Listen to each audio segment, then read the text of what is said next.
Yesterday there was a session for Her Royal Highness Saud. She was asking me yesterday where she can get the link for the video of yesterday session. I told her I think there is in the YouTube, no? yeah, yeah, Ah, it's in YouTube advisory. in the YouTube, yeah, I can give you. because I mean I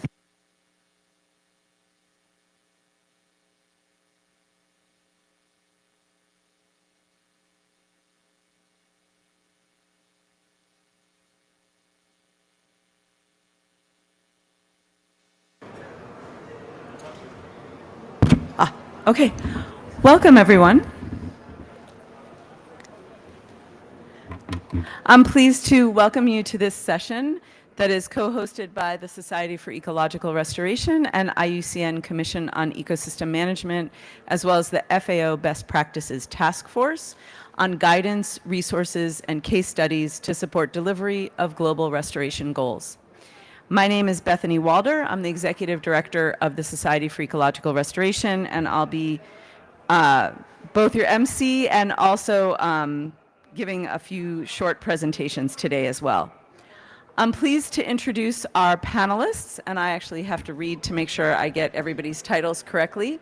But we're going to hear today from Vicky Gutierrez, the head of global policy from Common Land, Lee Winowicki, the global research leader for soil and land health at C4ICRAF, Tarek Abu Taleb, the executive director of Wadi Jordan, Mark Day, who's the head of the Kazakh Steppe Conservation Program with RSPB and representing the Altan Dala Conservation Initiative, and Shauna Reese, the plant restoration ecologist lead at the Royal Commission for Alula here in Saudi Arabia. We're really pleased to have this session today to talk a little bit about how we can do better restoration. So as we're in the middle of the UN Decade on Ecosystem Restoration, and as we're really looking at how do we deliver on all of these different restoration objectives globally, including the Convention on Biological Diversity's Target 2, but also on land degradation neutrality and on the SDGs. One of the things we've heard in this 3 different COP season is that restoration is the thread that ties all of the COPs together. But that thread, we really need to make into a very thick cable that can't be broken. And we need to do that work in a really good way so that restoration delivers on the promise that it holds. And if we do restoration poorly, then it's not going to give us these benefits for both people and nature. So I'm really pleased to have Vicky come join us to talk about the UN Decade Standards of Practice and to help us dive a little bit more into what good restoration might look like. Vicky. Okay, wonderful. Good morning, everyone. Does this work? Is it working? Yeah. It's lovely to be here this morning and to join this great panel of colleagues to talk about the work that the UN Decade Best Practice Task Force has been involved in for the last over 2 years. I think it took quite a bit of time to develop the standards of practice. So I was asked to provide you with an overview, unpack what the standards of practice to guide ecosystem restoration do and why they're useful and why we should be using them. I'm the head of global policy at Common Land. We are an NGO based in the Netherlands, and I'm part of the Best Practice Task Force, which was set up at the very beginning of the UN Decade in 2021. And it has been a very active task force. We're about 300 members. Many of us are continually working on a number of things together. So this is one of the products that was launched this year in March. And it is a really, I think, a global product led by IUCN, CEM, SER, and of course FAO, who's coordinating the Best Practice Task Force. Maybe before I start, just I wanted to ask how many in the room have looked at the standards? How many people have looked at the standards? Okay.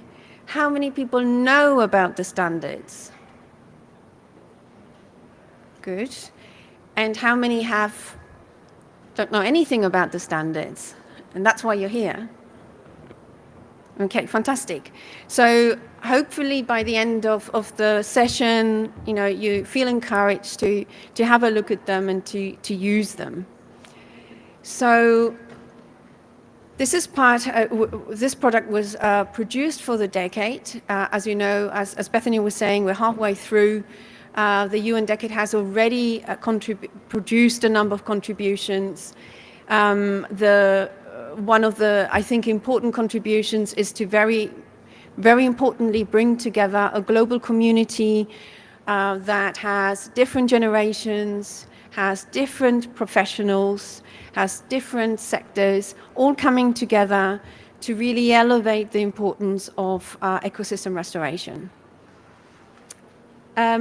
Also, I think very importantly is that the decade is beyond bringing the attention to the topic, is really trying to elevate to the broadest range as possible, but to the highest standards of practice, so that we end up with the best possible level of recovery for biodiversity, for ecosystem integrity, and for the well-being of people.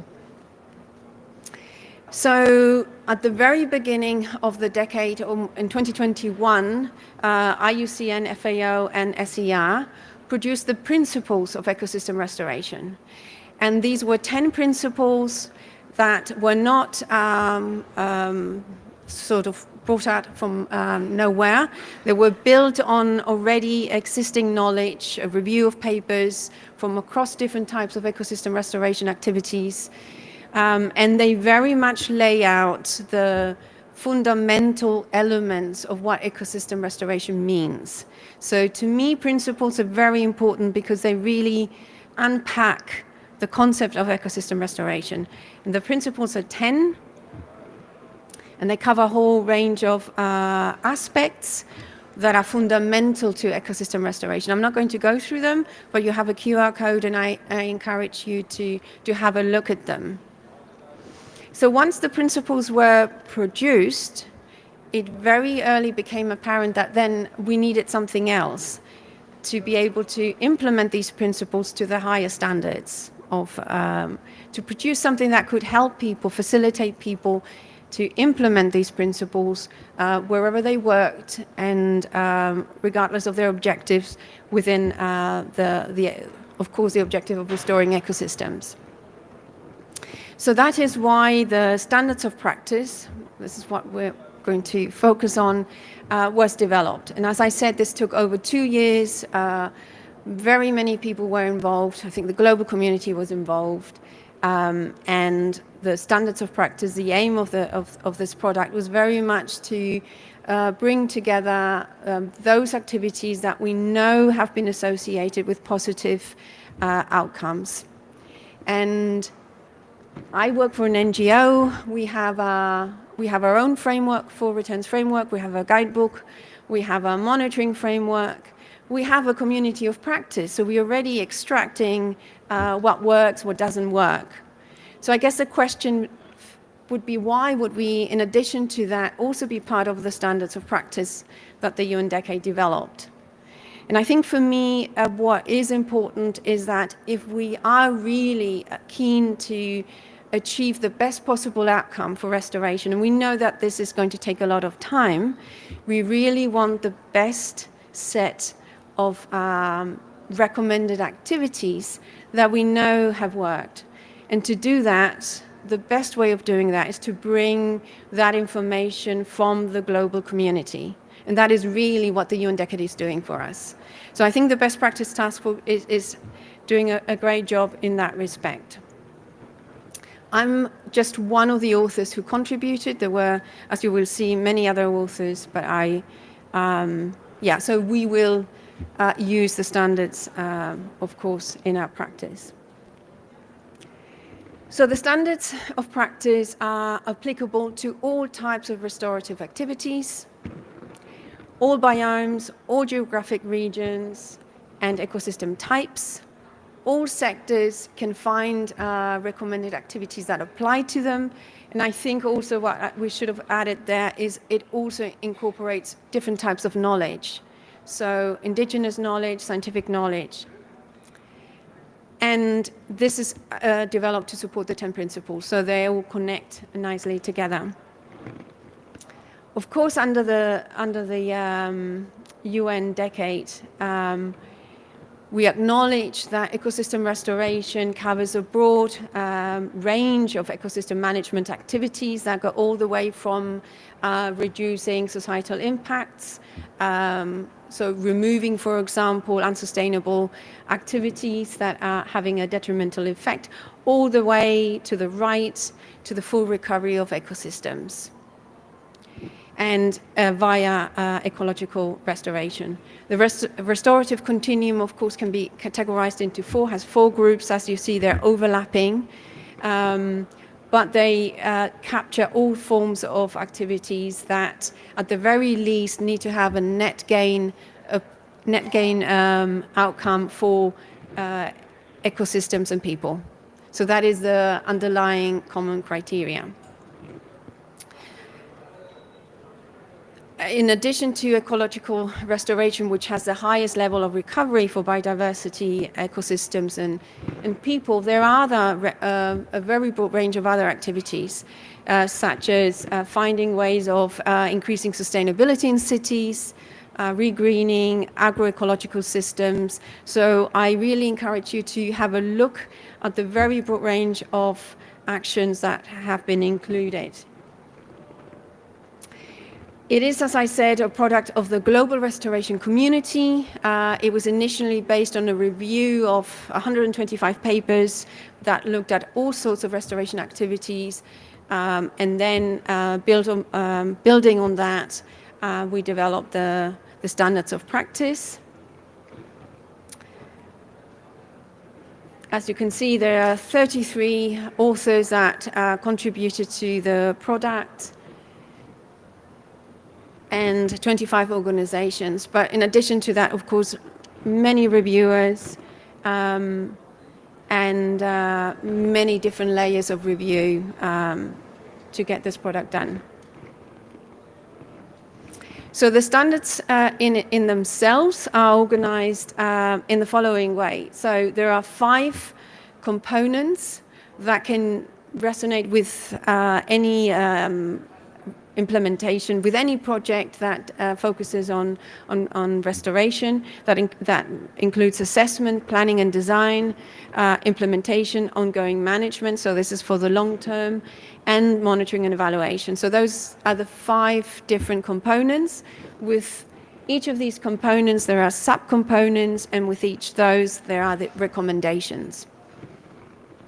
There are also 3, as you can see, 3 overarching cross-cutting subcomponents, which are the broad engagement, information sharing, and adaptive management, because these really apply across all different stages of the restoration process.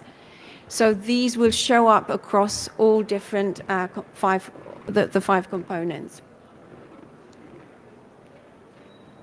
And just to give you a flavor of what you're going to find in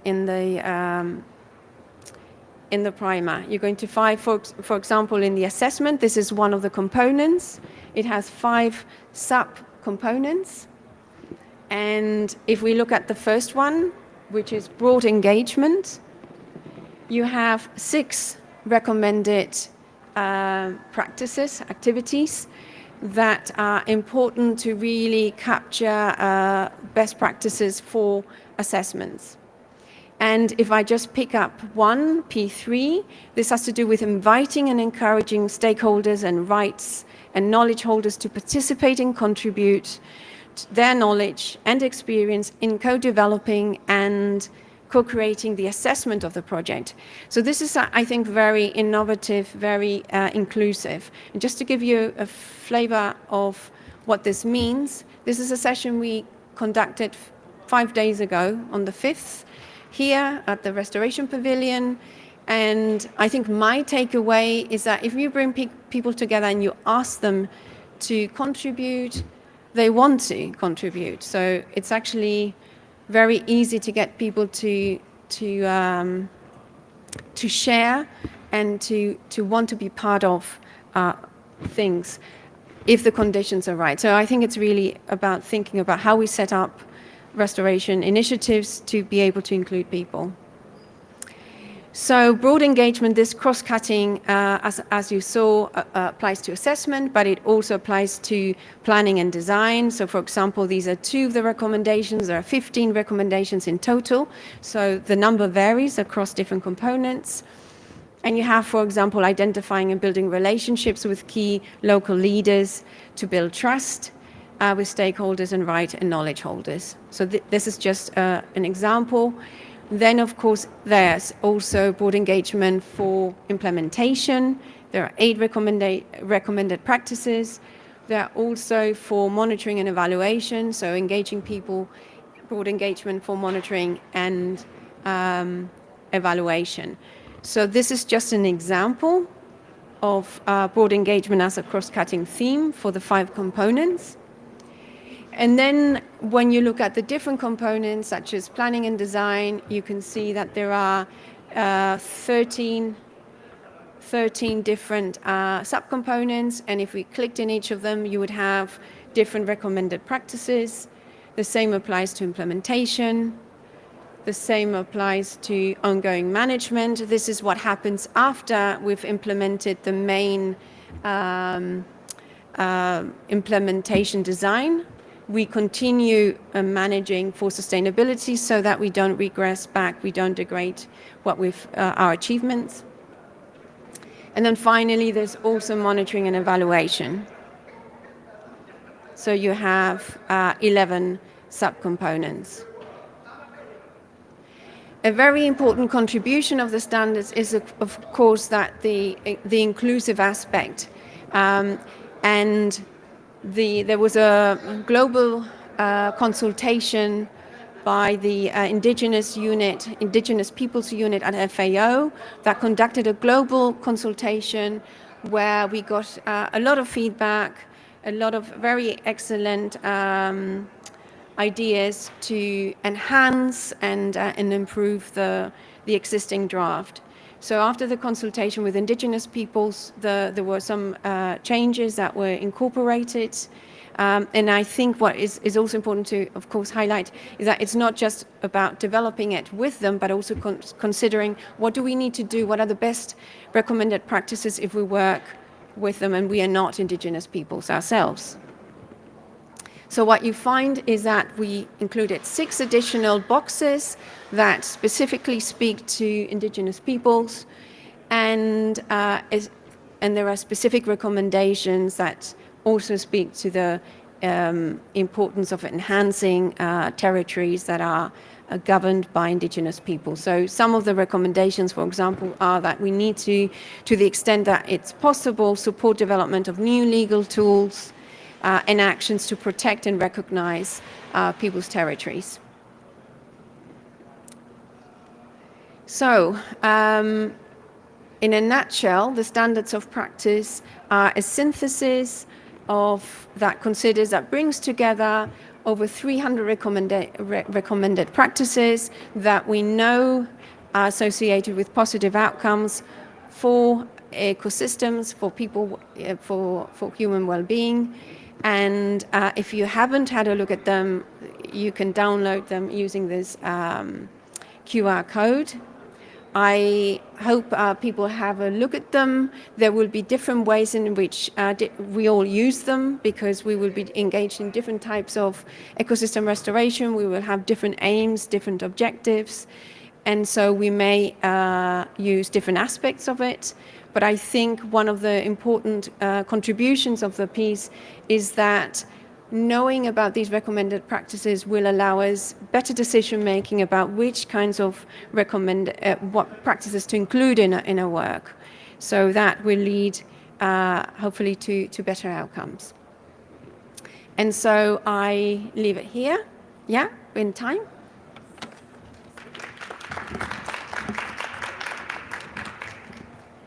Thanks so much, Vicki. That was terrific. Ah, there's my pen. Went running for a pen, and I had one up here. Never be without a pen.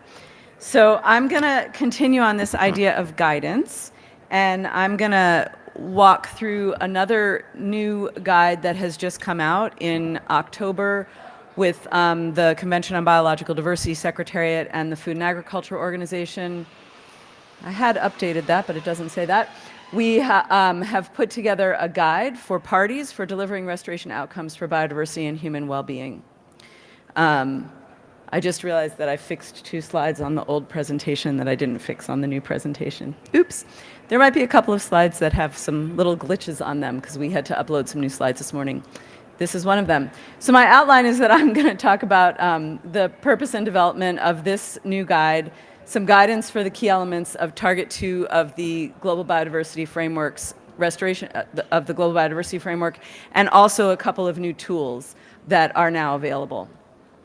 So the Target 2, I'll go through the language of Target 2 for those who haven't seen that language before, but this guide was really designed for parties. It's a very different piece of guidance than the standards of practice. It's really looking at a different type of content, but it was designed for, it was an 18-month process with massive consultation with parties and with others to really put together this guide, starting with online webinars, moving to an in-person workshop with about 50 different parties represented, and then a first draft that was delivered at the technical meeting of the CBD in May 2024, a major open consultation, and then we launched the guide at the CBD COP in Cali. So similar to what Vicki showed, this was not created out of thin air. We were really building it on a lot of other guidance that already existed. And for those who aren't aware, the Convention on Biological Diversity had adopted a short-term action plan on ecosystem restoration, and we very much also built this from that short-term action plan. So Target 2 of the Global Biodiversity Framework, it says to ensure that by 2030, at least 30% of areas of degraded terrestrial, inland water, and coastal and marine ecosystems are under effective restoration in order to enhance biodiversity and ecosystem functions and services, ecological integrity, and connectivity. So there's a couple of really important parts of this. One of those is that we're talking about bringing things under effective restoration by 2030. So we're not trying to restore everything by 2030. Restoration takes a long time, right? And the CBD Global Biodiversity Framework has 23 targets, and one of the things we did was map how restoration plays into all of the targets of the CBD, and it plays into all of them. Some of them are mutually supportive. Some of them, Target 2 supports the other target. Those are the ones that are in yellow, and others that they support Target 2. So there's a direct relationship between restoration and all of that work. And I talked at the beginning of this about how the promise of restoration is profound. And the point of this guide is to provide the background information, recommendations, and guidance to support parties to effectively apply the financial and human resources for restoration.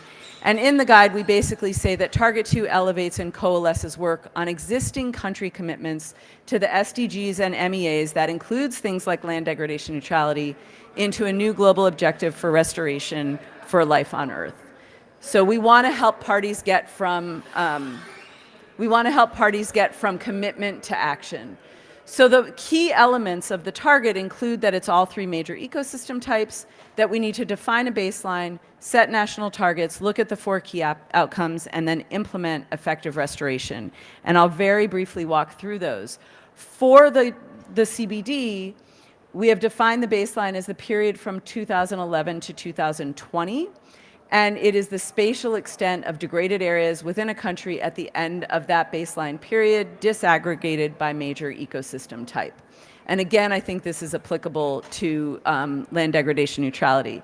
You've already seen the restorative continuum, but one of the things that the CBD does is it separates whether you're looking at rehabilitation or ecological restoration, and applying the proper activity based on what your objective is. So Vicki talked about all across the continuum, and that we might be doing agroecological systems, or we might be doing full ecological restoration of native systems.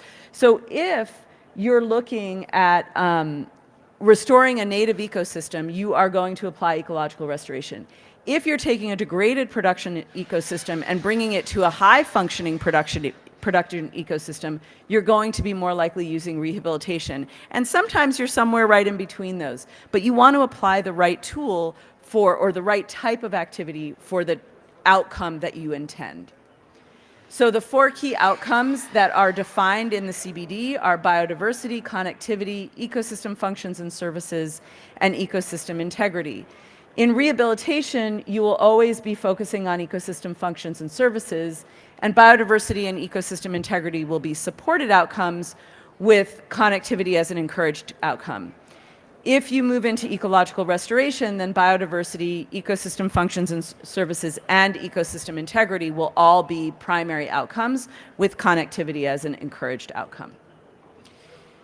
So to implement effective restoration, we have to define effective restoration. So the guide defines effective restoration as standards-based restoration underpinned by agreed principles that results in appropriately balanced, sustainable net gain that benefits and enhances biodiversity, ecosystem integrity, and human well-being.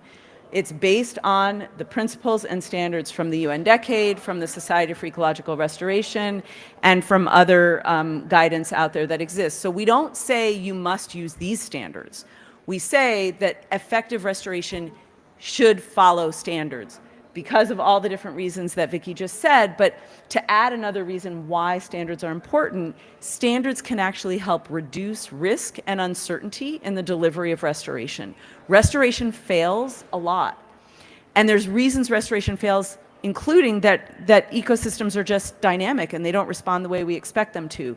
So we need to get to a situation where we can reduce and control those factors that are controllable, and standards help us do that.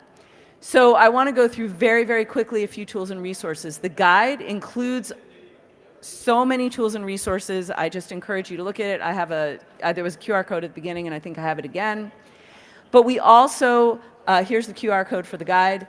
We also have just developed an e-learning course that was launched in November with FAO that walks through all the content in the guide, and there's a self-assessment tool coming very soon. This is the QR code for the e-learning course. So this is a separate QR code, and this e-learning course is live. And at the end of our session today, I'll talk about a couple of additional tools as well. In addition, the FAO manages the Framework for Ecosystem Restoration Monitoring, which is the official framework for monitoring global progress on the UN Decade, global progress both for the UN Decade on Ecosystem Restoration and for Target 2. The headline indicator for Target 2 is Area Under Restoration. So the firm is a registry that has, it has a geospatial tool, a search engine, and a dashboard. And this is one of my other slides that didn't get fully updated. And I'm going to stop there because I used all my time. And I am going to stay up here to see if there are any questions for either Vicki or me from any of you, or from my colleagues.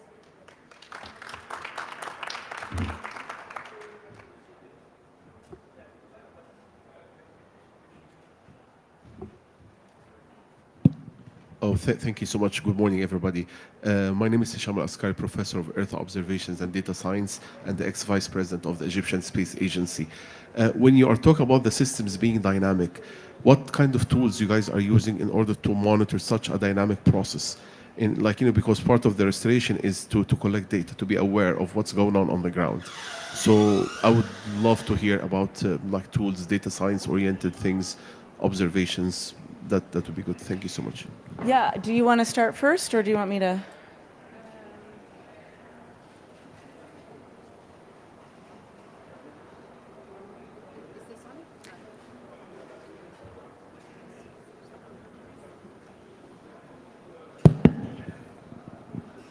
Right, so the standards of practice are recommendations.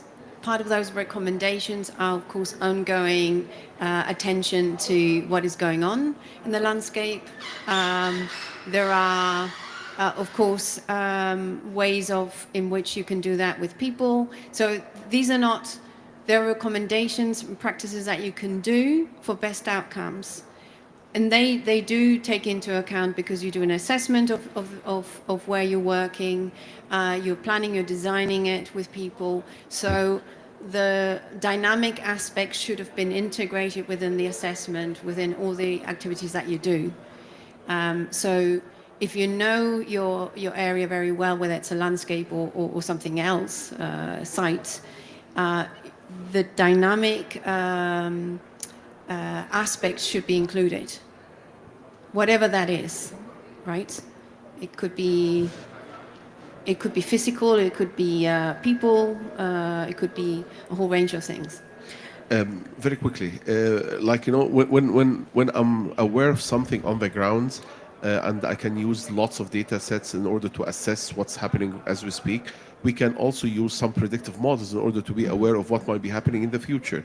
So nothing is going to happen to me while I'm, like, you know, being taken by surprise. Like, you know, I would like to operate in a way where I'm in kind of an anticipatory mode, so I'm aware of the system, because you are working on the process itself. Correct. So the dynamic process is very, very important to be observed, and then to be put in the proper models in order to be familiar or aware of what might be happening in the future. So nothing should come by surprise. That's But my it point. does.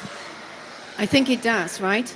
Because we are living in complex systems. So we just saw what happened last week in Syria. Nobody expected that. So we are working in sometimes very dynamic landscapes, and so I think we can have an understanding, the more the better, but there are always going to be elements of surprise. And Lee has a response, and then I may or may not, because Lee might cover what I'm going to say. So go ahead, Lee. Well, I don't want to go in front of you, but I loved your question. I love your title. So I'm Lee Winowicki. I'm a soil scientist, and we're really committed to big data and collecting it. And I'm not on the best practice task force, because Khalil and Mike are, but I'm on the UN Decade on Ecosystem Restoration Monitoring Task Force. And since the launch of the decade, guess what the #1 gap was? Wasn't the big maps, wasn't the remote sensing layers, it was actually having georeference locations of actual restoration on the ground. And there are many solutions to that. At eCraft, we have something called the Regreening app. 300,000 farmers and pastoralists have geolocated their farms and recorded what they're doing. Farmer managed natural regeneration, tree planting. Now we have a rangeland restoration module, soil water conservation. Now that we have actual restoration activities geolocated, we can overlay those polygons with soil organic carbon maps, tree cover maps, soil erosion maps, to hopefully see the impact Bethany was highlighting. Decreased erosion, increased soil carbon, all of these things. So I couldn't agree more. We as a community, and especially if you're training the next generation, it's your responsibility to make sure we're collecting this robust data to actually report on. That's awesome. So we're gonna, I'll add, I think, the other piece of that. So the georeferencing it falls into what I was going to comment on, which is making sure we have the baseline data. Because how can we look at what's happening and how things are changing and the dynamism if we don't start with baseline data? And that's one of the recommendations, that you have to start with baseline data. And we, in the Target 2 guide, as well as in the SOPs, we walk through that. So the Target 2 guide has a whole chapter on monitoring. The UN Decade has a whole task force on monitoring. And spatial data, eDNA, all of these different things need to be incorporated into that entire process. I'm going to recommend that we're going to have a number of different opportunities for more questions and engagement. So given the timing, I'm going to move us on to the next component. And that is for us to hear from our panelists. And what I have done, I might like to just sit down with you all because I don't like being up here, but I think I'll come over there in a moment. But I have asked them to consider, we have 2 different questions. And the first question we have asked is for each of them to consider one example in their work where one of the UN Decade or SER principles or standards, or a different principle or standard, is helping them improve their restoration delivery or outcomes. So Does anybody want to go first? And I'll ask each of you, since I only just gave your title, if you want to give, a minute about what you do, and then again, one example in your work where UN Decade or SER principle or standard is helping you improve restoration delivery and outcomes. You've got 2 microphones. Go ahead. Thank you. Thank you very much, Bethany. My name is Tariq Abu Talib. I'm Executive Director at WADI for Sustainable Ecosystems Development. It's a nonprofit organization in Jordan. And I think if I would pick, a standard, it would be SER's number 2. And that is, drawing on knowledge for restoration. And this includes, multiple knowledge coming from different sectors, different people, including practitioners, researchers, science researchers, and of course, local and traditional knowledge. At WADI, we mainly focus on the restoration of rangelands and forests in Jordan. And we do this through the production of high-quality native seedlings in the collaboration and the active engagement with local communities wherever we work. And we always, bring in the science, bring in the training to the local communities, especially women and youth. And one of the first nurseries in Jordan that's fully operated and run 100% by women was one that was established by WADI in collaboration with the Hashemite Fund for the Development of the Jordan Badia in 2016. And so when we first started, we trained the locals on the media mixing, the seed management, seed collection, from A to Z, nursery management. And of course, when we assess the sites for restoration, we need to make sure that we assess them correctly, we design the site. And something that we've really learned from the work that we've been doing is that if we don't include the locals and really, include the traditional knowledge from the people about the native species in the areas, what kind of species were there, what kind of species have been extinct from the area, for example, the topography, the water harvesting structures, for example. Then, if you don't include that from the locals, most probably it will not work, And Bethany has mentioned that there are a lot of, some of these, restoration projects, different examples around the world, some of them fail. Sometimes restoration fails. And from our experience, a big part of this failing is due to the lack of community engagement. So I think, drawing on different knowledges from different people, different entities, I think is key. Another example is in water harvesting, like Jordan is a very water scarce country, and we really depend on when we do restoration on water harvesting techniques and structures, and it really depends on the different area that we work in, the different habitat. And just an example from a site that we worked on in an area called Madaba, where we brought in a scientist, a hydrologist, to make sure that during the design, we make sure, where we want to plant our native species and where we want to do our water harvesting structures. So we went in, we did our research, we did our scientific studies, and then this was done in collaboration with the local communities. And so they told us that from the locals, they told us, okay, these are all the water is usually,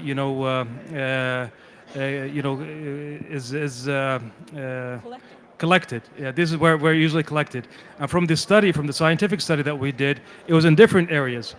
So we did both, right? We did both. We did the trials on both. And after the first rainy season, the collections of the water was exactly where the locals told us it was. And this was actually from the local pastoral community, the grazing community. And so there's a lot of different examples, where we use the traditional knowledge from the locals to embed it in the restoration, and where it became really, really successful. And another example, as here. Oh, sorry. Another example. I want to talk about. It's an honor that we're also working in Al Ula County in collaboration with SER and Lebanon Restoration Initiative with the RCU and IUCN, and.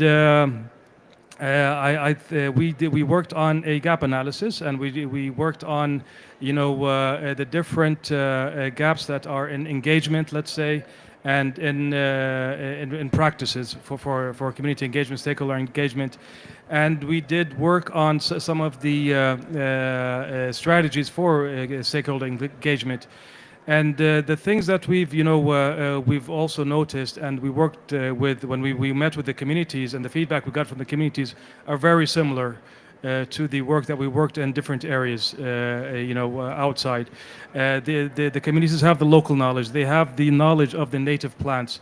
They have the knowledge of the grazing areas, the priority sites, the sites that should be restored, the soil. So I think, I don't want to take too much long time, but I think, yes. So SER Standard 2, I think, is the one that I would choose. And I think this is something that has been really successful at Wadi when we implement our restoration work. Thank you. Thanks so much. Maybe I'll have Shauna go next just to follow up on where we are with Al Ula County. Yeah, sure. Hello, I'm Shauna. I work for RCU in the Wildlife and Natural Heritage Department. I'll ask first if anyone here has heard anything about Al Ula. Okay, good. There's some fresh ears. So I'll give you a little bit of context for what's happening in Al Ula. It's a county in the northwest of Saudi Arabia, best known for its archaeological sites. It's now had 6 nature reserves established across the county, covering 12,500 kilometers squared, and they are currently, unfortunately, very degraded.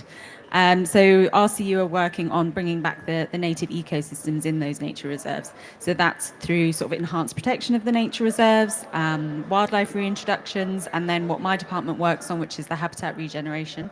So we are working on, by 2035, we should have 65,000 hectares of land under some form of active restoration.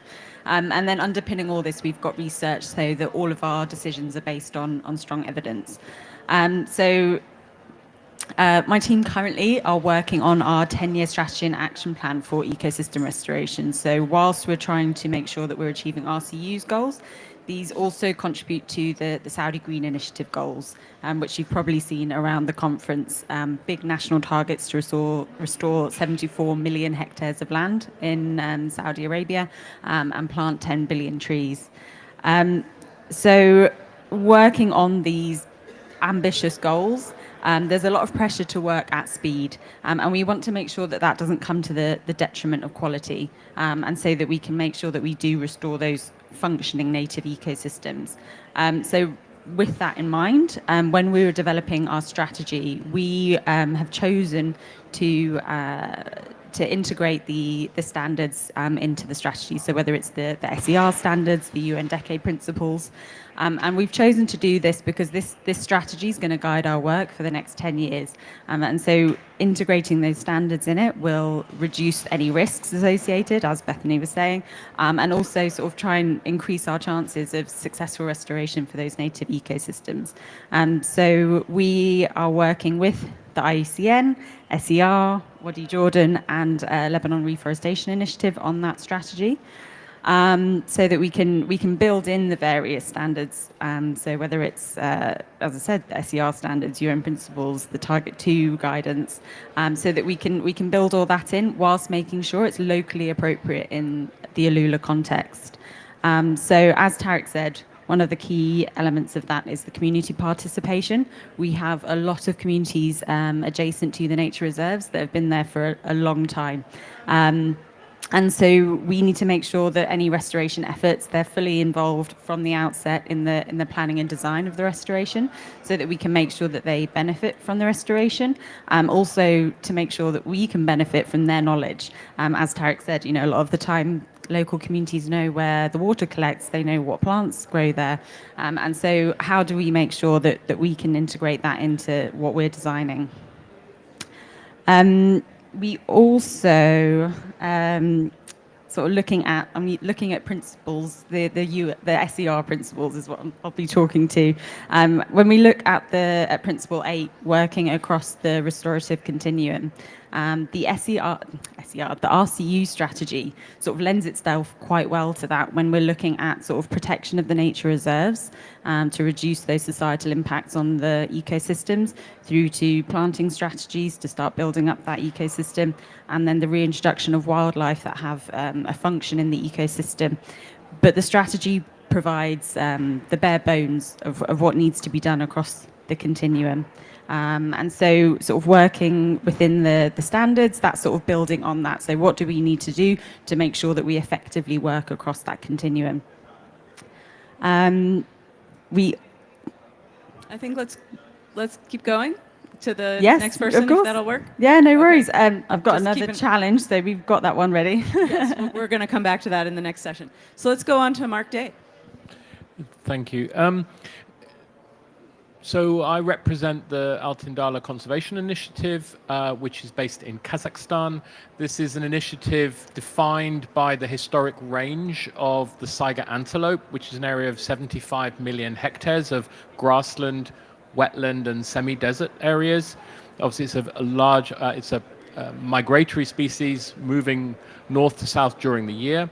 The project is designed, it's a government civil society partnership, nearly 20 years old, and it's delivering benefits for species conservation, for climate, for collaboration at the community level. And where we are planning and where we are using the key standard I wanted to draw attention to today is under the standards of practice, under the subcomponent 13, which is to do with restoration planning. In the past, we've been doing work in a serial way where we've been identifying priority sites, using the right research, then looking site by site and gradually building up an area that will benefit from the restoration, mostly passive restoration by restoring the grazing species of the saiga. In this case, this restoration planning subcomponent is particularly interesting because now in the west of Kazakhstan, we're looking in a different way, which is to take a landscape where there was no protection in the past, and we're now looking at the first state protected area, and then a mosaic, which includes a series of state hunting areas, grazing lands, other domestic livestock use, and this mix is a complex one. And so therefore, for us, actually having this bigger picture but defined and derived from lots of different sources is really, really valuable. It gives us more confidence. We've not done this before. It's been not done in the country before as a large-scale restoration. The landscape we're talking about is about 5 million hectares. This is in the Kazakh-Russian border area. And why it's important to us is because of the way we work with the government, they really appreciate the international expertise that is offered through IUCN, through these standards. It gives them confidence to plan and to act because these are all groundbreaking approaches, including the local consultation, which has not necessarily been a large part of the work in the past. So we value this, and separately, Altyn-Dala is a World Restoration flagship, and because we're fortunate enough to have been selected, I also feel there's a responsibility. And with that responsibility is the fact that we should be showing good practice. You know, we're elevated and said that we're doing a good job, which I hope we are, and I would like to be able to show that independently by using the standards effectively to everyone's advantage. And then because we have this profile, then if we can share that knowledge and share that experience, I hope that will also have that kind of catalytic effect as well. Thank you so much, Mark. And he's being quite humble because not only is Altyn-Dala a UN Decade World Restoration flagship, but Altyn-Dala just won the Global Earthshot Prize. And so it has elevated Altyn-Dala even more. And the idea of saying we're going to take these standards and show that this is the way to do best restoration. And now with this global platform, additionally, because of the Earthshot Prize, it's a wonderful opportunity to elevate the value of using standards. So Lee also works with a global restoration flagship from the UN Decade. So over to you. Well, it's very humbling sitting next to Mark. 5 billion acres? No, 5 million acres, but 75. This landscape is 5 million hectares. The project area over which we're trying to influence is 75 million hectares, which is the size of Texas. But of course, we don't work in all of that area all of the time. That's an important part of the story as well. Even more humbling. I wish I would have gone first. Okay, I'm a little thrown off. Thank you. So yeah, this is really exciting. So I just want to highlight, start my intervention by highlighting that 2 years ago we did a publication looking at the restoration, UN Decade on Ecosystem Restoration Principles. And we searched 6,800 papers to look at if there were any gaps or opportunities around those principles. And I was thinking, did I not share this paper with you? Oh my goodness. So interestingly, we found serious gaps in terms of knowledge around drylands and grasslands, particularly around the scientific evidence. So if you look at the paper, it's really cool. We did a very simple diagram, and we made arrows, and the thicker the arrows, the bigger the gaps. So less than 3% of these 7,000 papers were even on grasslands or drylands. Now, I work at C4ECRAF, so we're proud that the majority of the papers were on forests. However, a lot of the restoration that we're doing is in the drylands. So this clear gap really speaks to the intervention we had earlier and around, is it component 5, around monitoring and evaluation. So I agree that we need to set these baselines and that we need to make these data available. So I really appreciate that. Is it a principle about data access so that we can share these data and knowledge? And one of the things I particularly like to highlight is around rangeland restoration. Just take a guess. How many grass species do we think there are in Kenya? Anyone? 10, 100? Yes, 1,000, yes. So there's over 1,000 grass species supposedly in Kenya. How many grass species do you think we're promoting in rangeland restoration across all of East Africa? 10. 3. They're native, and that's fantastic. And actually, you can see one of them on the roadsides here, Cenchrus ciliaris, climax species. However, it's not the first species to come in a degraded area. So did I understand you're a botanist? Yeah? So I really think that when we're talking about management, we need to somehow mimic that ecological restoration and think about that succession from annuals to the perennial grasses that break up the soil, the compacted soil, to make way for those climax species. And this is what we're doing now in the regreening phase 2. We're really embracing the rangeland restoration across the Great Green Wall. It's not just about trees. We love trees, but you can have erosion under trees. So let's think about that whole system, herbaceous cover and trees. So I just wanted to highlight that need for the monitoring and the need for the data sharing. That's awesome, Lee. And I think the other thing I would just call out from that is that what you're describing is also this idea, which is one of the principles in the SER principles, which we recently realized didn't make it into the UN Decade principles, which is, we were like, oh my God, how did we all miss that? Which is the idea that restoration is about partnering with nature. And so restoration, yes, there's engineering and there's things that we do as humans, but all of that should be to enable nature to function itself. And when we try to do everything, we don't get as good of results. We need to assist the recovery of an ecosystem that's been damaged, degraded, or destroyed, not just fix it, but help nature get back on the trajectory it would have been on had it not been degraded in the first place. So I want to take a minute before I ask my panelists, my panelists, before we ask the panelists the second question, I'd like to ask if any of you would like to share an example, very briefly, like 1-minute intervention, of how you've used a standard, if you have, used standards in restoration. Is there anyone here who would like to share an example of how you've used a standard in restoration? It's okay if you haven't. I just want to give an opportunity in case anyone has. Anyone? Ahmed? Yeah? Oh, he's good. We'll trade. I'll trade you. That's all right. We'll trade. Thank you very much, Bisnian, and for all the panelists. Regarding the user standards, I will start from the end point from our colleague here regarding using, for example, native plant species and baseline assessment. So when we started our project, we did start with ecological baseline and identifying the different flora species that exist in Al Ula area. So we identified so far 500 species already exist in Al Ula, and we start to doing our restoration based on this species. So we planted so far or revegetated so far 60 species out of them. So we are not doing like a monoculture, 1 or 2 species. And we have a target to reach at least 200 native plant species revegetated in Al Ula.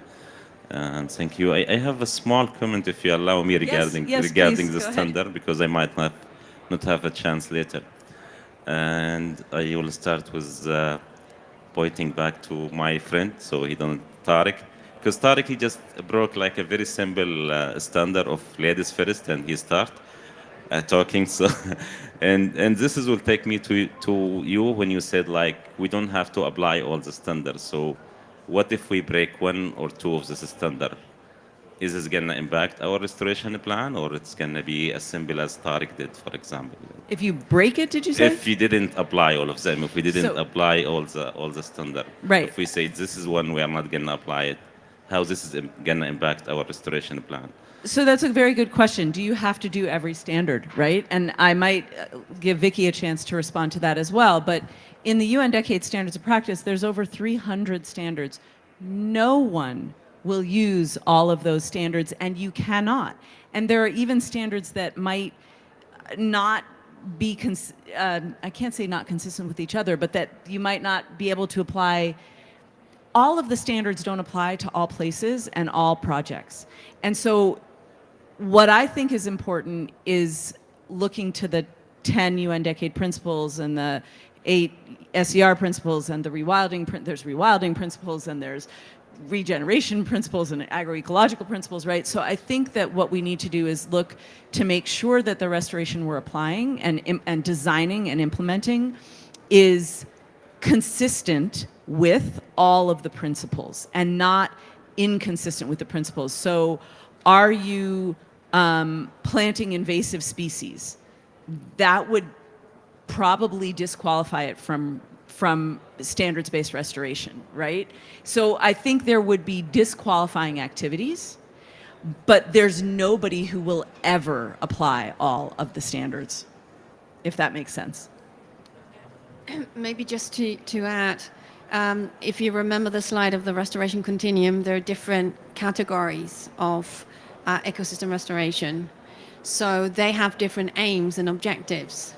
So according to the aims and the objectives, you then select the practices, the standards that allow you to reach the best outcome possible. So if you are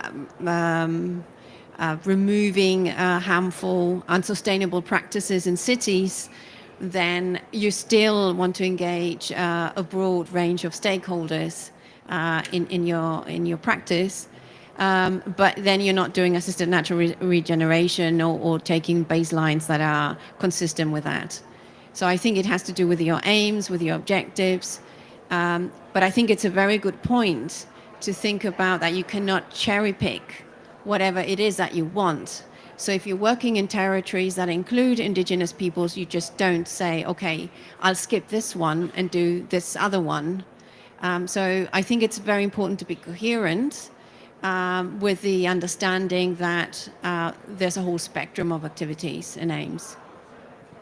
Yeah, super good question. All right, so we're gonna go on to the second question, and I'm gonna ask you to keep your comments slightly tighter, just to make sure that we have some more opportunities to engage with these folks. And so the second question I asked the panelists to consider was, what is an example of a restoration standard or principle that you're not currently using and that you think would improve your outcomes?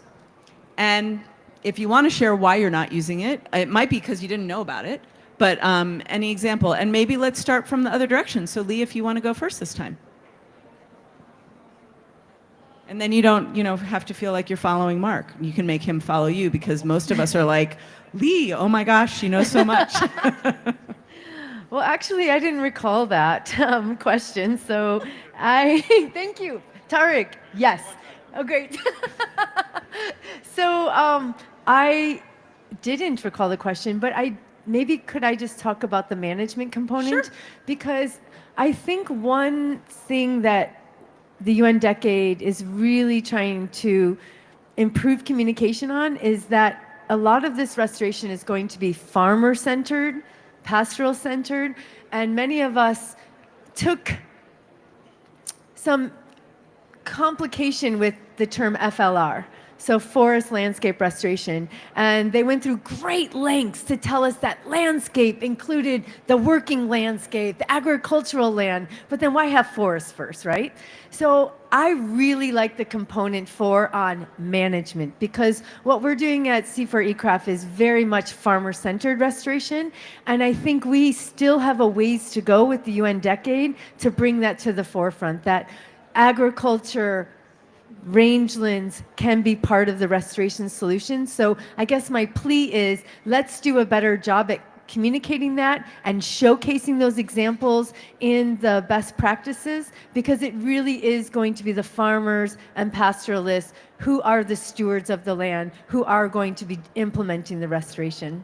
And I'll just comment that your colleague Khalil took a group of us from the FAO and CBD Secretariat after the Cali COP out, and we spent an entire day with silvopastoralists with the most beautifully restored soil you can imagine, and you couldn't tell that there were cows grazing here unless you actually saw them, and it was so impressive. And I think it really opened some eyes of some of the people on the field trip that restoration can be done in very broad ways, and we have to think more creatively about restoration. So just totally agree with your point there. Mark? So for me, and it picks up on what you were saying earlier, Lee, is that we did look at this in terms of which areas do we feel that we would really like to strengthen and adopt more effectively. And I should explain that we have the structure of Altindala as a partnership is we have 5 core partners, including government and 4 civil society organizations, but then we have a constellation of collaborators. We know we do not have all the skills and all the knowledge we need to deliver our ambitions and our shared goal. Therefore, we bring in a lot of collaboration. Equally, the government is very supportive of the fact that we're bringing in new approaches, that we're evolving beyond what's been done in a standard format. So therefore, there's a whole bunch of new techniques arriving as well. So we have a range of collaborators, a range of techniques. Therefore, the standard, that the subcomponent I want to focus on that we really know that we need to strengthen, and we feel that there are weaknesses that we really want to work on, is in relation to the data management and the analysis and the evaluation, which is the subcomponent 41. Because we're getting a rapid diversification and proliferation of data sources, from environmental DNA for the first time, for camera trapping for the first time, for satellite telemetry, for community rapid rural appraisals, lots of different techniques. We are struggling to make sure that we can actually absorb that information, give time and expertise to process that data, I should say, and actually have meaningful information coming out. So for us, we know that we have limited capacity within our partnership and within a young country with a young population. So we feel that wherever we can apply these good practices in relation to actually getting all of the data together, processing it, cleaning it, looking after it, and then knowing how to share it and feed back to those who are contributing, which often isn't the case or hasn't been the case in the past. We do feel there's both an obligation, I think that's a responsible way of working, but also, again, if we're trying to change behaviors, We need to give that feedback. We need to be better at representing the results, at presenting those results in relevant languages, in relevant ways to those people who are gathering and communicating that information. So, and I'll give one tiny example. There's been a push over the last 5 years to include the smart conservation tools in the protected areas. Now that's part of the landscapes we work in. The rangers have received training and the relevant tools to enable them to do that. They're gathering huge amounts of valuable information based on their own knowledge plus their observations. And yet there is a gap so that data may be gathered. It may even be collated, but it's often not being analyzed, it's not being used, which is then not informing the results of our restoration or informing the conservation action management. So those are the kind of problems we're wrestling with. So having a solid foundation to go back to make sure that we're doing things well or as well as we can, and where we can't, knowing where we need to build capacity, that feels like a really good one. It's the kind of invisible, intangible and invaluable category of work that people often miss, and we feel that we can't afford to do that. That's awesome. Thank you so much, Mark. And I think that this, one of the other things that comes from that is also sometimes this idea of data collection just for the purpose of data collection. And we only have limited resources as well. So when we collect data, we actually have to collect data that answers the questions we're trying to answer versus data that you just stick in a file somewhere and, you know, doesn't help you move forward, right? So data collection that's targeted to the data that you need to make the decisions and do the adaptive management that needs to happen. Over to you, Shauna, if you remember this question. I sort of framed it around something that's maybe a challenge for us to implement in the That's exactly standards. perfect. Yep. So in Alula, unfortunately, it's quite hard to find reference ecosystems to use as a goal. There's fairly consistent degradation across the county, because even in areas that are pretty inaccessible for us, the camels and goats can still get there. So they're all pretty heavily degraded. So when we're looking at what we need to aim for, we can find areas that are in slightly better condition, but then we need to consider what might be missing from those ecosystems, what functions are missing, and is that driven by missing palatable species that livestock particularly like, or is it species that have been over-harvested for medicinal needs? So trying to assess what those reference ecosystems should be for us, but then once we find areas that we do think are good quality, we can start to monitor those over time. When, you know, as they're well protected, hopefully they will become healthier and become better reference ecosystems for us to use. Awesome, thank you. Thank you. I think that you know, from our work, you know, other than, you know, the standards that I talked about, you know, including local communities, I think partnering, for example, with the private sector is something that I believe should be more, you know, there should be more awareness of it, and there should be more work towards it in the areas that we work in. Especially, you know, a lot of, you know, private sector currently, the past 2 years, let's say in Jordan, have been more aware of the restoration work, the importance of conservation in general. And it used to be more of, you know, CSR, ESG, but now I think, you know, working with the private sector has really made, you know, a big difference. And I think there's a lot of work that needs to still be done. But so, yeah, I think, you know, partnerships and really, you know, having you know, stronger partnerships between the private sector, public sector, civil society, that will make, you know, restoration work much better. Thank you. Awesome, thanks. Vicky, do you want to add? Yes, just to build on what Lee was saying earlier. I think from our perspective, from the work that Commonland does, and we work across very different landscapes. So that involves dry lands, that involves, we partner with local partnerships at landscape level, and they may be doing wetlands, they may be doing dry lands. Very often the entry point is farmers.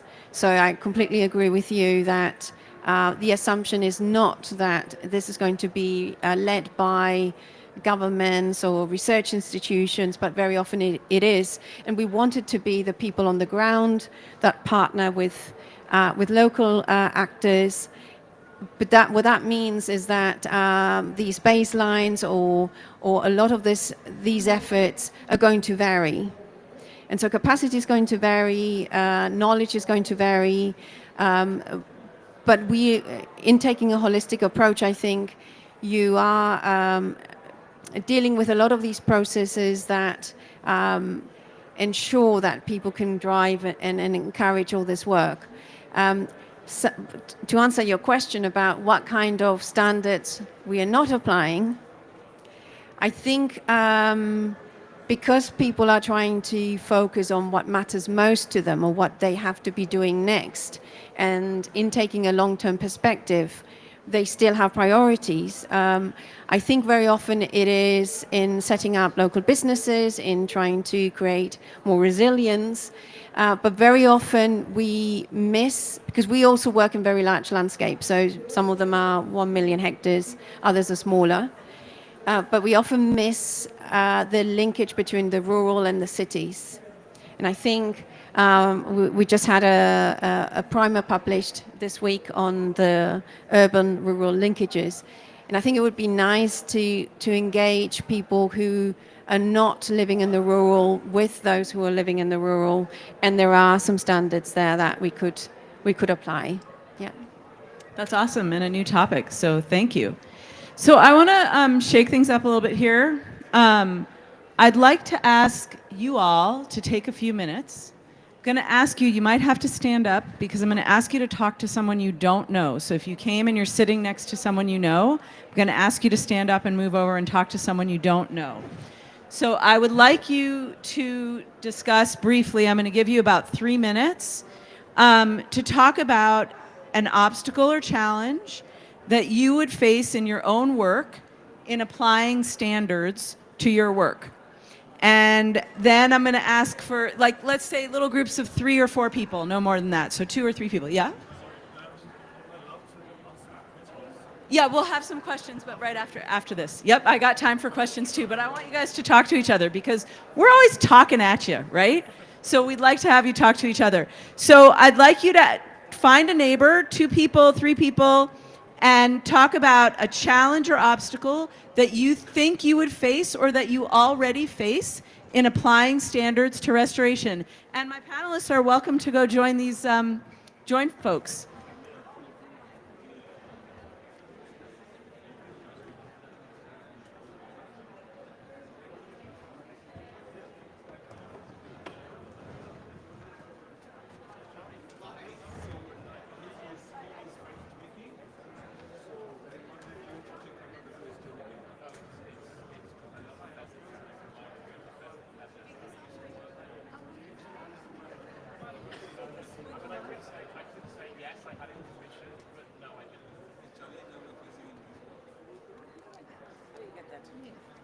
See if we can get it to move.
believe it or not, that's 3 minutes.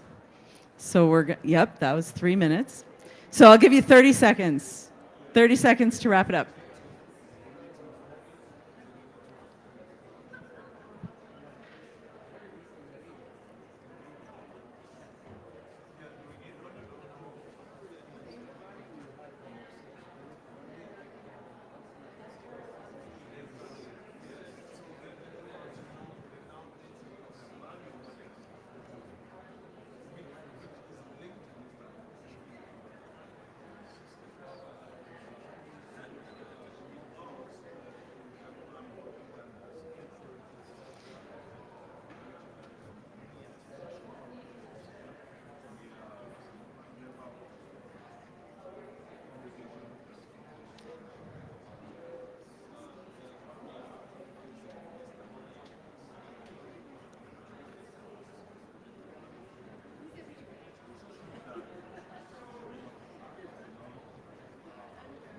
They don't want to stop.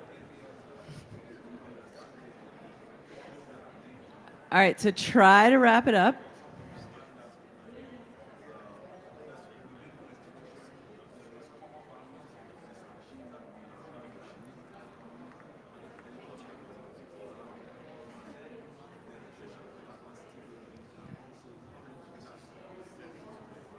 Okay. You guys, I love doing this because nobody ever wants to stop talking. And this is what we need to do, is actually talk to each other instead of always talking at people. If the panelists could come back up to the stage. Okay. I would like to hear a 1 minute max intervention, and I am gonna time you because we do want to take some questions. So I'm gonna ask you to finish, and we'll take a 1 minute intervention from each group max, and if you can do it in 30 seconds, that's even better. Where's my microphone person? Do I still have a microphone person? There we go. Thanks. Okay. So, this group right here, can you give me a very short intervention? Very short? Okay, thank you. I'm timing. Yes, I'm Godwin. Here we discussed about challenges linked to the standards, but most basically we looked at the indigenous communities in Congo, the Pygmies. They are doing it, but what they don't know is which standards the activities they are doing linked to restorations are for what standards. So the issue of not knowing or valorizing what they are doing and the standards. Also in Cameroon, the people understand their difficulties, they understand the problems, they are doing it, but they lack capacity. Okay, thank you. Thank you. If you could pass the microphone to the next group. Maybe you guys right here, do you have a short intervention for us? Here. Okay, thank you very much, Bessini. I discussed was actually, you said like with someone we don't know. I know my colleague, Ranim. She's our senior cooperative manager. But it's the first time I meet in person. So we have been working with us like 2 years. That's awesome. Okay. And we were talking mostly like regarding the challenge of like how the people from communication could understand our ecosystem restoration work and how they can deliver the message for different level of public community, for high level senior management, and also for different type of interaction. And Ranim, she mentioned that she learned a lot today from the session, and we are just plan to have maybe a particular sessions, more technical session for our communication team to really understand what we are trying to deliver. Perfect. Thank you very much. That's awesome. And this idea of how do we communicate what standards-based restoration is actually really, really valuable. Willem, do you have an intervention from your group? I think we had a wonderful conversation with Lei and my former colleague from IUCN Amman office. Don't know where he is, but he left. But I think, yeah, one of the barriers we discussed is, of course, long-term commitment and funding, because it's very difficult to do this in the short term. The second one is that experts were not always taken seriously or could not find their way through, they were not heard because they could not communicate well, for instance, or ecologists and people with, understanding of geological systems and hydrology were not often heard. Third one is policy misalignment. You have different ministries, while in landscape everything comes together. And the fourth one is people who know a lot about the practicalities from the ground, indigenous people, local farmers, local ecologists and conservationists, that knowledge is not taken seriously. But maybe the most important one is long-term funding of stakeholder management processes for at least 20, 30, 40 years, because we're talking about green infrastructure. Thank you very much. And then this group right here. So some of the challenges that we identified are the difficulty to balance the use and conservation of resources. So for example, we're working with farmers and local communities, the use of wood, hunting, etc. We also mentioned how a fragmented landscape can be an issue. So if we're working with the farming community, farmers have different needs, different capacity, different farm sizes, and that means our project doesn't always work for all of them. And lastly, we identified how another issue identified is the lack of systematic thinking, which is related to our anthropocentric view. So we highlighted how we should focus on collaborative inquiring for collective intelligence and shift our view to a more systematic approach. Thank you. What a nice phrase to finish on. Okay, so we have about, what do we have? We have about 7 minutes left. I am supposed to give you some information about some new tools that are coming. So I'm going to show you like 3 of the slides that I have, although there's a lot more than that, because otherwise I'm going to get in trouble, and then we'll use the rest of the time for Q&A. Okay?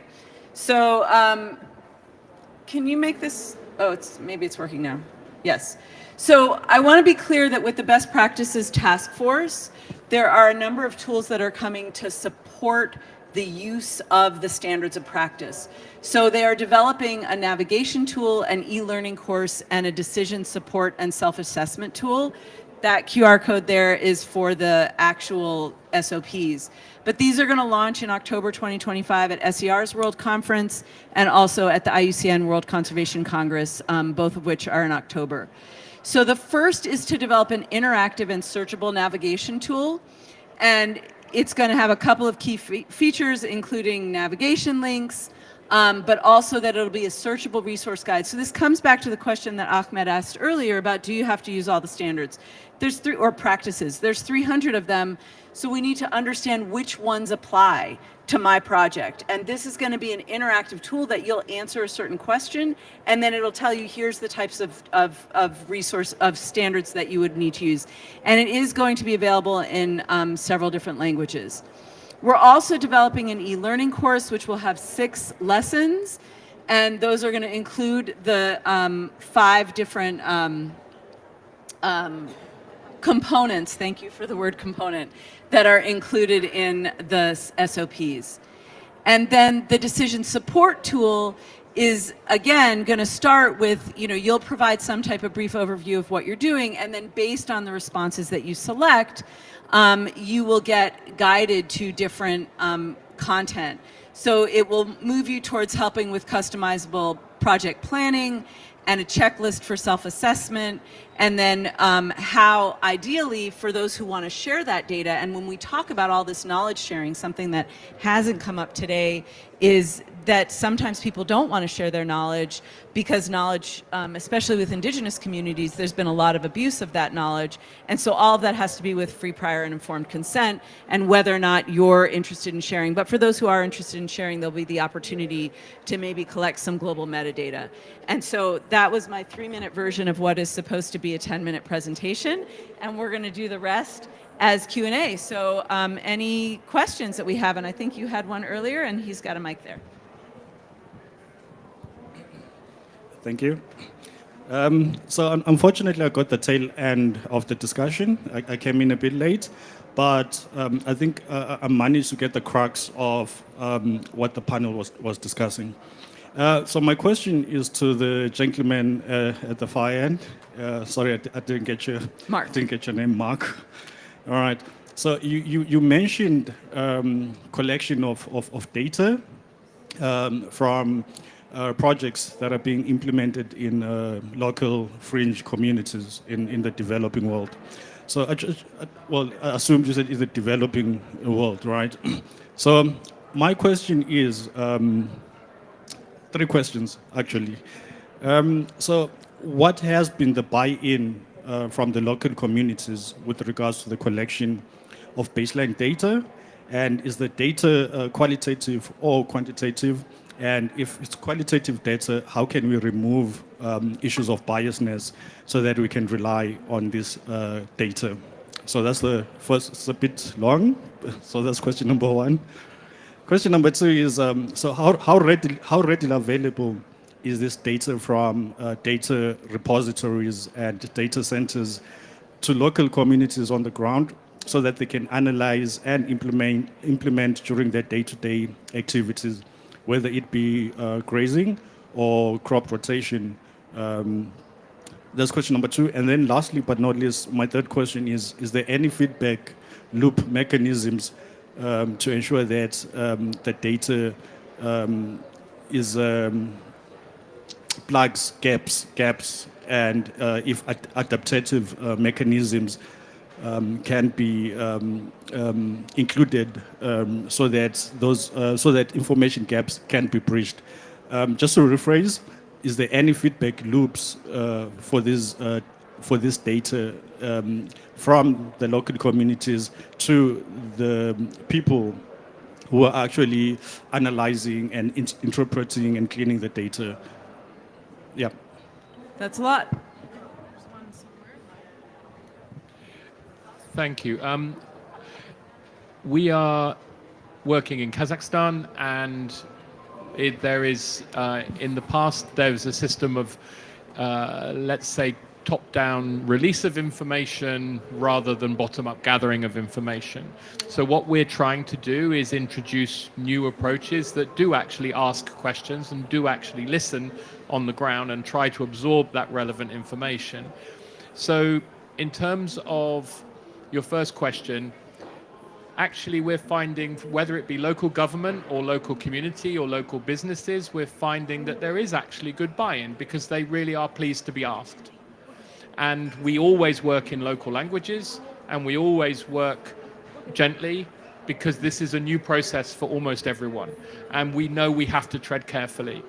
So we are gathering, in some cases, qualitative data about changes in the landscape that people have experienced. And also, additionally, we will gather quantitative data such as the number of grazing animals that different people are using in that landscape, which is degraded at the moment. I think in terms of in terms of bias, I'm not the person gathering all of the data, so I'm not really able to answer that question being open, but I certainly would be happy to connect you to people that are doing that. We have both social scientists and conservation scientists who are trying to work together to pool this information so that there's a valuable set of overall data that's gathered, so we build a proper picture rather than a picture through one angle or through one eye. In terms of the data being communicated back, we're doing it often for the first time with these groups, so we try to have local engagement workshops at the village level or at the local government level. And again, because we're deliberately giving space to people, actually it starts to become a dialogue. So rather than data gathering and gone. We're trying to end up with a data understanding and then sharing back and then create the feedback loop, which comes to your third question. So because we're doing restoration planning, yes, we are trying to gather information, offer options and solutions, and then try and then build on what people think is the best option in a joint way. But it is new territory for everyone, including us. So we are learning gently, and we're probably making some mistakes, but certainly we are trying to take all of those approaches that you flag. It's a really good set of questions. Thank you. Can I see if anyone else has any questions first, because we're almost out of time? A very quick follow-up? Okay, super fast. Data repositories and the easy accessibility of data. Oh, okay. Yeah. So we are in terms of the accessibility of data, we're trying to then make data available at that local level or at that community level more than ever before. But again, it's early stages. We're still learning. You have to go. Okay, we're at the half hour. I think Lee has to jump out. Is there any other quick question? Okay, so I just want to, before we close up, and I think most of the panelists can stay and talk with additional questions. Some might have to leave quickly. So first, I want to, again, thank all of our incredible panelists, and especially Vicky for giving such a great presentation on the standards. So if you could join me in thanking them. And I just want to reiterate that what we're trying to do here is help people do better restoration. So in many instances, we only get one shot, right? And we don't want to lose that shot. And standards are a way that we can get better outcomes from those shots. And one of the reasons we only get one shot is because we only get one shot at the money, right? And so we need to understand and how to use those limited resources to do restoration the best we possibly can to achieve all of these different multilateral agreement goals. And why do we have all these goals? Because we as humans need a planet that we can live on, right? Nature's going to be here with or without us, but we'd like to have a nature that's hospitable to us. And that means partnering with nature, being part of nature, recognizing that we caused some damage, and now we need to figure out how to fix things. And we have a lot of skills, but we also need to work with all these communities to understand and grow those skills and bring all those innovations that people are making on the ground every day into the next version and the next version and the next version of the standards. So I say that because all of these standards will be iterative. We are learning every day about restoration, and we're learning how to do it better, and the standards are going to be adapting to include that new information as it comes along. And that information is going to come from you all as well, and those of you who are online. So thanks again to the panelists. Thanks for all of you for being here, and have a great rest of your time. Yeah, let's do a panel photo. That would be awesome. John, will you take a panel photo for us? And maybe Bill can too? Let's have...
still part of the UK landscape.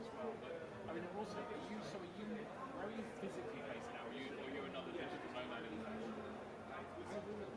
Okay.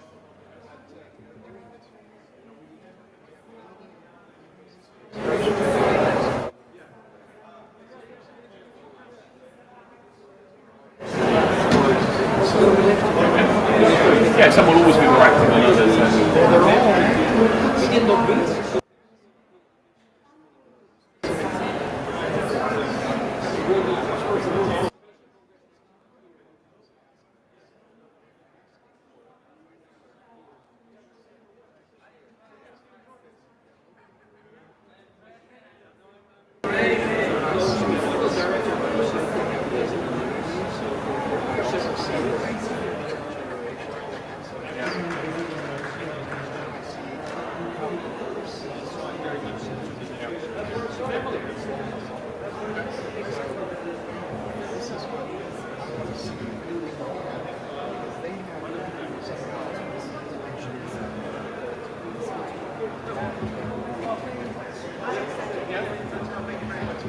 Lovely to meet you. Yeah, great to meet you. I'm leaving today, unfortunately. I have to go check it out now. Well, yeah, you have my card. Did I give you my card? I think I gave you my card.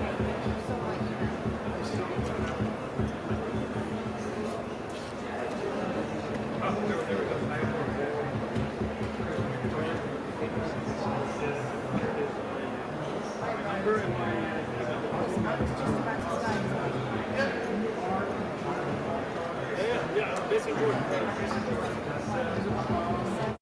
Yeah, our office is starting. I live in Atlanta, but we have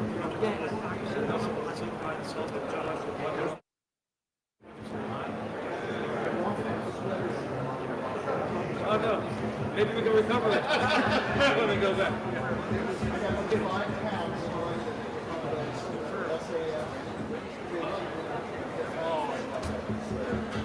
Maybe we can find it. Okay, take care. Bye bye. Bye bye. Great to meet you. No, I think. So I'm more than happy to connect.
English. I don't have anything. Okay.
1, 2, 1, 2. 1, 2, 1, 2. Donc là, ça ne fonctionne pas. Ça ne fonctionne pas. Là, ça ne fonctionne pas. Ça ne fonctionne pas.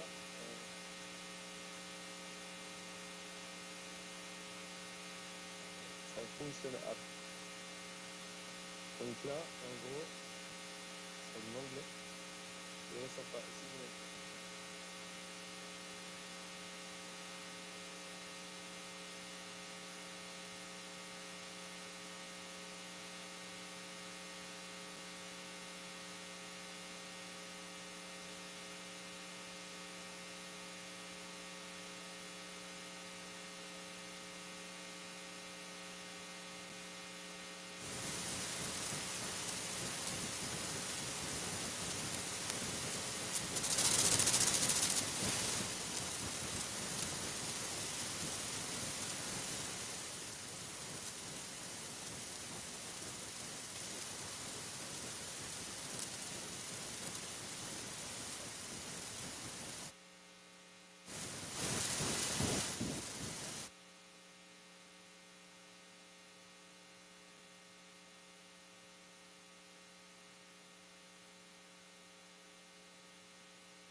check, check, check, check, check.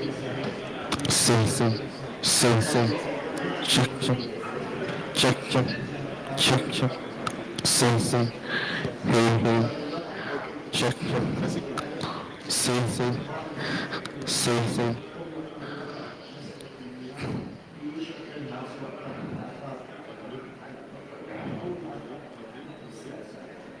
Check, check, check, check, check, check. See, see. 1, 1, 2, 2. Check, check. 1, 1, 2, 2. See, see. 1, 1, 2, 2. See, see. 1, 1, 2, 2. See, see. 1, 1, 2, 2. See, see. 1, 1, 2, 2. Check, check. 1, 1, 2, 2. Check, check. 1, 1, 2, 2. Check, check. Hey, hey, hey.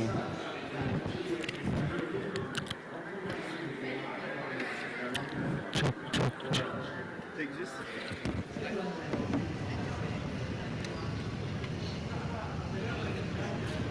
Check, check, check, check. Hey, hey, hey, hey, hey. Say, say, hey, hey, hey, hey. Check 1, 2, 2. Say 1, 2, 2. Say hey, hey, hey, hey, hey.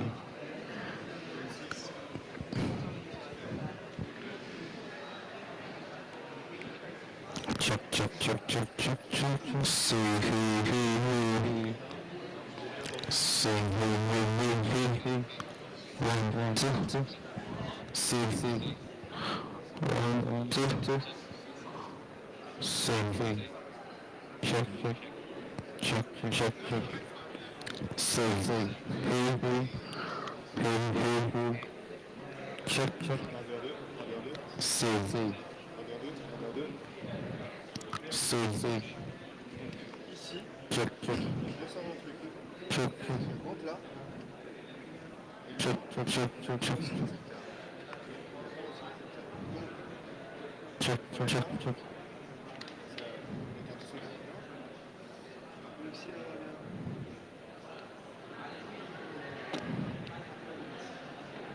Check, check, check, check. Check, check.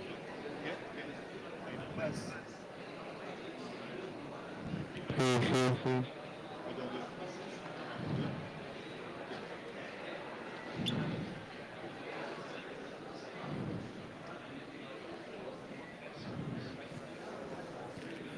Check, check, check, check.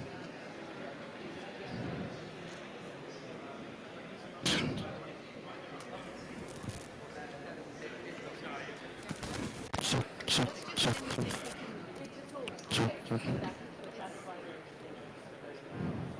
Hey, hey, hey, hey. Check, check, check, check. Hey, hey, hey, hey. Say, say, say, hey, hey, hey.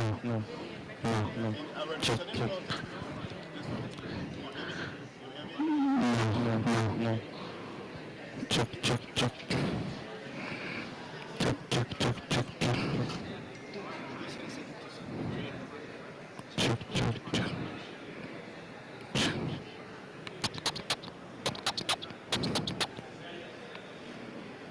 Check, check, check. Check, check, check, check, check, check, check. Check, check.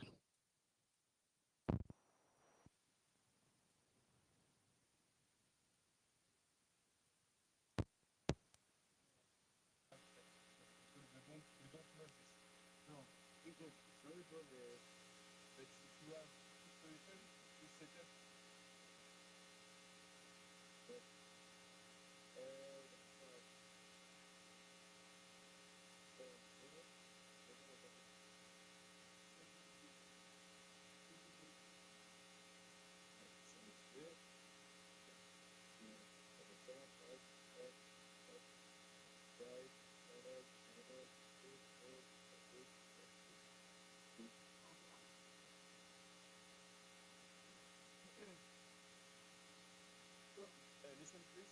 Our English channel. You hear me? You hear me? You hear me? You hear me? You hear me? You hear me? You hear me? You don't hear me? Okay. Good. When fine.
Yes. Okay.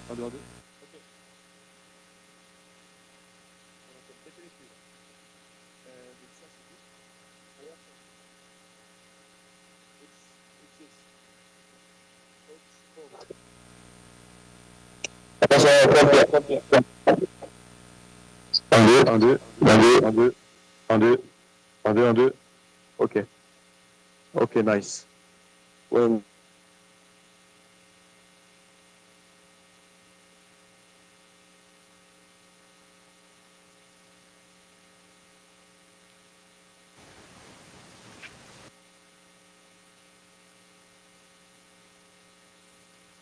un, deux, un, deux. Ok. No. Un, deux. Un, deux, un, deux. Un, deux, un, deux, un, deux. Ok. No. Listen the trouble. Yes. Yes. Um,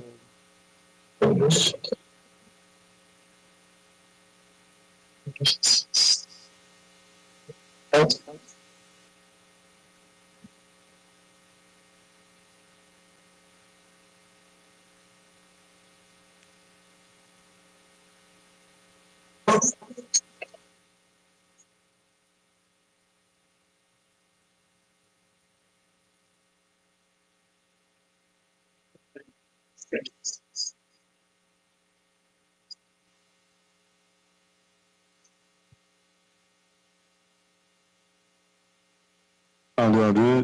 3 test micro. 1, 2, 1, 2.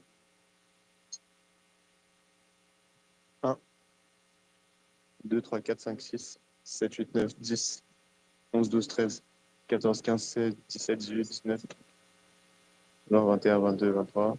1, 2, 3, 4, 5. 1, 2, 3, 4, 5, 6, 7, 8, 9, 10, 11, 12.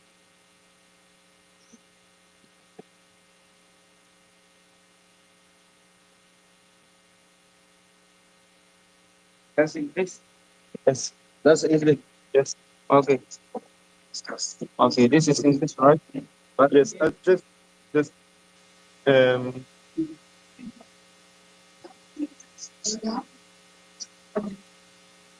sorry.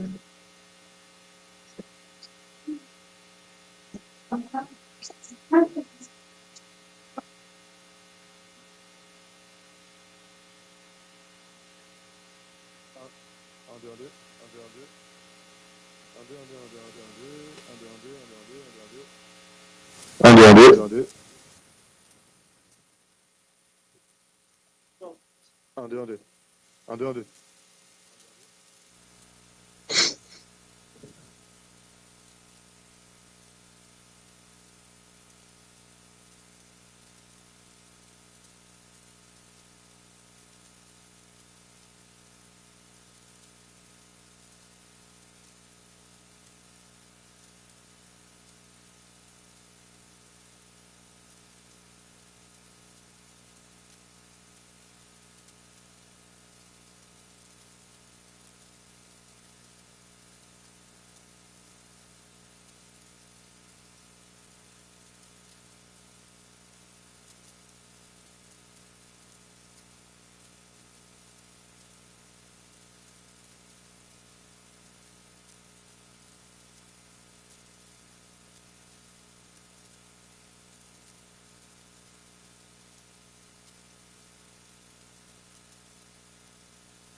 Go into this. Go into this, sorry. Okay. This is jump. Okay. Then from the main jump, go into this, to the USD. And the audio is from the magic. Okay? Okay. So you this is English, and English and Arabic. So this smart is will change. Arabic and English. English and Arabic. So I will.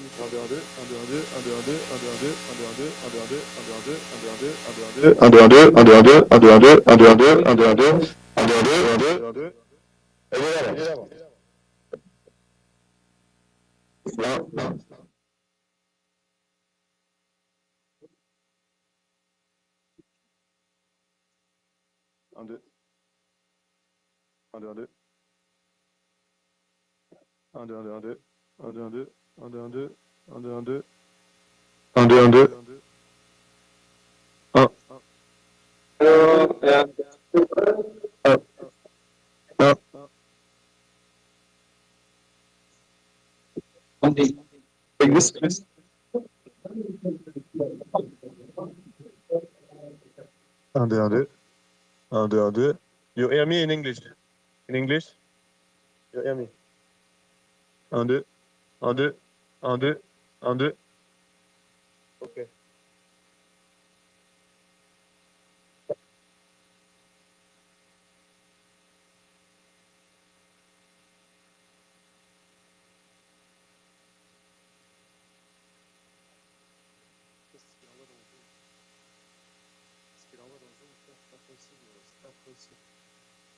C'est pas possible. C'est pas possible.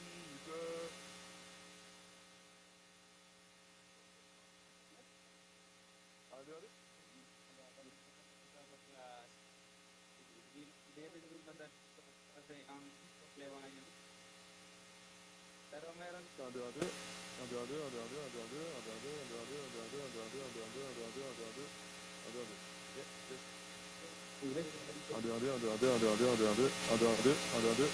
No, nothing.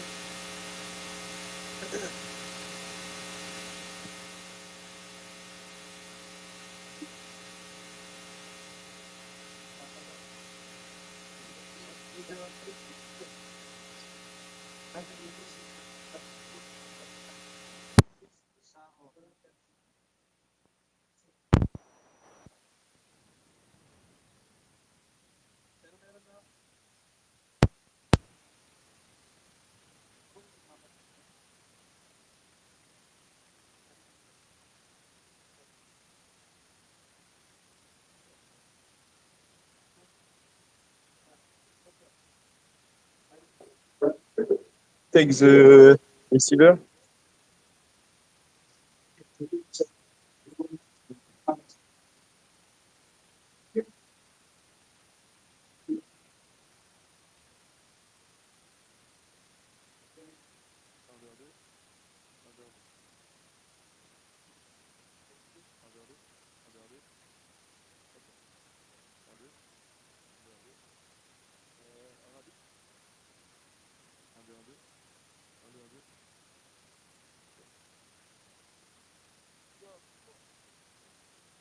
Ça marche pas.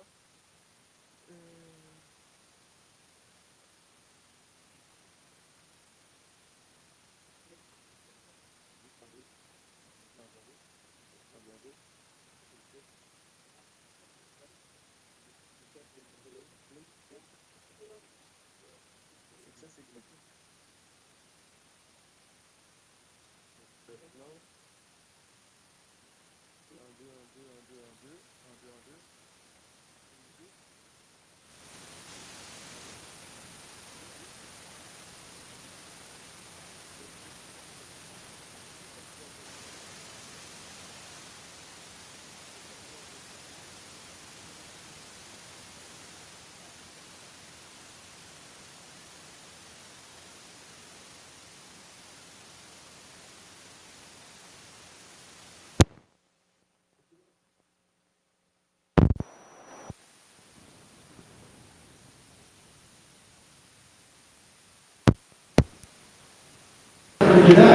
dari keluarga asal keluarga Un, deux, un, deux.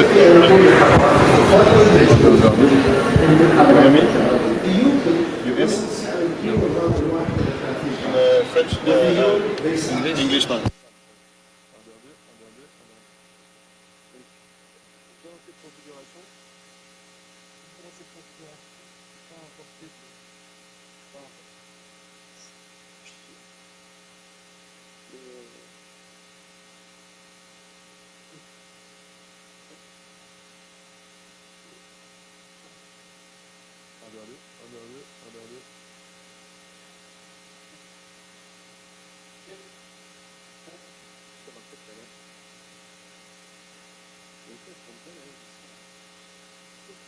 Ça fonctionne, donc ça fonctionne bien.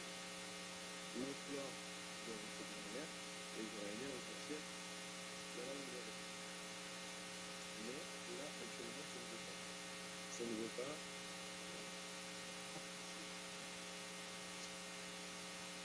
Ah, fuck.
Coffee station, water refill station, toilet, exit,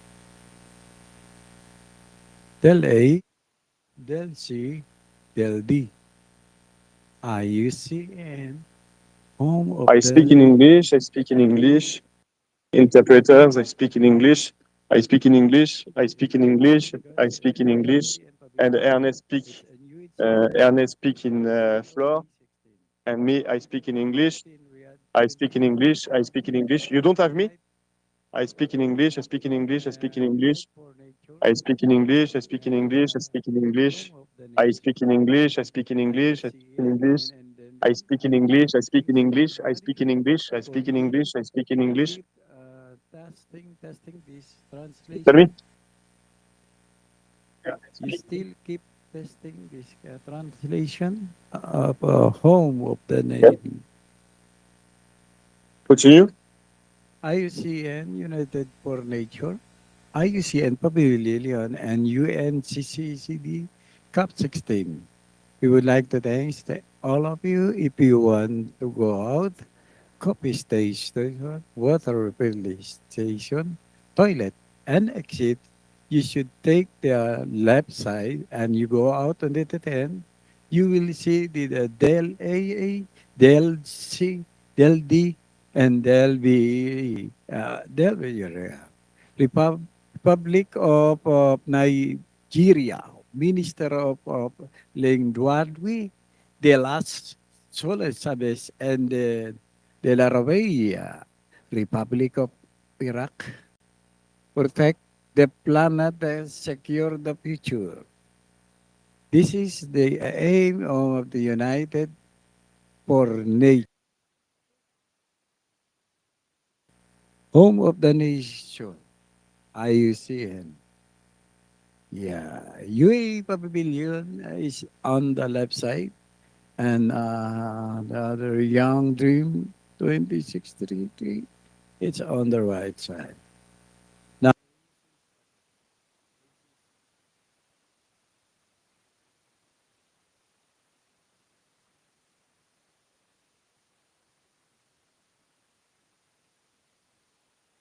yeah, 1, 2, sound check. Hello, hello, hello, hello, hello, hello, hello, everybody, hello, hello.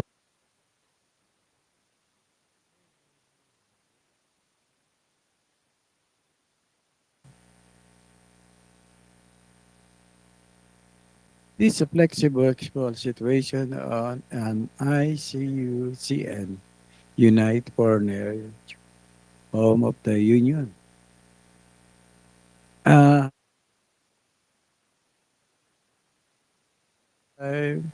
we need to do this, but some situation is just like a protection of the congregation. Check eh? 1, 2, 3. Everybody is welcome to sit and hear for what our conversation today here in IUCN Unite for Nature. IUCN Pavilion at UNCCD COP16.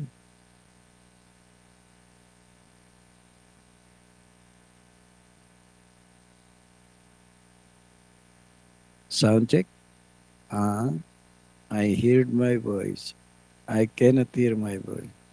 On the number of English, English, English, English, English, English, English.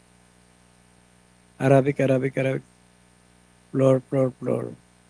English, English, English, English, English. See, see, see. Sound check.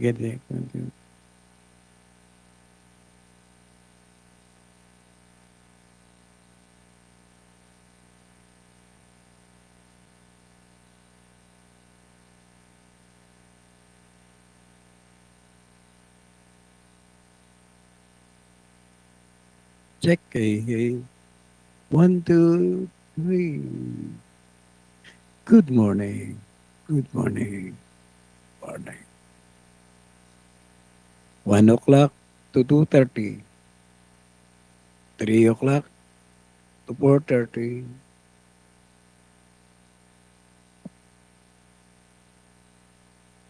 And 5 o'clock to 6:30.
Un 2 1 2 1 2 1 2 1 2 1 2 1 2 1 2.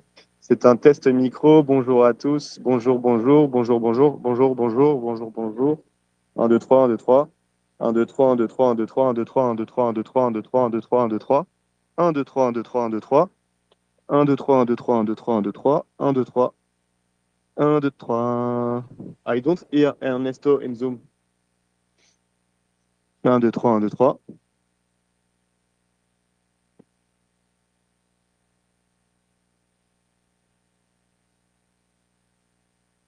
I hear from the streaming, but from the Zoom, I don't know.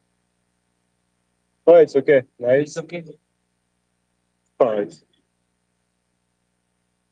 You don't hear Ernesto. You need to fix. You need to fix or no? I need to fix.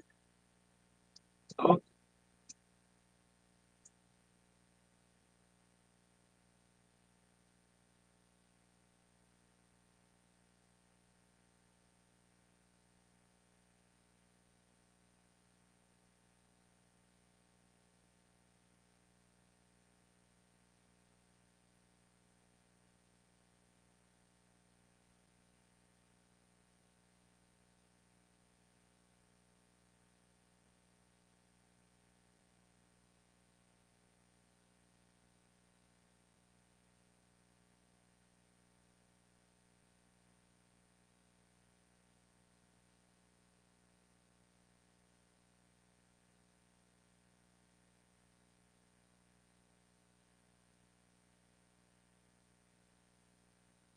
1 2 1 2 1 2 1 2. Bonjour à tous. Je fais un test d'interprétation. It's a test for interpretation RSI. I mute my mic.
Check, check. You hear me?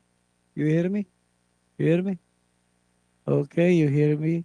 Okay. Sorry. I off the mic. Okay, I speak on the behalf of. I speak on the floor. English. English, this one. 01. Et Uh, maintenant, je prends le relais sur now it's in the floor. Ernesto. I Ernesto, speak je in. prends son I speak relais. in number one. I'm translator. And Okay. Okay. Del A, Sam? Del C, Del A. And Pronunciation is okay, related to all of nice. you. Okay, And sound check. we wait Okay. Manny Okay. for connect the live. Yes. Okay. So you need to.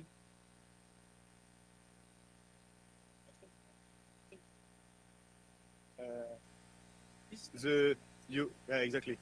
Okay. Yeah. Okay. And he is the one who changed the. What? No, the change. The which. Yeah. You talking Are talking English? English or. Go ahead. My question. How many channel we have here? Search it. No, no. How many? Today? Yes. The next session.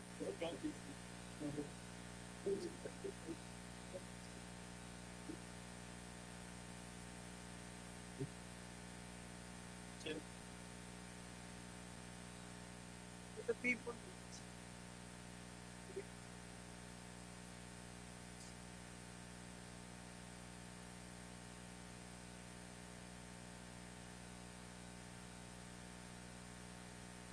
Yeah. Example, your translator, Arabic. Arabic. Talk to the for this one.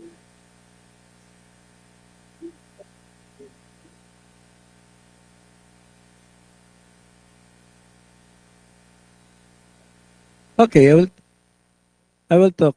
I will talk. I will talk now. Yes, yes, yes.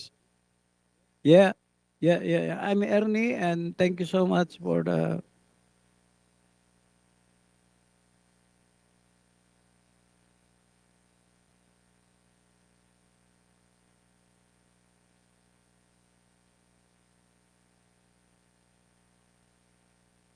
I want friends. One Arabic. We can do that.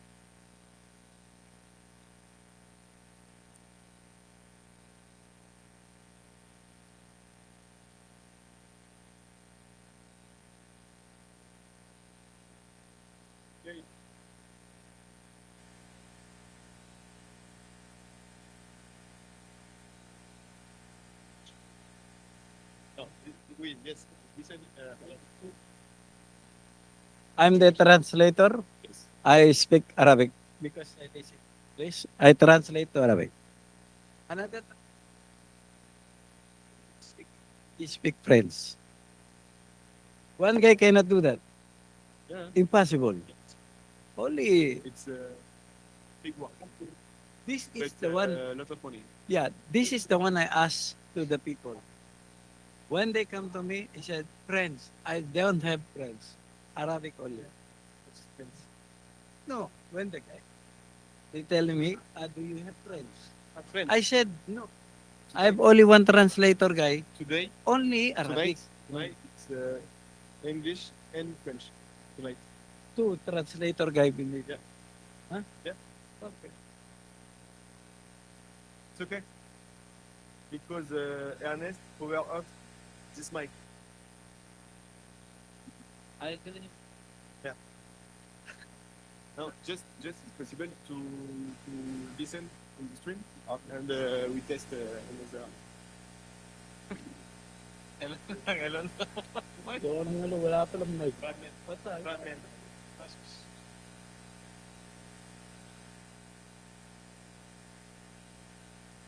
Can I talk? Hello. Hello, can I talk now? Hello. Can I?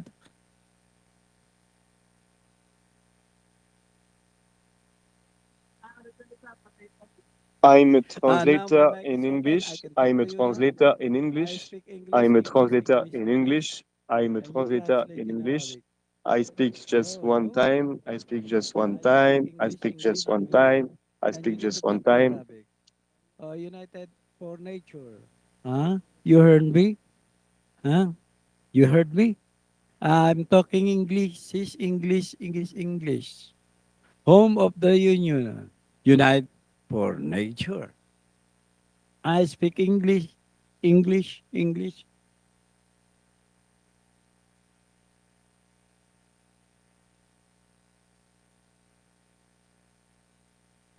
Yeah, yeah, yeah, yeah, yeah, yeah, yeah, yeah.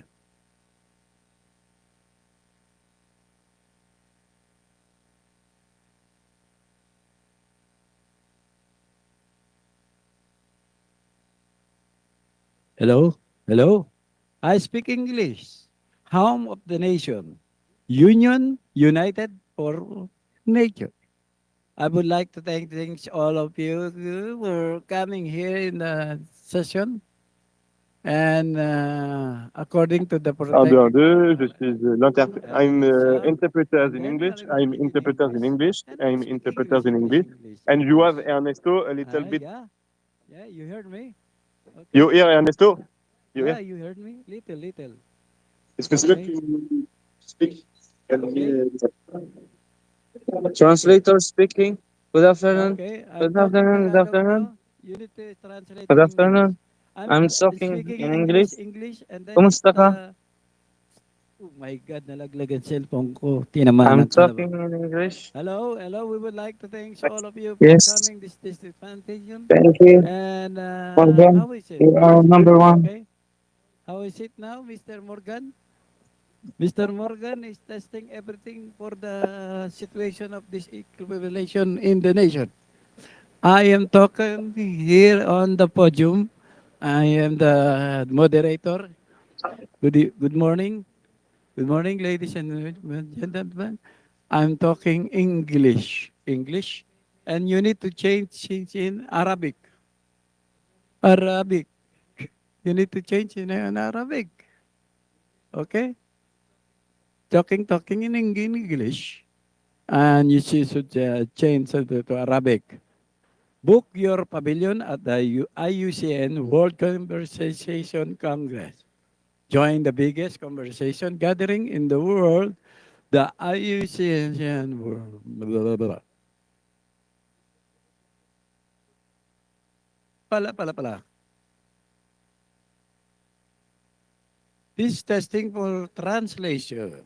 I'm speaking in English and you speak Arabic.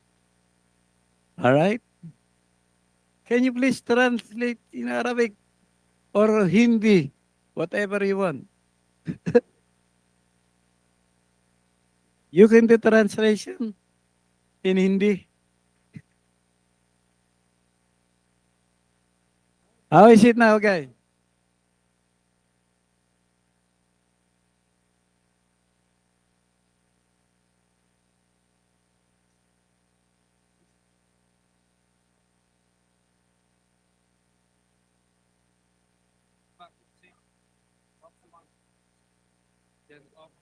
Of this one. Same like my setup. What I will touch? Yes, of course.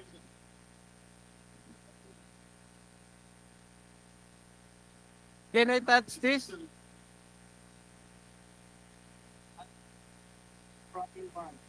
Without translating. I know what's going on. I know what's going on.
Hello.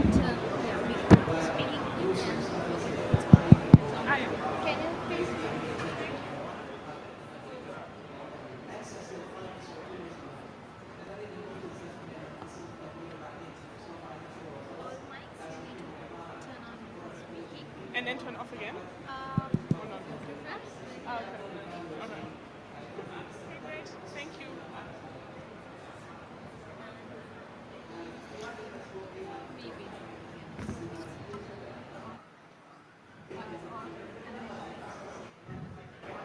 All right, everyone. Thank you so much for joining, even though it's lunchtime and we don't have food. Shocking. You already ate, I'm glad to hear. Thank you so much for being here. My name is Leonie Meyer. I'm the global lead of the Grasslands and Savannas Initiative at WWF International. We've heard a lot about grasslands and rangelands during this COP, so I'm still very excited about this event, don't get me wrong. We're going to hear from different stakeholders and experts on grazing for good, pathways for sustainable grazing management. And this session is going to be co-moderated. So I'm going to pass to my co-moderator here. Hello, everyone. We have a really esteemed panel, so we need two co-moderators for this event. My name is Sairandri. I'm a program officer with IUCN. We are so excited to have all of you. We've been hearing a lot about grazing, overgrazing, but we really want to dissect this issue a little bit further with all of your expertise.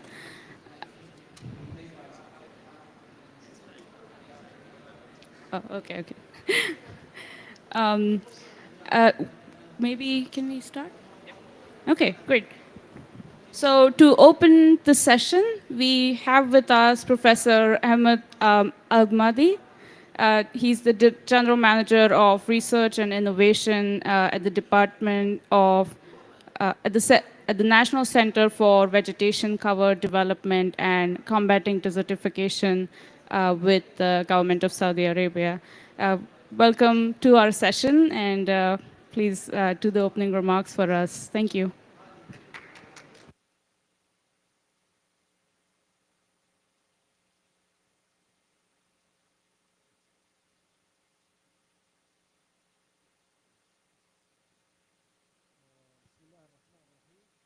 Thank you. Bismillah ar-Rahman ar-Rahim. Alhamdulillah wa salatu salam ala Rasulullah. Welcome all. Good afternoon, esteemed colleagues, distinguished guests, and valued partners. It is a privilege to welcome you at this pivotal dialogue, Grazing for Good, Pathways to Sustainable Grassland and Rangeland and Ecologically Significant Ecosystems on Earth. They support biodiversity, sustain millions of livelihoods, and serves as natural buffers against climate extremes. Yet, as we are all aware, these landscapes are under threat. Overgrazing has emerged as a significant driver of land degradation and desertification, leading to cascading challenges, biodiversity loss, soil erosion, sandstorms, and the depletion of carbon stocks. These impacts jeopardize food and water security and exacerbate vulnerabilities for communities around the world. The complexities of overgrazing, rooted in cultural, economic, social, and political dimensions, make addressing it a formidable challenge. Yet, it is a challenge we must confront head-on if we are achieve our shared goals. Under the Sustainable Development Goals, under the Sustainable Development Goals, the Global Biodiversity Framework, and the Land Degradation Neutrality Targets of the UNCCD. This event brings together a diverse array of voices, policymakers, practitioners, researchers, and community leaders. Through their expertise, we will deliver into strategies that are already showing promise, identify gaps, that the need of urgent attention, and to synthesize actionable recommendations for decision makers. Our discussion today are not only about addressing overgrazing, they are about redefining the way we manage grasslands and rangelands to make them cornerstones of resilience against climate change, resilience for vulnerable communities, and resilience for the planet as a whole. I am confident that the insights and solutions that emerge from this session will contribute meaningfully to the discussions at COP16 and beyond. Together, let us chart a future where grassland and rangelands are well managed, productive, and thriving ecosystems that support both people and nature. Thank you for your dedication for this cause and for your contributions to today's dialogues. Thank you very much. Thank you so much, Professor Amgadi. We're very honored and pleased to have you here at the session, open in such, with such good concrete words. Our next speaker is going to set the scene for today's session, and he would call overgrazing a wicked problem. So I'm really very pleased to hear from Nigel Dudley, who is working at Equilibrium Research and partnering also with WWF on many projects on grassland management, to set the scene for us. Nigel, the floor is yours. Thank you very much. Let's just get this presentation up. Yeah. Okay, thank you, everyone. I'm just going to set my clock so I don't go on too long. What I'm going to do today is set the scene a little bit for the conversation that's coming by looking at where grazing goes wrong, where we have too much of it or have too little of it, some of the underlying drivers for that, and then just a few of the other issues we need to take into account when thinking about that. And then that'll pass on to a series of panelists to both comment on that, but also to share their own experience, their own opinions. So we know, we've heard repeatedly the last few days, land degradation is a major problem, and grazing is part of that. Obviously not all of it, but it's part of that. Some of those issues have been around for a long time, parts of sub-Saharan Africa. This is a bit of Tanzania up on the screen.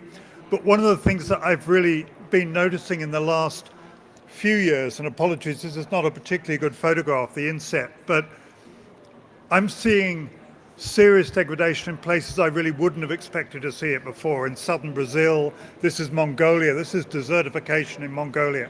There shouldn't be deserts in that part of Mongolia. We're seeing serious erosion in parts of Europe, places that have hitherto been okay. So, we have a very serious problem. But also in other areas, we have a problem of lack of herbivores, lack of grazers, and loss of grasslands through both woody and scrub encroachment.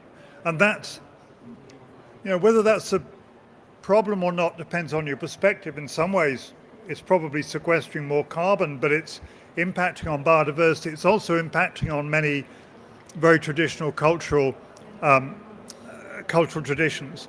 This is in Albania, but throughout Central Europe, Eastern Europe, parts of Northeast USA and Canada and other areas, we're seeing increasing encroachment. And that's in large part because of abandonment of agriculture. So we've got two issues, probably a bigger one of overgrazing, but also a serious one of undergrazing. And also, just to bear in mind that grazers always know this. They're aware of this. It's not that they don't know there's a problem. And they're generally taking steps to do something about it.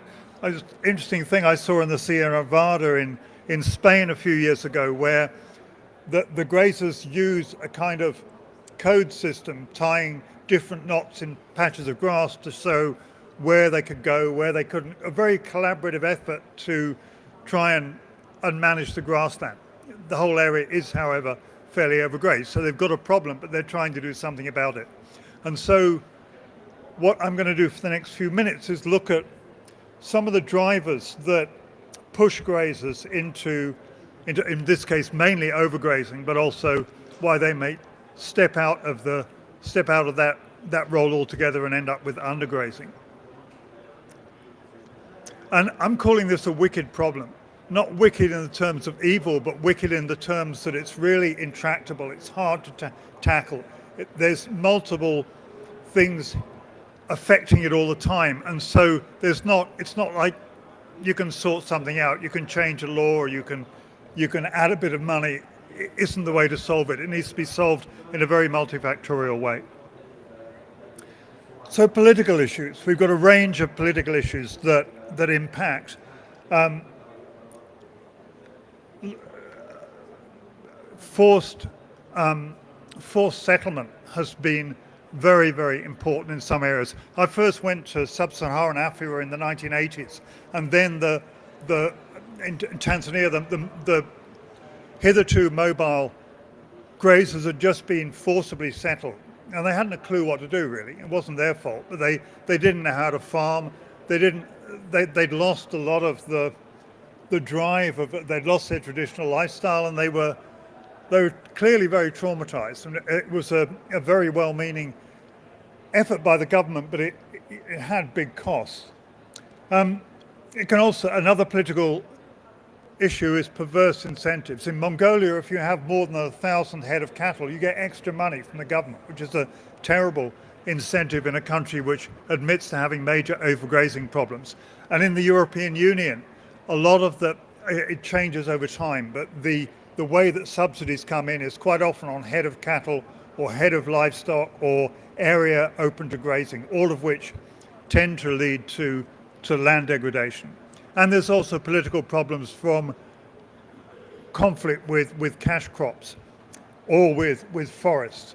Someone worked out recently that an area of sub-Saharan Africa the size of France has been identified as for planting with fast-growing forests in order to sequester carbon.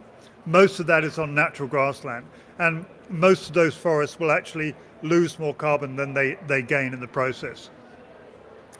There's also social changes, there's demographic changes, there's more people. Population growth is a real issue in some cases, also depopulation.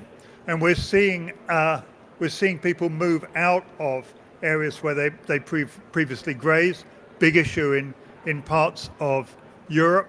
We're also seeing a phenomenon virtually worldwide of men leaving and going and working in cities and women being left with the livestock. And that has a number of impacts. Some ways it's quite good. It gives women more power in the community than they had before, but it also means livestock management is different.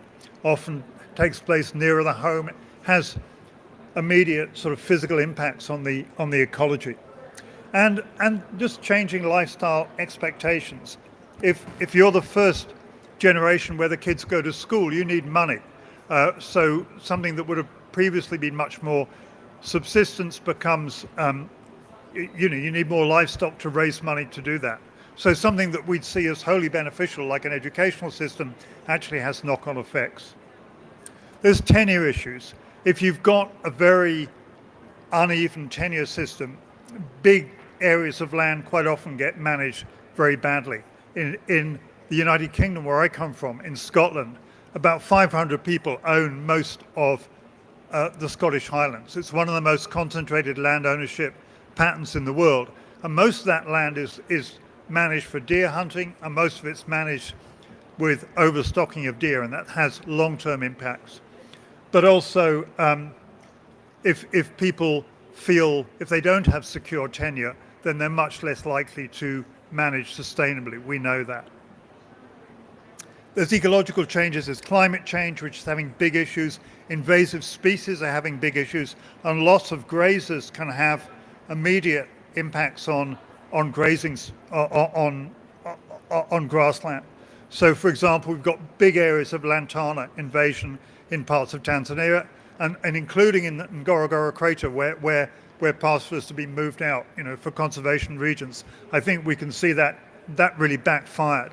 I went back there for the first time in probably 30 years, actually, this February, and driving through the forest, coming down from the crater, there was it's too dense for the elephants to get through. They're going on the road now, which is having all kinds of impacts.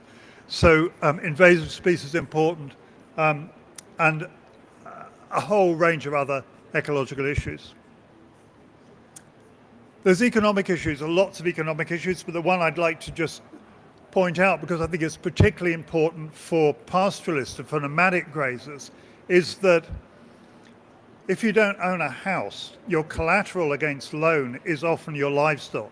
So you've got a big incentive to build a livestock herd so you can get a loan. So and so again, it's a sort of perverse incentive. It's not their fault. People, this is Kyrgyzstan, are living in very mobile homes. They own their vehicles, they own their livestock, they own very few possessions. It's not the way that status is measured. And so if you need a loan, you need a lot of animals. And those first 5 were all very pragmatic, but there's also really some cultural issues. For many communities, the number of livestock is very important for culture, and that's a kind of perverse incentive to get you to have more. The same way maybe in Britain, people overstretch themselves massively to get a big car because it's a big status symbol. I think in some countries people overstretch themselves with livestock because it's a status symbol. And that's particularly the case when you have absentee landlords, when you've got an MP in the central office that wants to be a big person and have lots of livestock and then hires people to look after it. That person is much more divorced from the land. They're not seeing what is happening. It drives overuse. So, that's a quick run through, but then I'm going to look at some other issues we need to consider. I mean, one thing is that all the models show we actually have too many livestock globally. We eat too much meat. When we hit the crunch, which is sometime around 2035, where we calculate we can't increase productivity at the same rate as population growth, we're going to need to have more land for crops. And I don't think that's a big problem for pastoralists. I think the main costs are the very intensive livestock farming, in indoor farming and so on, with huge costs in terms of bringing in fodder. But anywhere where you are bringing in fodder, you're having an impact. So there's something we need to consider. And it's been very controversial, including, I must say, within WWF. We've argued about it internally a lot. It's caused tensions about whether this issue is real. But all the models, all the projections seem to show we need to change that. We also need to think about grazing management. I need to look at my hand. Yeah, sorry, got it. Oh yeah, oh perfect. So it's, I hadn't even seen it was there. Been trying to remember. Been looking at you guys. Okay, so rangeland management is also very subtle, and slight changes in management can make a big impact on the ecosystem. So if you've been to the talk we gave last week, you may have seen this slide before, so apologies. But these are 2 places in Kyrgyzstan where I've been the last couple of years. They look quite similar. They're both used for grazing. They're both quite intensively grazed, but the one on the left is basically very, very species poor, nothing much there. The one on the right, which actually looks even more degraded, that hill slope, actually it was full of different plants. It was incredibly rich. And the people, I was interested talking to the herders there.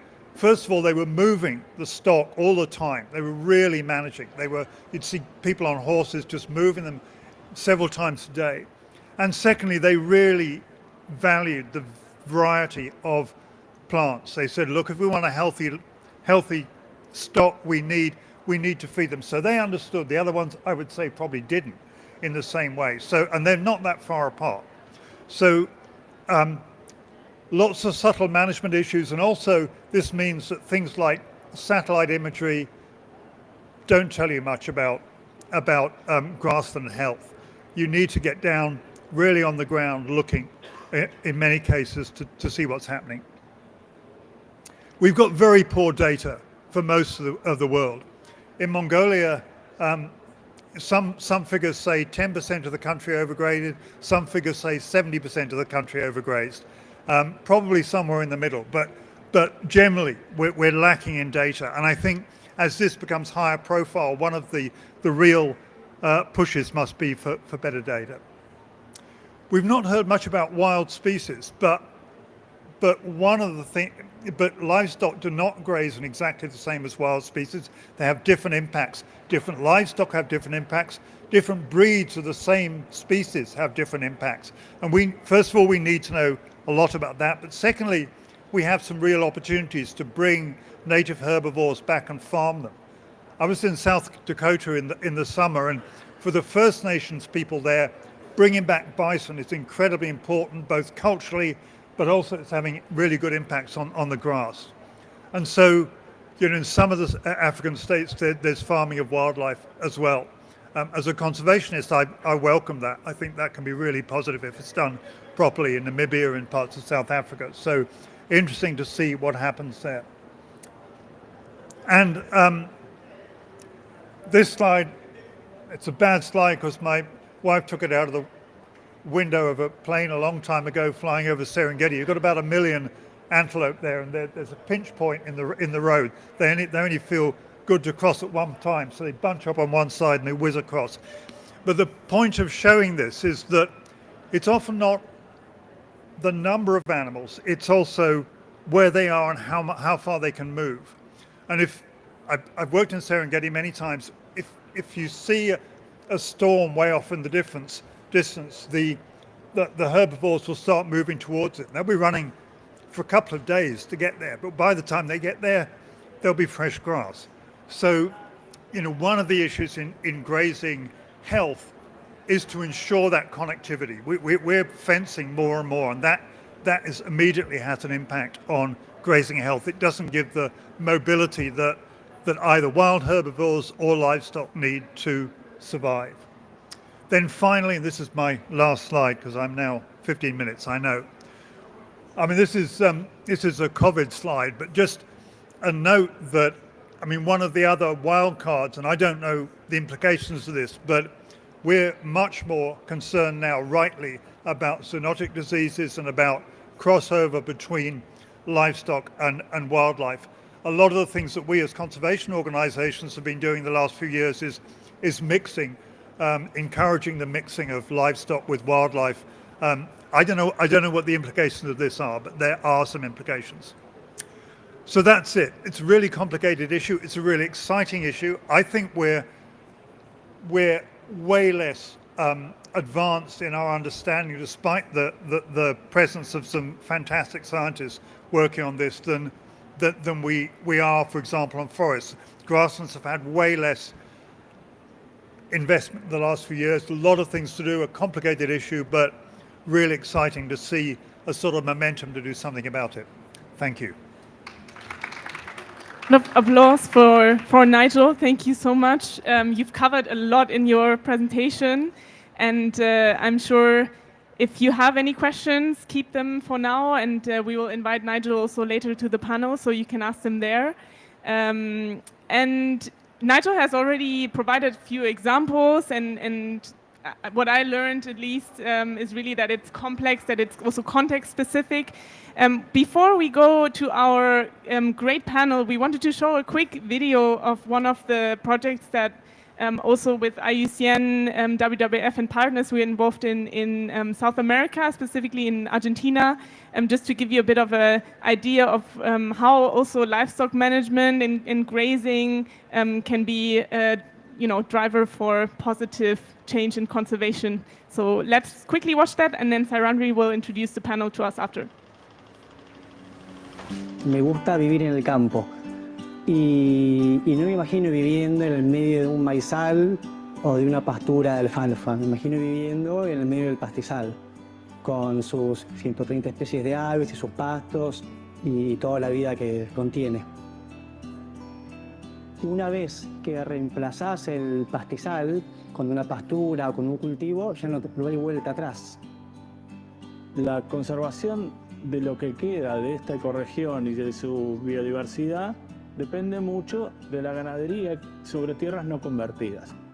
Yo considero que las buenas prácticas ganaderas son aquellas que engloban un poco de lo que es bienestar animal, buen manejo del pastizal natural, sin descuidar lo que es la productividad. La base de la ganadería sustentable es una ganadería de procesos y no de compra de insumos. Entonces ya de por sí es más barato, es más económico. Simplemente utilizando alambres eléctricos y manejo principalmente, se puede llegar a lograr altos niveles productivos. Esos campos manejados por el ambiente y nosotros que son manejados de manera sobrepastoreada, veía diferencias notables. Principalmente en la fauna, que hay cantidad de fauna y distintas especies que se han aumentado y lógicamente producción de carne. Empezamos a ver diferencias en la fauna, empezamos a ver diferencia en el suelo. Dado beneficios en lo económico y después se ve en el recurso. Menos erosión, más cobertura, más biodiversidad.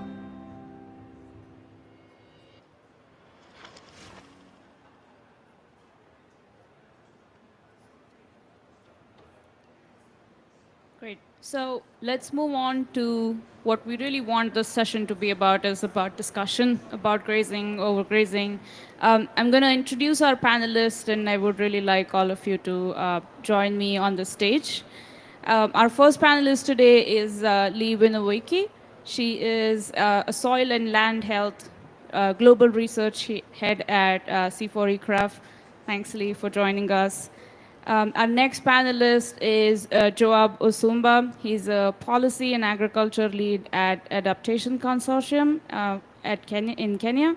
And he's going to bring us a lot of perspectives of how it also interacts with water management. So welcome, Joab, to the panel. The next speaker is David Hoover. He's a eco-hydrologist at the Agriculture Research Service with the U.S. Department of Agriculture. Welcome, David. And Fiona Flinton, if I can have you on the stage. I'm sure you all have seen Fiona in one of these panels. She is omnipresent at the moment. Senior scientist at Rangeland and Pastoralism at ILRI. And she's really going to bring the community perspective into this conversation. So thank you all for joining us. Let's get into the discussion.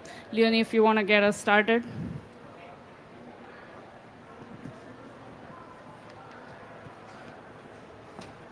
Getting my papers done. Thank you so much for these introductions. Thanks for being here. It's excellent to have you. Let's start with you, Lee. Your focus is on soil, as we know, and we want to know mainly your perspective on grazing, on overgrazing, but also on the role of local communities. How have you perceived that in your work? What's important? What should we be aware of? Okay, thanks for the opportunity, and I'll try to stay focused, though it's quite a big question. So first, let me say that when I'm traveling, for example, on a plane, and I tell someone I'm a soil scientist, they literally have no idea what that is. They think I've misspoke. But in the rangelands, for example, in Kenya, where I live, when I say I study soil, immediately pastoralists will start taking me to different parts of the landscape, showing me which grasses grow on which type of soil, because it's literally what they think about all the time and what they see all of the time. So I wanted to start with that because Nigel mentioned that pastoralists know when something's overgrazed. They know when something is degraded. So we actually don't need to tell them that. And so I think your question was very much around what are some of the more positive approaches that we've been seeing. And I'll just start by saying that most of the landscapes I work in have mixed grazing. So as Nigel beautifully showed us, wildlife and cattle coexisting together. In fact, we even saw a rhino the other day outside of the sanctuary in Mara North, which was pretty impressive. They had never seen that. So what we're seeing is some severe degradation, where maybe in the past, that's why I was asking Nigel about what he means by subtle management, maybe in the past these landscapes could have been managed by just doing some grazing management. Well, in northern Kenya, we've done workshops and we had huge maps and we asked different communities where their reserve grazing is. Guess what? It's all in the same place. And that place is completely eroded and there's nothing, there's no forages. So it can't just be grazing management in some of these areas, and what we're calling now is active restoration. So it may be mobile bomas mixed with reseeding, mixed with erosion control, mixed with a grazing management plan. And what we're seeing with the carbon markets, and I don't want to derail the conversation, but it's brought a lot of awareness on rangeland restoration, because if they're going to put carbon in the soil, it's going to be through increased grasses and forbs, herbaceous cover on the landscape. So in a way, these carbon markets have actually added a small, tiny incentive for more rangeland restoration. Thanks, Lee. That's really an integrated approach is what I'm hearing from you to tackle this problem. And before, I kind of want to set the scene a little bit more by asking a question to David about when we are talking about overgrazing, have we adequately contextualized this? Do we know what is considered as overgrazing, and do we have baselines for what we consider as sustainable levels? And sort of maybe you can bring some examples from the US, but also globally, where are we at in just understanding this issue better? Thank you. So from the perspective of the U.S., little history, if you don't mind. So when the livestock industry really started expanding in the U.S., particularly in the West, in the Southwest, there wasn't really any private land. There wasn't a whole lot of management. So people were just trying to put as many animals on the land as they possibly could without respect to the impacts on the environment. And we learned very quickly that that was a problem. We had big events on top of that. So if we had a drought, it'd lead to livestock mortality, it leads to land degradation, and lead to soil erosion. And so the U.S. quickly realized that we had to do something about that. And so one of the first things was to come up with some sort of a way to match the number of animals on the landscape with the amount of forage. And so that was the first attempt, is just trying to come up with a reasonable carrying capacity for the land. But we quickly realized that that didn't solve all the problems. So in cases where there was degradation, by putting a good amount, either removing cattle or reducing the stocking rate, in some cases we did see the grass come back, but in other cases it didn't. And we were, like, as scientists, we were really wondering why, when you remove those pressures, why didn't we see things come back? And one of the really interesting theories to come out of that is that these systems aren't in equilibrium necessarily. They're not going to go back to this state because they're very dry. They often have alternate states they could go into. And so we've developed these state and transition models that can then account for the different states. So you might be in your natural perennial grass state, and if you cross a threshold by overgrazing it, it can move it into another state that you can't actually just go back in revert back to by removing the animals. There has to be some form of active restoration. And so by coming up with these state and transition models for different systems, because it's very system specific. You can't really apply one to the other. It depends on the soils, it depends on the climate there, and it depends on the animals. And so that, and then we also have, if you're interested in coming to the US Pavilion, we have information on land PKS. It's the idea of land potential and trying to match that, which involves soils and involves vegetation, to figuring out how to have the right amount of animals. So, thank you. Thanks so much, David. I hear active restoration is really a key word coming out from both of you. So we're moving from the US to Kenya. Joab, you're working a lot with communities. You've seen some of the challenges that they face in maintaining also their traditional practices in the face of drought and climate change. Can you talk to us about the support that you've also provided, like working with them And also, how does that relate to overgrazing? What do you see are the main challenges there? Yeah, thank you very much. Let me begin by saying we have worked with the local communities on the ground in Kenya, like Lee said, and what we have seen is a pathway to sustainable grassland management is a pathway that is likely beginning with water resources management.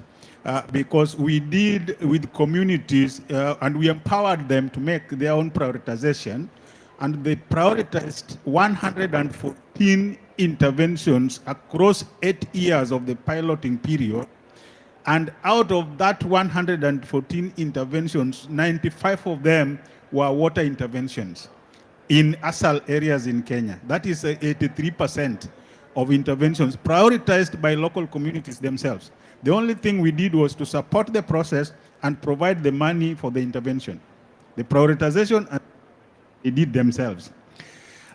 So that gave us an idea that we really need to focus on water if we really need to sustain the systems in the grasslands.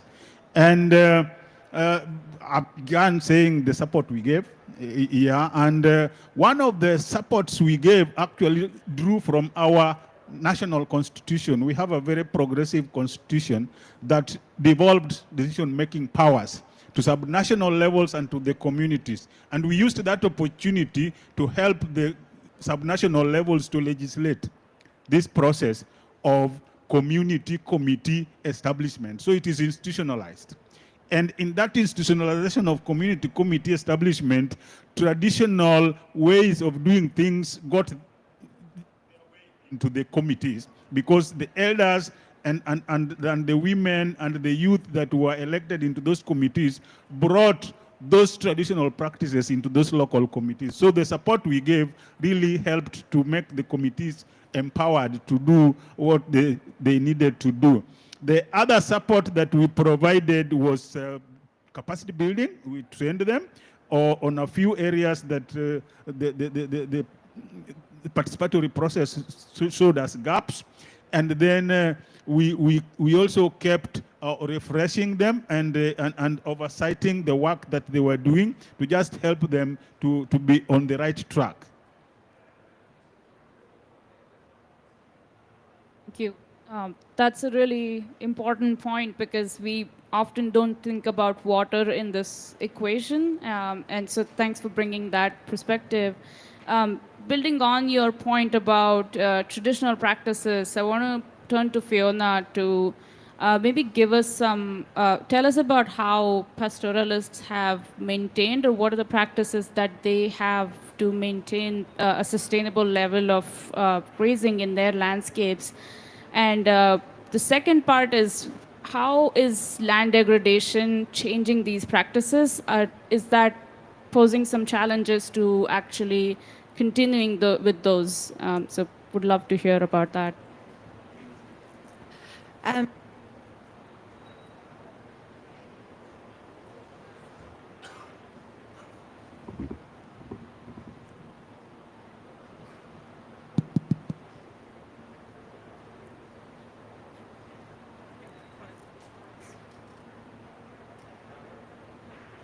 Hello? Yeah.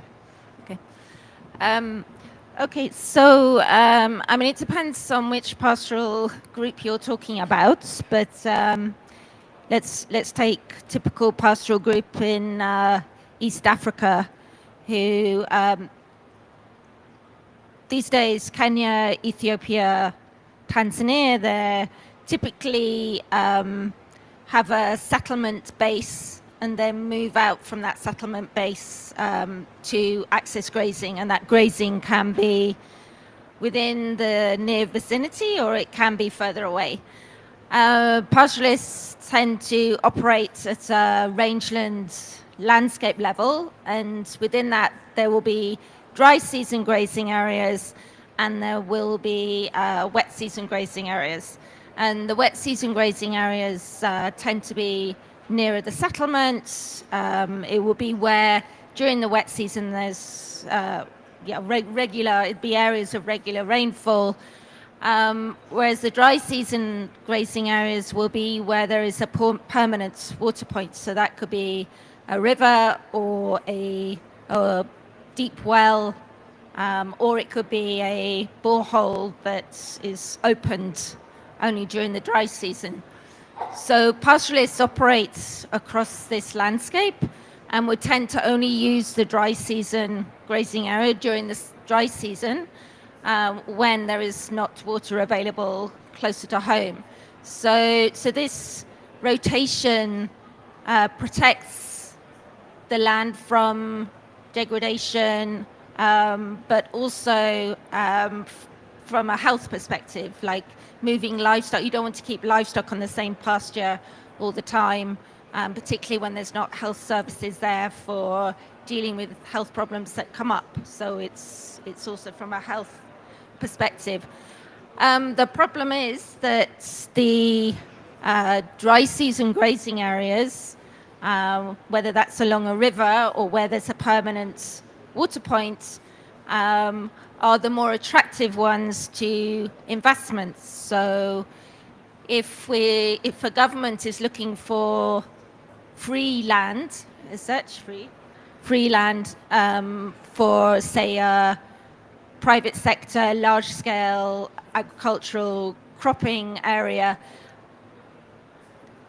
these perceived empty free lands along the rivers would be a good place for that. But that means then that these high productivity areas for the pastoralists, these are the dry season grazing areas that they depend on, are taken out of the grazing system. So then they're only left with the lower productivity areas, the areas that are getting the water during the wet season. So this is increasingly being seen, that the high productivities are kind of being taken out of the area. And any pressures like that are taking away the key resources for the pastoralists will drive them to use the areas that they have left and are accessible to them. So when we talk about rangeland degradation, it's not because pastoralists are purposefully destroying their resource base. It's because there are some deep-rooted and often political causes, deeper-rooted causes that are forcing them to use the land in an unproductive way. Having said that, pastoralists are opportunists. So when there is grazing available, when there is grass available and they see grass available, they will build up their livestock to use that grass. I mean, why not? Why leave grass there that's not going to be eaten? So let's build up the herd. But then, of course, when a drought comes, it will become overgrazed and livestock will die. But you have these cycles of this. So it's complicated. And also what may look like an overgrazed area of land, give it a few days, good rain, it's coming up again. So yeah, it's complicated. And often where communities are not in control of their lands that they use, they don't have secure tenure. There is not land use planning that says this is the area for grazing and this is the area for cropping. In these kind of situations, pastoralists who have less power within a highly biased political system, they are not able to control their lands, and their lands are constantly being taken away. So all these land pressures kind of build up and lead them to doing practices that they would rather not have to be doing. But yeah. Thanks so much, Fiona. And you've missed Nigel's presentation, I think, but you really touched on so many of these really complex factors in the context that you work in. So that was really interesting also to understand, how you perceive it. It really kind of matched that assessment, I would say. And you briefly mentioned tenure and governance.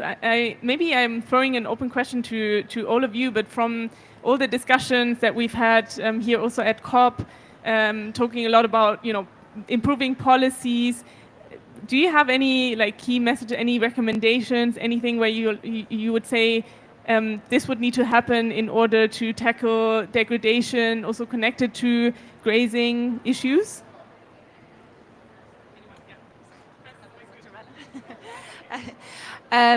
Yes, no, I mean this constant situation where pastoralists, where governments are not giving secure rights to pastoralists is, you know, really can't go on. I mean, we've been talking about it for decades, that pastoralists do not have secure rights to their land, and we have policy and legislation developed, which is a good thing, but then it's not put into practice. So, for example, Kenya has a community land bill, but it's not yet still really moving forwards in any significant way. So yes, I mean, giving pastoralists the rights to their land that they deserve will make a big difference. Yeah, just building on what Fiona said, that's such a great question. So I think a couple of things. One, we know that countries are updating their NDCs right now. So, and I think it was, well, I don't want to say if it was IUCN or WWF did a review of NDCs and whether or not rangelands were part of it. I think that's a real opportunity. You have three of us here kind of thinking about Kenya, but Kenya's 80% rangeland. So how is Kenya going to reach their NDCs without thinking about soil carbon in the rangelands, as an example?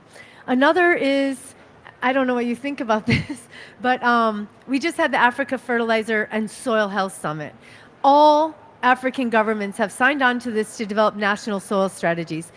My role has been in that, in addition to monitoring, but is to get rangelands in there. Not to fertilize the rangelands, but because we're talking about soil and soil health strategies. And, you know, originally after the Abuja summit, it was just croplands and fertilizer recommendations. And I think it's our responsibility to bring rangelands into that summit. So I don't know if Job's gonna differ with me there. And then, yeah, I think it's just like what Fiona was saying, just bringing more voice and awareness to the rangelands. I don't know if we need a rangeland policy, more rangeland policies, or if we need rangelands in existing policies. Let me begin from what Fiona mentioned, the Kenya Community Land Tenure legislation. Actually, it is an act of parliament now. It's being implemented, but it is slow. Yeah, but it is going to be helpful the way we are seeing it. Number two, what Lee has mentioned on range landscapes and the soil health strategies. We have just come up with a Kenya Landscapes Actors platform. We had our first conference early this month. And one of the landscapes there is rangelands. And what rangelands are saying needs to be done is actually what I'm hearing being discussed here. So I'm not in disagreement. Yeah, that is number one. Number two, the governance issue may not just be governance of the land itself. Governance of the process is also very critical. And we have seen this through our support of the community committees that we have been supporting, that they also need their governance capacity to be built. For the governance of the land to be strengthened, the governance of the people running that system must also be strengthened. Yeah. So I can't speak really to policies, but I can speak to management. And so thinking about how managers can deal with these very complex landscapes that Nigel really did a good job highlighting is to be adaptive, right? So these landscapes vary in space and time, and so trying to understand how to chase the green, like with the example that Nigel showed, how to be flexible year to year with your stocking rates so that you're matching you're matching the livestock numbers to what's available on the land. And so that's something that I think managers can do that really helps to build flexibility into their management. If I can then ask you a science question. Sure. So we're talking a lot about at this UNCCD about drought, degradation, and overgrazing. Can you maybe help us link? Is there sort of a feedback loop in these three issues? How is maybe drought affecting overgrazing or degradation affecting overgrazing? So I guess if the main thing is degradation, we're usually talking about the loss of plants. And when you lose the plants, you lose that structure, and that causes soil erosion. And so it starts with whatever is going to impact the plants. And so that can come from the livestock, from the drought, or a combination of the two. Usually it's a combination that really pushes things over. But if you have prolonged drought, those individual plants, and it varies by species and it varies by community, they're going to have physiological thresholds. And once those are crossed, then they're going to die. And once you start losing individuals in the community, you can have these positive feedbacks where then you start losing soil stability, you start losing seed banks, you start losing important nutrients in the soils, and then it's really hard to restore them back into the original state. Just exactly building on what you're saying. So what we're seeing in East Africa is that climate change and degradation are inextricably linked. So when you have a more degraded system, physical degradation of compacted soil, erosion, low carbon, no herbaceous cover, it's more vulnerable to climate change. And we're seeing this over and over again. It used to be, I've only been there 15 years, so I think it was like a 10-year cycle of drought, then a 7-year cycle, and now we're at a 3-year cycle of having drought followed by massive floods in Kenya now every 3 years. It is just remarkable. So yeah, so now we need to really bend that curve on degradation and start rehabilitating, because there's some really fascinating statistics of just how much fresh water can actually be stored in healthy soil. And if you think of rangeland soils with those deep roots, you could store a lot of water in there, act as a sponge if protected. I'll try this one. Yeah, it works. Thank you so much. And also bringing in, drought. And I was actually just on a panel on drought and degradation. And I think you have summarized it really well. I would like to open to the audience for some questions, if there are any. I mean, ideally, there's a lot of questions. It's a complicated issue. Everyone has been listening intently.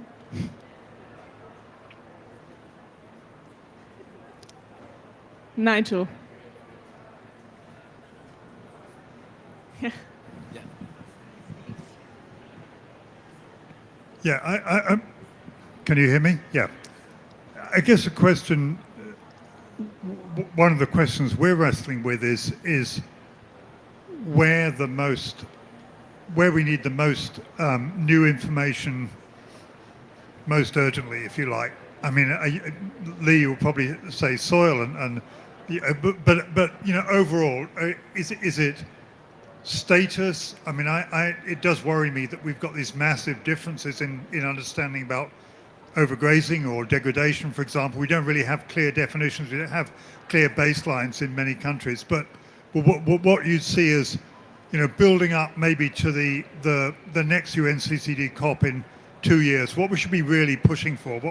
Should we go there with a lobby to raise serious money to look at? Yeah, great question. Tough question.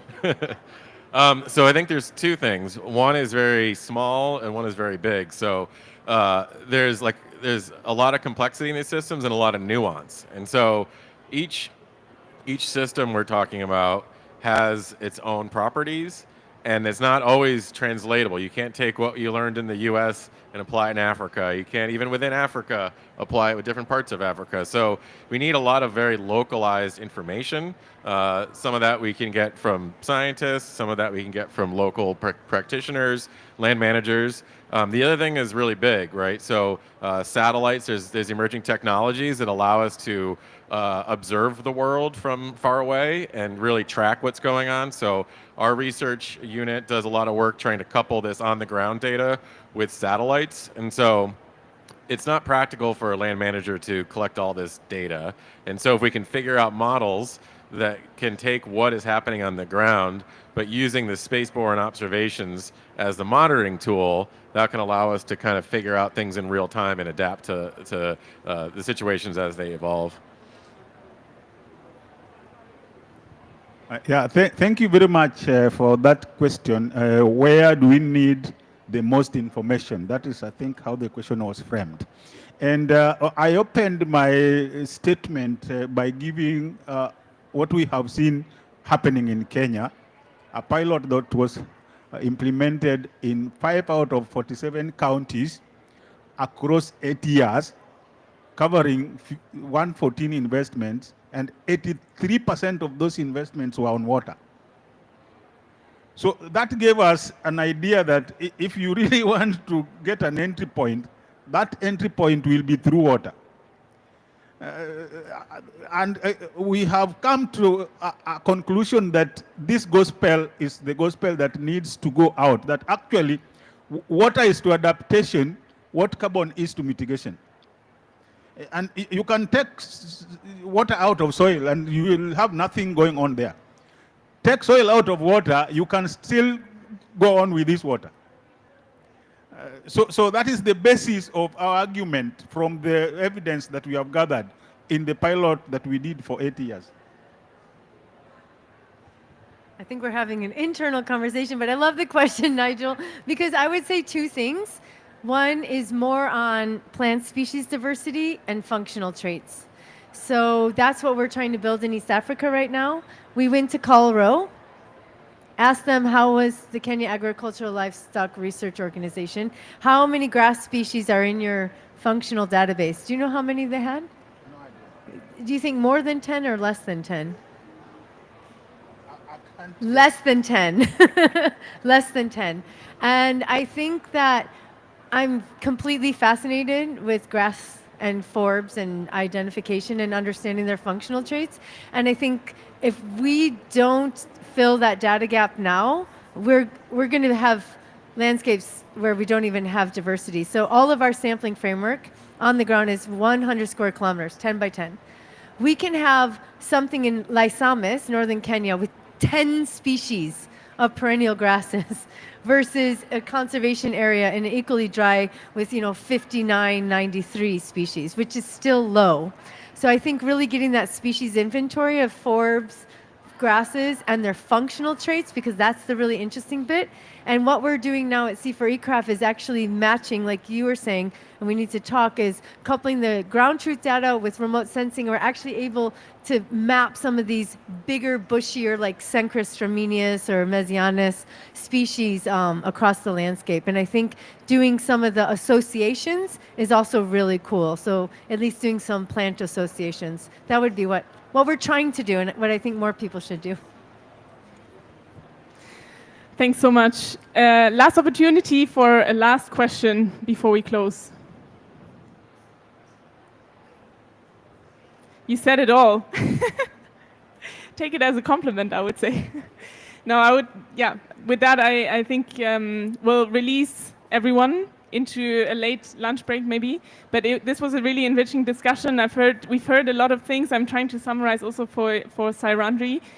We shouldn't keep water out of the equation when we talk about grazing. We should consider pastoralist rights and tenure when we talk about like setting up successful grazing systems. They know how to do it. They're doing it already, but then political factors obviously always come in and everything gets complicated once politics, well, politics is us, so I would say we need to work on that.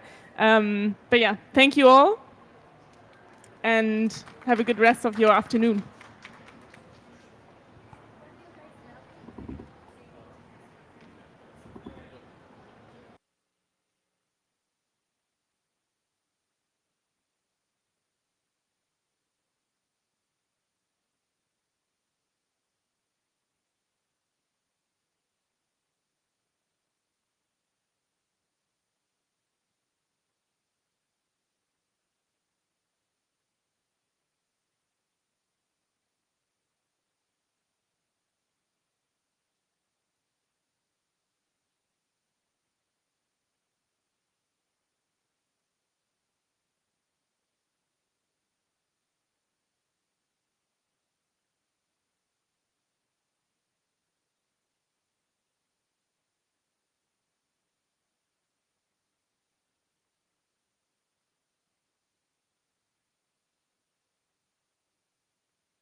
So good afternoon, ladies and gentlemen. We'll begin.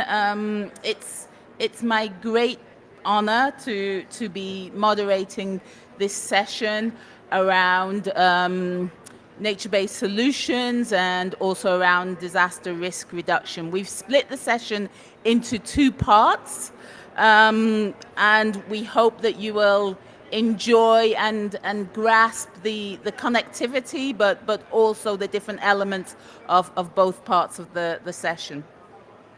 So I want to thank you again for joining us. Today is Resilience Day at COP16. And this is a day where we focus on strengthening capacity of civil society and different stakeholders, really to meet the threats that are coming at us via land degradation, via drought, water scarcity, sand and dust storms. There are a lot of issues that we need to address, but I think one of the things that I can say that I've learned from this COP, and this is my first UNCCD COP, is that a lot of these issues are interconnected, and we need to find integrated solutions, and we need to develop radical partnerships, but we'll come to that later.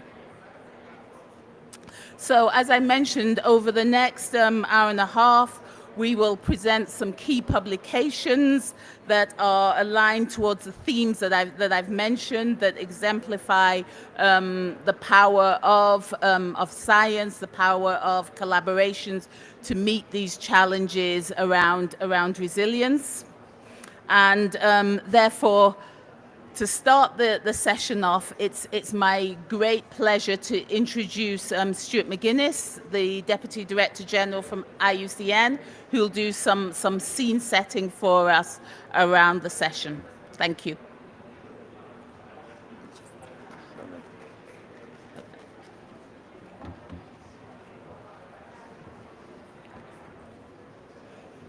Well, thank you very much, colleagues, and again, welcome to the IUCN Pavilion. It's great to see you here.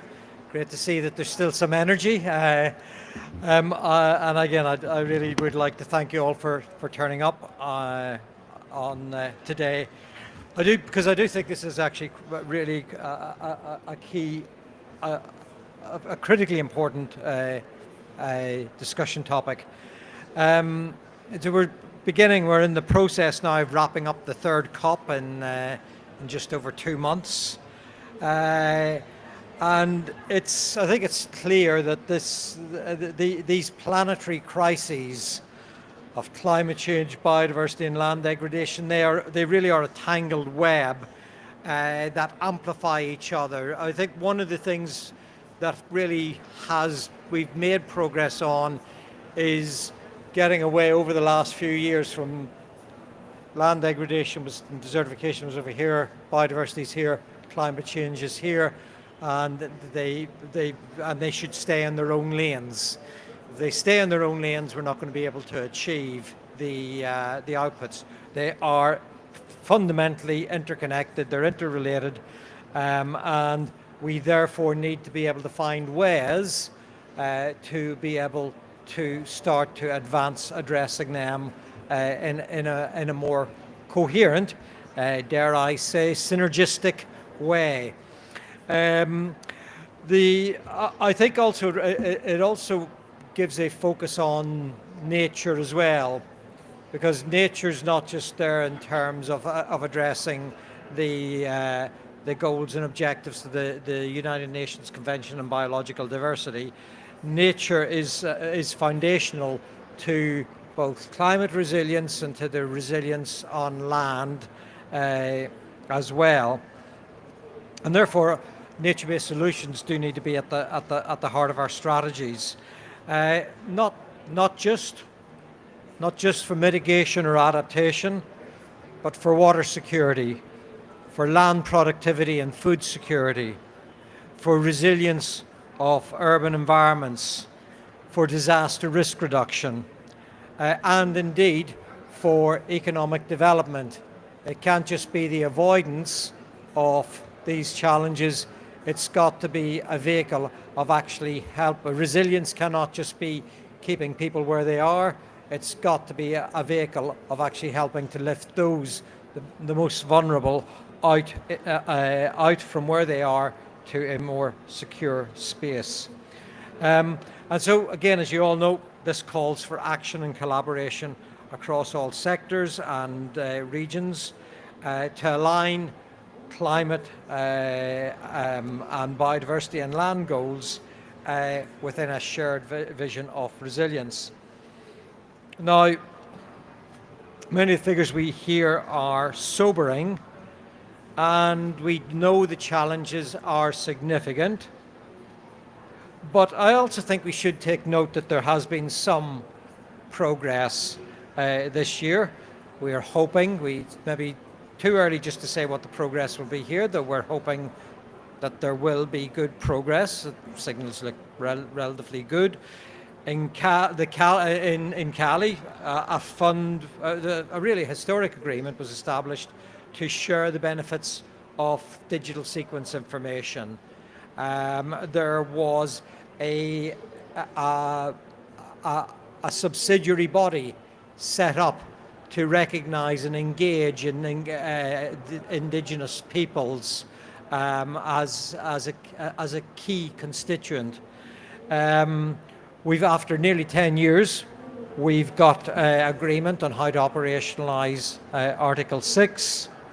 And there has been, in terms of climate change, while there is, we know it's not enough, but at least there was some progress towards increasing the amount of money that needs to be mobilized annually to assist countries, especially those countries whose economies are emerging, to deal with both mitigation and adaptation. So, while these decisions mark progress, I think there's also a lot of work that still needs to be done. And one critical issue is bridging the financing gap. And again, I'm going to highlight this because I do think this is where we can start to see opportunities for nature-based solutions. So the financial commitments to developed countries remain short, while 300 billion was set as a target by 2035. We know that countries now need twice that amount to address the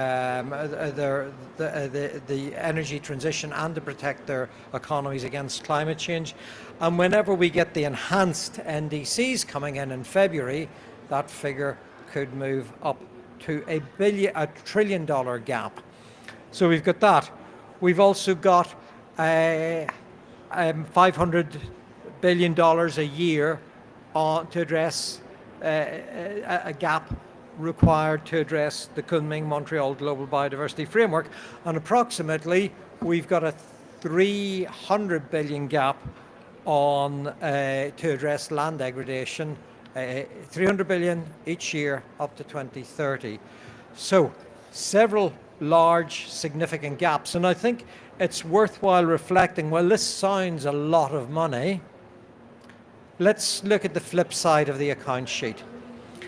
I said roughly about 300 billion to address land degradation, what I believe is one of the most serious, underreported, under-recognized global challenges that we are facing. Equally important as climate change. We need we need actually, let's say around 1 billion a day to address land degradation. Yet every single day, countries are spending 2 billion on agricultural subsidies that are driving resilience in the wrong direction, that are undermining the integrity of ecosystems, that are reducing the that are driving a land degradation, that are exacerbating the impacts of climate change. And then we think about the costs actually we have to bear now anyway. Every year the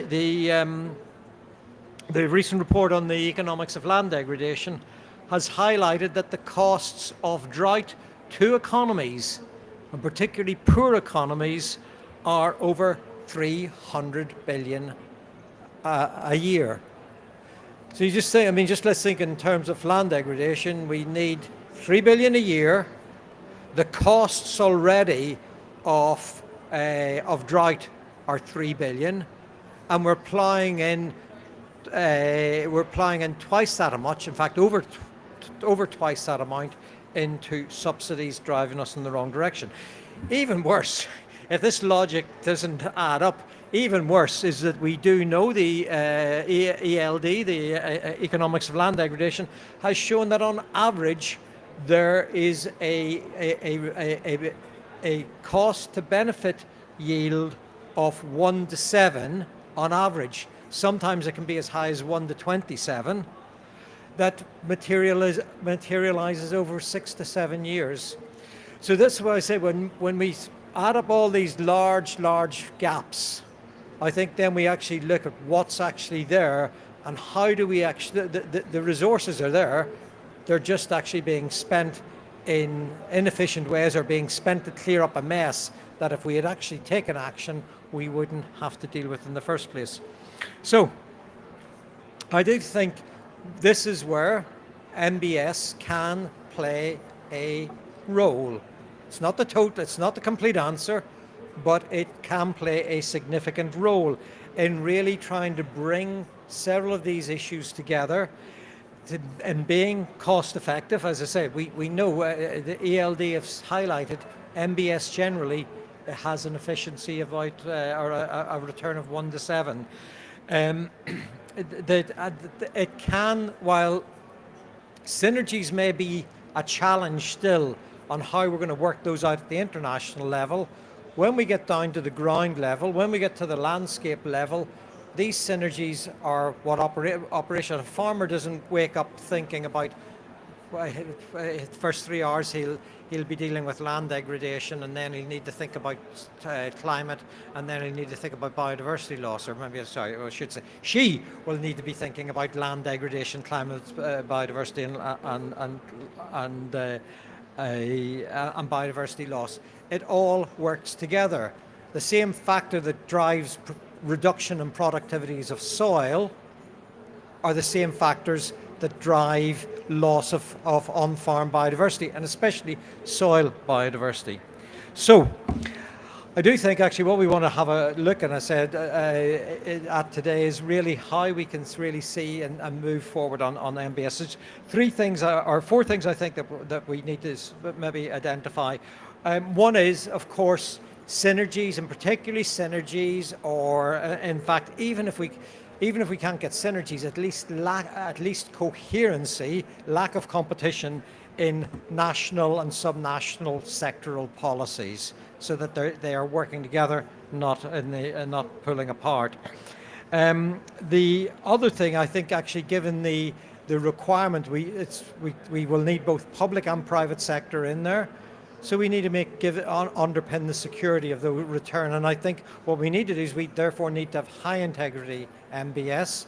And that's where I think frameworks like the Global Standard for Nature-Based Solutions offers a way forward to say this is what constitutes a high integrity, and therefore MBS, which therefore can likely offer a good return.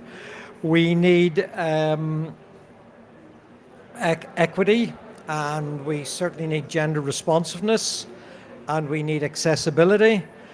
And I think actually I really want to highlight this in terms of the agency of local farmers, local communities, that they need to be equipped to, we need to recognize, support, and enhance their agency. And one of the key issues that I keep saying when we talk about innovative finance, if innovative finance is not inclusive and cannot be accessed by those on the ground, then it's not yet innovative enough. And finally, we need effective partnerships. And I think this is where we have had some really good progress I'm glad that Nadia is here through the high-level champions and building up new and innovative partnerships with state and non-state actors. It's also what the ENACT partnership tries to achieve as well. So, finally, to conclude, I would say one key message I've been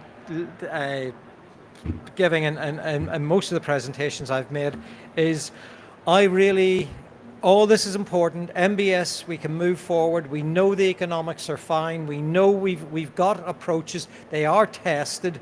But I honestly also think that we absolutely need to recognize land degradation for what it is. One of the most major and pressing crises of our time that equals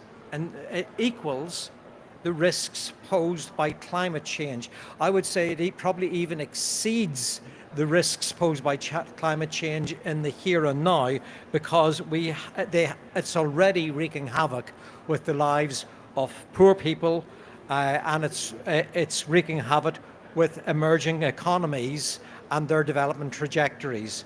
And I would really say, therefore, that one of the things hopefully we can get out of this COP, big thanks to the CCD and big thanks actually to the government to the Kingdom of Saudi Arabia for doing this, is to really start to raise the profile of land degradation. Because you go into the BBC, I guarantee you go into the BBC today, you will see a few articles around climate change, definitely. You might see an article or two around biodiversity. You still will struggle to find an article around land degradation, and that situation has to change. Thanks very much.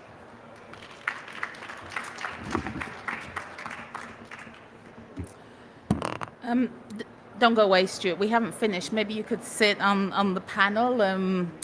Thanks for teeing us up and for mentioning ENACT. For those that aren't aware, ENACT stands for Enhancing Nature-Based Solutions for an Accelerated Climate Transformation Partnership. Now, I work for the climate change team, so I read that, because if I got it wrong, I would be in real trouble today.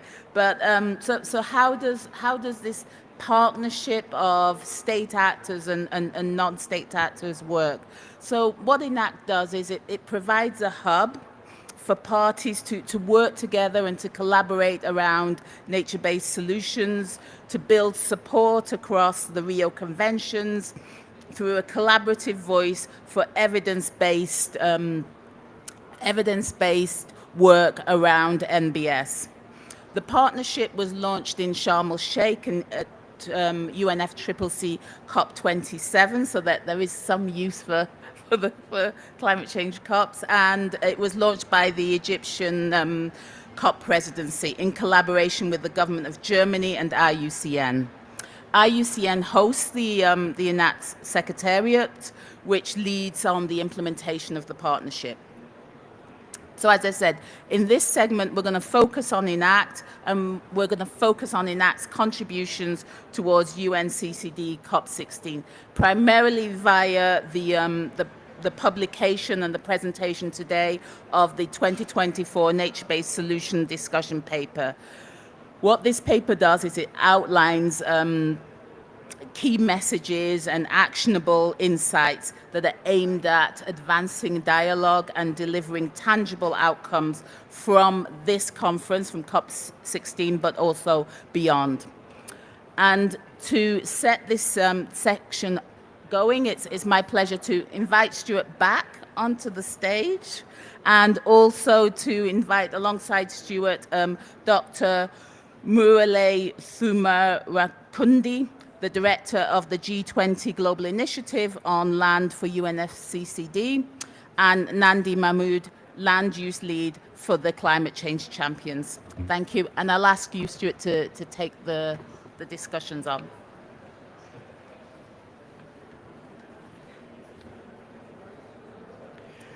So, sorry, can I? I'm going to just, don't worry, I'm not going to speak very long. I'm going to give you a very quick presentation just of what this discussion paper entails. So the discussion paper was prepared for CBD COP16, and it tried to build on the ENACT partnership by again really framing sort of what ENACT could do, how it can be positioned to help drive forward some of the opportunities, some of the synergies, and to accelerate that moving forward. It highlights again reinforces this issue, which we are all familiar with now, around the importance to seek and develop synergies. And again, I think really reinforcing this issue that MBS, because MBS is an implementation framework, it's not sort of a theoretical construct, it is about how we can get action on the ground, that it can really drive through some of those synergies from an implementation perspective. It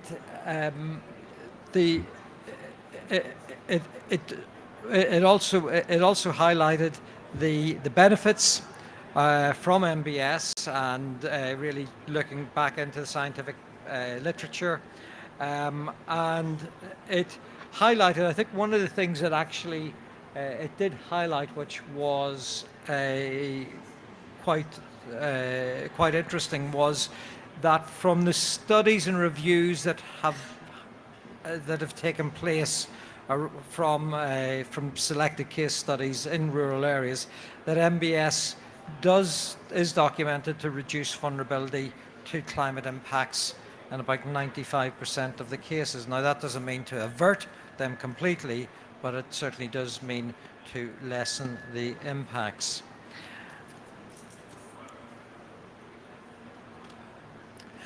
The aim and ambition for this is to, again, as I say, was to try and drive home the value of ENACT and the ENACT partnership. We have now, I'm sorry, I think we've now got about 20 countries as part of ENACT, and we've got several other international organizations, including our friends in UNEP. But really the aim and ambition of ENACT is to deal with adaptation, mitigation and biodiversity by putting in place a framework that will deliver up these ambitious targets. And I say the discussion paper, which you can QR code here, really sort of started to say how chart a pathway for how that could be achieved. The key messages of the paper were that we should be, again, nothing perhaps that surprising. We need to be aligning policy targets across the Rio Convention so that we can have a coherent way of addressing nature-based solutions, that we need to be accelerating finance and the financial mechanisms and getting alignment within that, and that critically that we need to strengthen government, because NBS does need to get down to the ground level, and it needs to, and that, as I say, so it's not just strengthening decision making, it's also recognizing and facilitating agency of those who will deliver. Okay, I think I have done that. And is that, oh, so the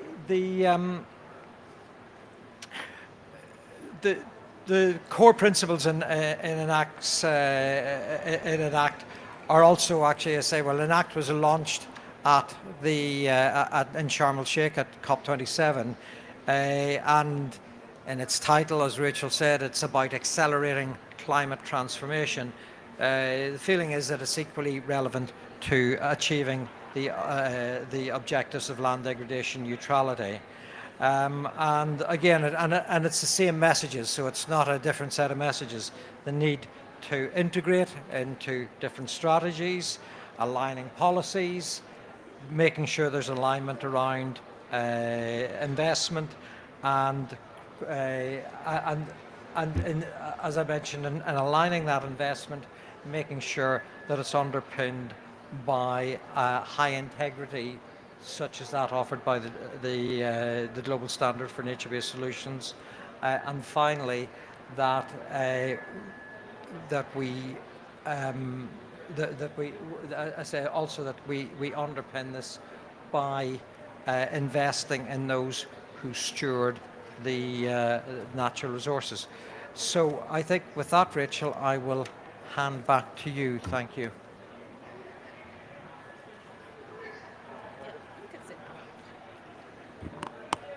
Thank you very much, Stuart, for giving an overview of the paper and the ENACT partnership. So I'll take this opportunity to introduce Dr. Murali, who will come and also give a presentation around partnerships and their role around resilience. Thank you.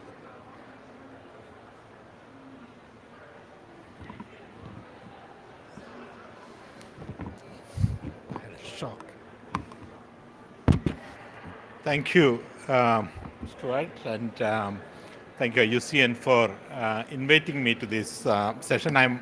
We are also part of ENACT, so in a way, it's also our session here. Now, Stuart said something interesting that if you go to BBC, you will actually see something on climate change, most certainly. Something maybe on biodiversity, but most likely nothing on land degradation. Actually, a few months back, in preparing for a presentation to young people, I did an experiment.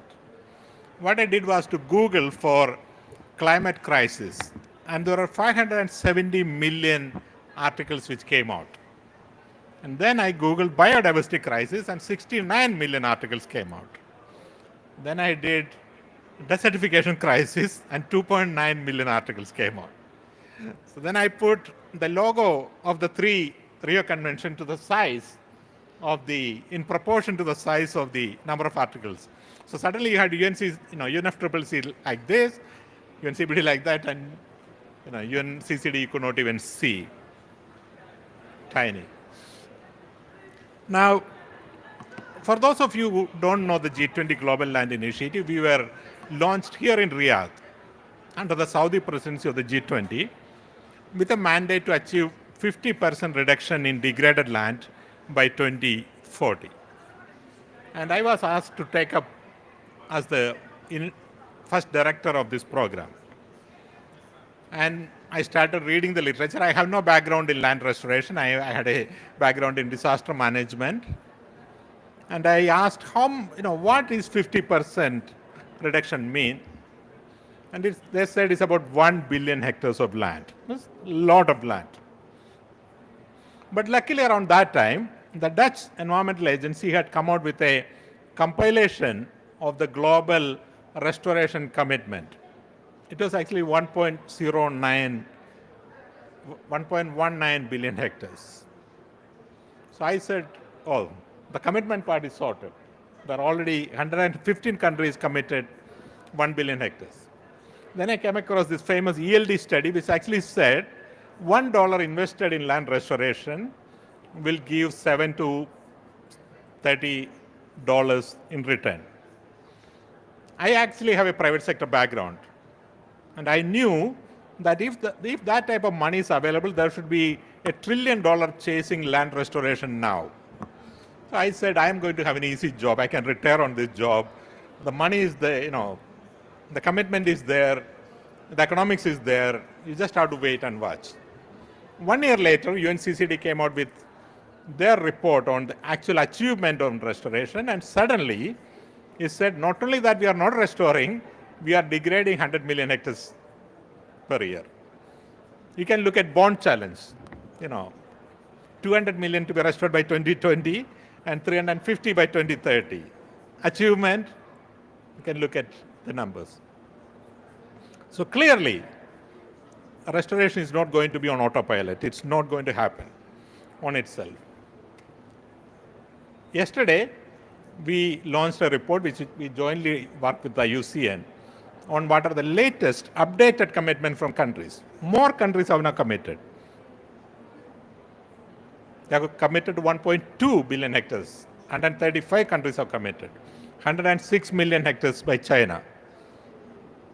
Between the top 10 countries, already 50% of the commitment, 600 million hectares committed just by 10 countries. 40 countries have committed over 1 million hectares. And if you were to only take 45 countries, 90% of all the commitment. So just working with these 45 countries, you can reach 1 billion hectares. But once again, I know this is not going to happen on autopilot.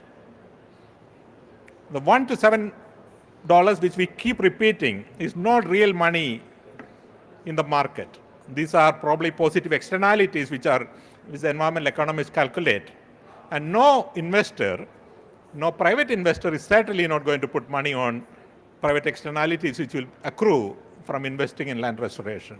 And that's the reason restoration is not happening. So we analyzed why, and we have been hearing about accelerating, upscaling, scaling up. Clearly not happening.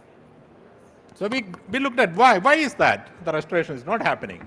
Why is the scaling up not happening? And number one reason, there are no supportive national legislation on restoration. EU restoration law has just come. It's not effective yet. But otherwise, these are international commitment, not enforceable. The citizen cannot take anybody to court to get this working. So unless you have clear national legislation supporting restoration, restoration is not going to scale. You also have the evidence. There are countries where there is a law mandating restoration. The United States, for example, the Water Act mandated that wetlands, if they are degraded, has to be restored. There's a wetland banking system, and that economy is already worth $9 billion, creating 125,000 jobs. We have just completed a global study equivalent of that, and it says that the global economy where there is legislation exists is already worth $36 billion. So national legislation is an absolute must. Number two, you mentioned about finance. If you have to restore 1 billion hectares, you probably need about $2.5 trillion, and that money doesn't exist, and the money is not going to flow from private sector. But imagine, for whatever stroke of luck, because countries suddenly decided climate change is a priority, land restoration is a priority, they decided to put that money in. Do we have the technical expertise, the management skill to restore 1 billion hectares? And the answer is no. If you look at the largest number of technical experts on ecological restoration, the Society for Ecological Restoration, existing for last 30 years, they still don't have 10,000 members. 10,000 members. Now, 10,000 members are not going to restore 1 billion hectares. You need 1 million experts on land restoration. So creating that type of large numbers is absolutely critical. You need private sector actors who can take up restoration. I was just looking preparation for this. Saudi Arabia has this absolutely massive project called NEOM. I think it's $1.2 trillion. If they want to do something like that, they can go out to the market and say, I have $1.2 trillion. Can you build this? Can you build a building 1 kilometer high or a city 120 kilometers long? You will get a consultant to do that. But you go out to the market and say, I have 40 million hectares to be restored. Where is the expertise? Where are the companies? Most of the companies who are in the restoration business, most of the NGOs who are in sub 100 hectare category. The type of expertise needed to scale this simply doesn't exist in the market. So we have a lot of work to do. And my recommendation is to look at where it is actually working. As I said, the United States, where there is a clear legislation, restoration economy is working.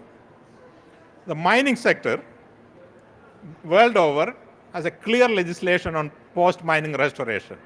The restoration economy is working. In South Africa alone, there are 200 separate restoration industry actors active in restoration. In UK, they have just started the net biodiversity gain legislation, and you can see very soon the industry will emerge. And European Union now, that industry is going to emerge. So we are on the cusp of that action. I think we have to work with the private sector. We have to get the national legislation right. We have to get the monetization right. The type of environmental economics calculation will not get us to the scale. Thank you.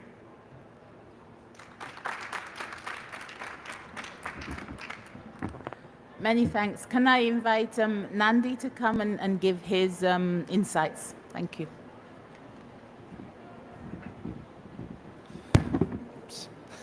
There is a lot of energy here. So thank you so much. And it's my privilege to be here representing the Climate Champions team on behalf of Alfredo Redondo, the nature lead at the Climate Champions. So thanks a lot for your invitation. And actually, listening to you morally, I felt like I want to restore some hope here on the ground. We need to get some good insights, maybe. I know we're always into numbers, and the situation is realistic-wise looks like we need to have a robust actions happening on the ground, and that's what we're working on. We work on what non-state actors doing. Those who are not well seen, those who are not like really they do not have the visibility to come here and to say we are doing 1, 2, 3, 4. And I guess we have agreed on this, that we need to amplify the work of non-state actors and showcase how real concrete solutions happening on the ground could be replicated and could be could have a visibility for a real approach. So I want to share with you like some results out of a journey we had last year. But before we going there, I would love to congratulate for ENACT. I remember we have been working with ENACT since COP27, and I remember our discussion on ENACT in Abu Dhabi like 1 month after the release in Sharm el-Sheikh. So what is really good about ENACT is kind of representing the first ever house for nature-based solution. Nature-based solution never ever had a house to bring actions from implementers on the ground. That what was really good from ENACT.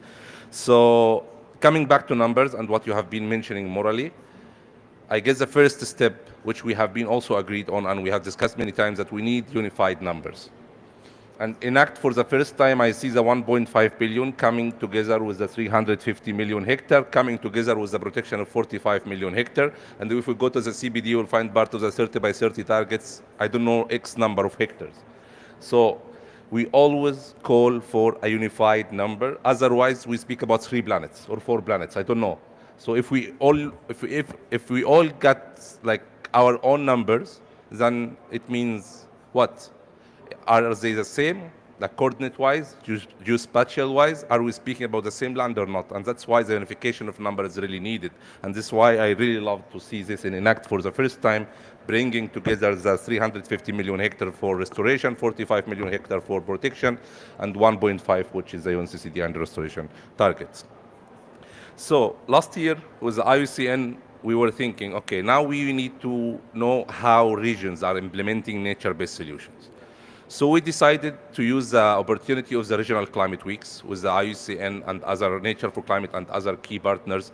And we went to 4 regions which are mostly from the global south, which are mostly affected by land degradation. If I remember, when 95 of the land degradation is happening in the global south. So we went there and we used the regional climate weeks, and we started to have roundtables with practitioners, implementers on the ground, asking them what kind of obstacles or what kind of barriers you face while implementing nature-based solutions. Most of them were working on land-based solutions or water-related based solution or even coastal-based solution, like from nature perspective. But then we ended up with 4 big barriers, and I'm sharing here with you so that we could think all together, how could we empower those people to overcome these barriers for a better implementation of nature-based solution. The first one was a political barrier. Still, implementing nature-based solution, despite the fact it's not very simple, but at least not very expensive, but still there are a lot of political barriers in terms of data availability, in terms of implementation actions, in terms of who's doing what, in terms of corruption, in terms of funding, and so many other things. So there is like a huge political barriers are facing nature-based solution to be implemented on the ground, especially in the global south. The second one was the technical barriers. They said we are lacking of technology. We do not have the technology to implement actions. And that's why I really, really appreciate the role the G20 Global Land Initiative doing on the ground, going and doing trainings about tools. And this is wonderful. You give them the tools they need to implement actions. And this is exactly what we are lacking. And those people who are implementing actions, which we could see all of these numbers. When we say AFR 100 are restoring 1 billion hectare, 1 million hectare, hopefully billion, 1 million hectare. So this is 100 million hectares. This is through such actions. When we say IUCN Andina, who won the prize, are serving 25,000 jobs in the Andes. This is exactly what we want to see. But what kind of tools are they using? What kind of technology? What kind of knowledge? This is what is lacked. And that's why it's really important to empower those people with knowledge and technology. The third was the ecological barrier. And we have seen lots of signs last year speaking about misguided actions on the ground. And this is exactly because we go there and we replace grasslands with forest and we say we do restoration. And actually we are not doing restoration. We are just replacing system with another, and we are not sure even if these forests will grow or not.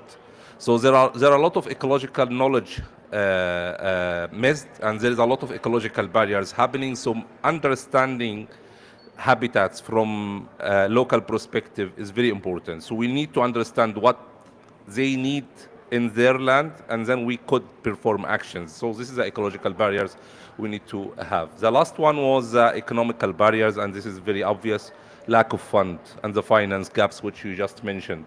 So looking to what we have heard from implementers on the ground, if we could work all together on what kind of barriers we need to overcome and how could we overcome these barriers, this will help us a lot to implement nature-based solution on the ground, to achieve the targets and the numbers we can see in the ENACT, in the G20 Global Land Initiatives, and other targets we have. So this is a quick recap we had from the ground in the last year. And I remember we had a ministerial COP28 where we brought around 18 ministers, and we gave them a report telling them, you know what, here is the feedback from the ground. Here is what people say. It's for you to take action. So, and we have been trying to work on this since then, and definitely very closely with ENACT and key partners.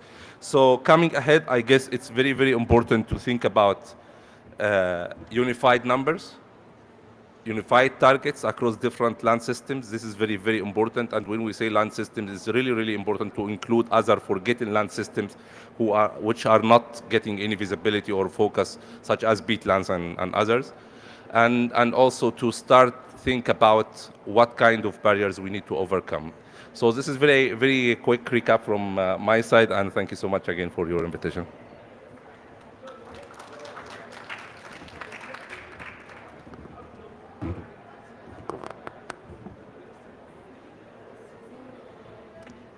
So I want to thank the panelists for their very valuable insights. It was quite interesting for me to hear the example of mining being given, because I started my career in IUCN in the mining sector and looking at wetland banking as well. And one of the issues that came up time and time again was something that Nandi also spoke about, which was incorporating the local community perspectives and their goals around what the landscape should look like afterwards and what restoration meant for them.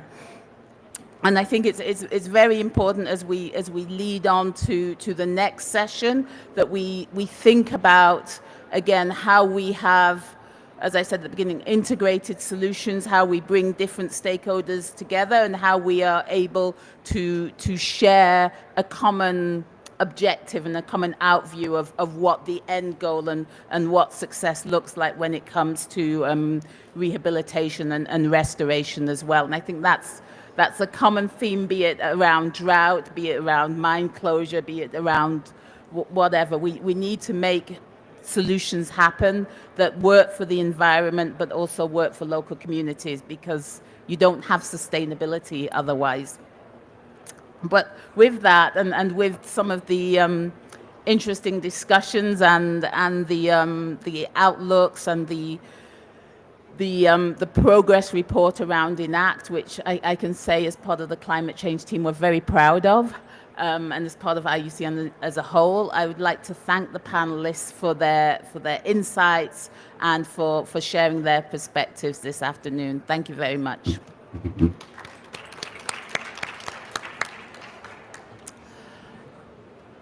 For the second part of the session, I'd like to invite Yvonne Waltz here to lead this session. I'm going to hand over to you now, Yvonne. Yvonne is head of environmental vulnerability and ecosystem services at UNUEHS. Maybe you can explain what that acronym means to us, Yvonne. Thank you. Thank you so much, Rachel. And can I please ask you to just stay with me on the panel? So we have now a next session from the PEDR network, which is the Partnership for Environment and the Partnership for Ecosystems for Disaster Risk Reduction. And we have 4 panelists on this part of the session. So I would also like to invite Animesh Kumar, who is the head of the UNDRR Bonn office. Please come to the floor. I would like to ask Cecilia Aipira, who is the Chief of Disaster Conflicts Branch at UNEP. I would like to ask Tristan Tyrrell, who is the Program Management Officer for Biodiversity, Climate Change and Dryland and Subhumid Land of the Convention on Biological Diversity of the UN. And happy to have Rachel Asante as the Senior Global Coordinator from IUCN with us. Okay, so this what we are here represent the Partnership for Environment and Disaster Risk Reduction, the PEDR, which was founded in 2008 as a global alliance of UN organizations, NGOs, and also specialists. And you see here there's a lot of partners on board of this. It was from 2008, and what is the idea of this partnership is really to make global knowledge sharing and also advocacy in the field of ecosystem-based approaches for disaster risk reduction and beyond. And the and beyond is actually what we worked on over the last half year, where we were working on a policy brief, which I would want to share with you now as a short input before we start a discussion on what next. Before we share the policy brief on the leveraging synergies of ecosystem-based approaches, I would like to reflect again once more, why do we need to integrate multiple goals? We have heard this a lot through this UNCCD COP just before us, and there are actually 3 key points I would like to emphasize again. That siloed approaches, if you talk about ecosystem-based approaches or nature-based solutions, siloed approaches can really compromise the goals of other global policy frameworks. Focusing only on biodiversity can compromise leveraging carbon sequestration, can compromise also focusing on food security. The other way around, if you focus on carbon sequestration, we can compromise leveraging biodiversity aspects. A second point is that we deal with shared challenges and shared goals if we talk about ecosystem-based approaches in the context of biodiversity, climate, and land. And as was already mentioned in the first session, it is also a matter of resources. And with this basic understanding and knowledge, the Partnership for Environment and Disaster Risk Reduction was actually getting the knowledge together of a huge team, and we developed this policy brief on ecosystem-based approaches for integrating disaster risk reduction, climate, land, and biodiversity goals. And this policy brief was actually prepared in advanced to the upcoming Free Rio Convention and launched in October this year, prepared that we can trigger the discussion on synergies using ecosystem-based approaches and leading the discussion now on what next. A short insight very briefly into this policy brief. What we have here, we have summarized in this policy brief an overview of the resolutions, decisions, goals and targets related to ecosystem-based approaches. You see them all here for the UNCCD, Sendai Framework for Disaster Risk Reduction, the CBD and also the UNFCCC, and you see that in all of these conventions and frameworks, either ecosystem-based approaches or nature-based solutions or even as synonyms, they are mentioned in resolutions, decisions, goals and targets as a solution to move forward and address challenges.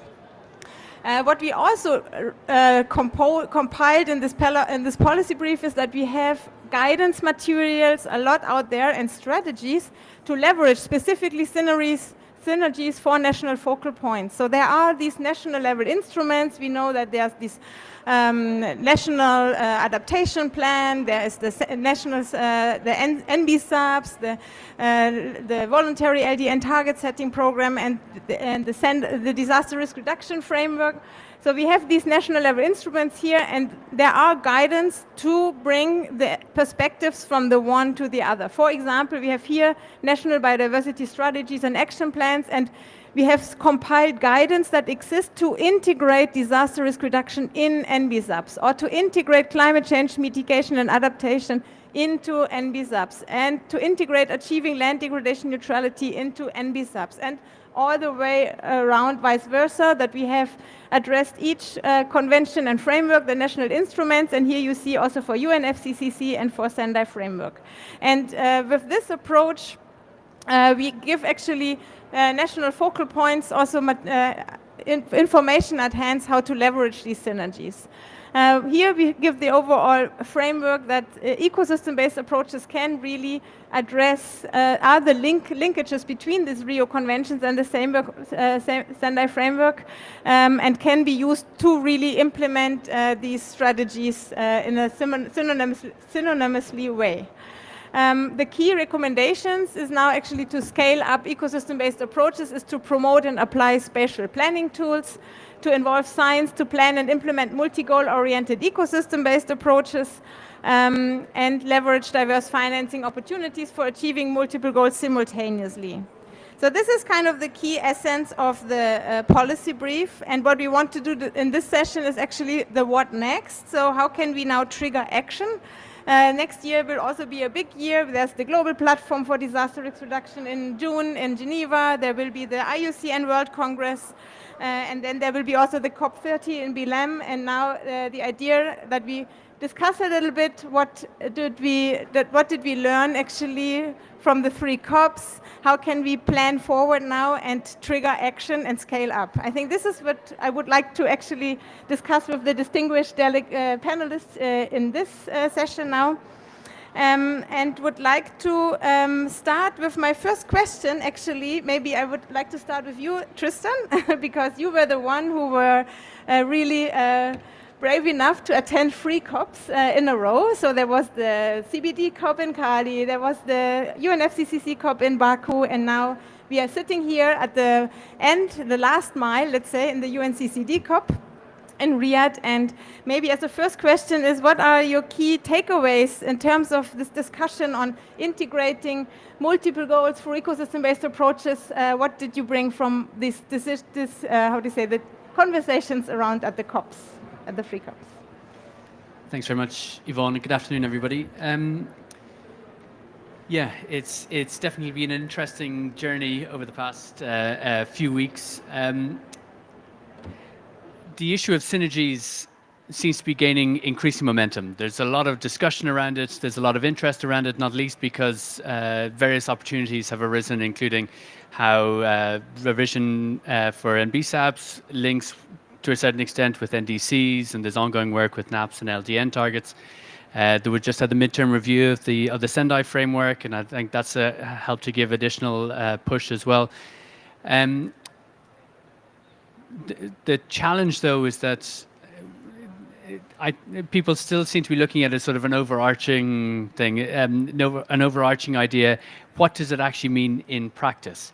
And so we came out of COP28 last year in Dubai with the joint statement, the reference to the KMGBF in the GST decision, a lot of hope for this year, especially going into our COP16, on taking that strong signal from, as Murli mentioned, the big player out of the three Rio conventions, to say, okay, this is something that's very important. We want to see something, and so I would like to think that at least in Cali we responded reasonably well with that. We have a decision that actually calls for a process to really look at it from a technical perspective, get views and inputs and an exchange on how we can strengthen the connections between the three conventions. And then we went to Baku. Are we being recorded? I don't know. It didn't respond in the way that we hoped that it would, and to a certain extent that momentum that came out of Dubai was somewhat lost. We're hoping that it'll get picked up again next year in Belém. And then under this process, yes, there definitely seems to be a lot of interest in looking at these synergies, but again, as Murli mentioned, it's still the small player, and land is sort of seen over to the side, and it seems to be still this tension between environment versus development, and how to really recognize that the three issues primarily being addressed, but of course also linking to disaster risk reduction and other things. These are fundamental for the whole of society, and we need to be looking at these in a cohesive manner. So there's a few things that definitely do strike, not least, Stuart, as you mentioned, in terms of the finance, the resourcing, some of these challenges, looking at the perverse incentives, the need for subsidy reform to address the common drivers, but then also to be able to look at these in a more cohesive manner. And I think one of the big things that certainly we need to do, and I think that's why nature-based solutions as a broader concept helps with this, is to have common language that helps to talk to different communities in a similar way, so that we're not competing. Because of concerns around mandates under the three Rio conventions, for instance, some of the climate mitigation work that we used to do under CBD ground to a halt, and we've been focusing more on ecosystem-based adaptation and disaster risk reduction. Not to say that they're not important, but it might help to emphasize the importance of other ecosystem types, not solely forests and mangroves to a certain extent, but also to talk about, well, what is the importance of grasslands, as Nadi mentioned, and not to think about, okay, well, restoration means tree planting, because under one process that seems to be very much the push, but recognizing that these are all interconnected. But of course, taking umbrella concepts like nature-based solutions, you need to have the expertise to make sure that these are being done right. I wanted to push back slightly on one thing that Murli mentioned about the it's unfortunate that he's left, but the challenge in restoring 100 million hectares, we don't have enough experts.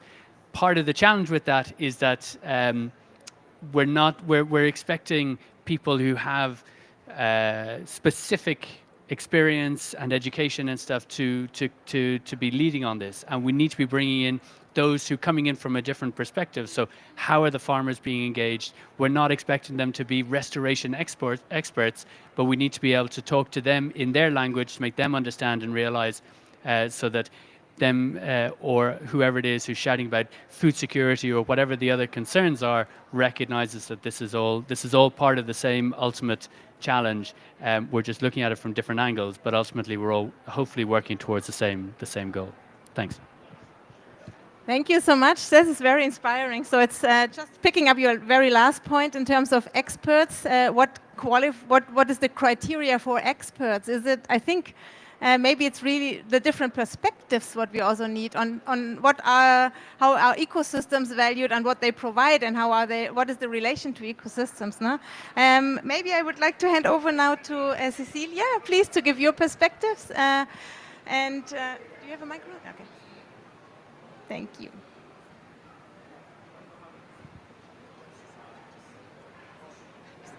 I can't even work the microphone.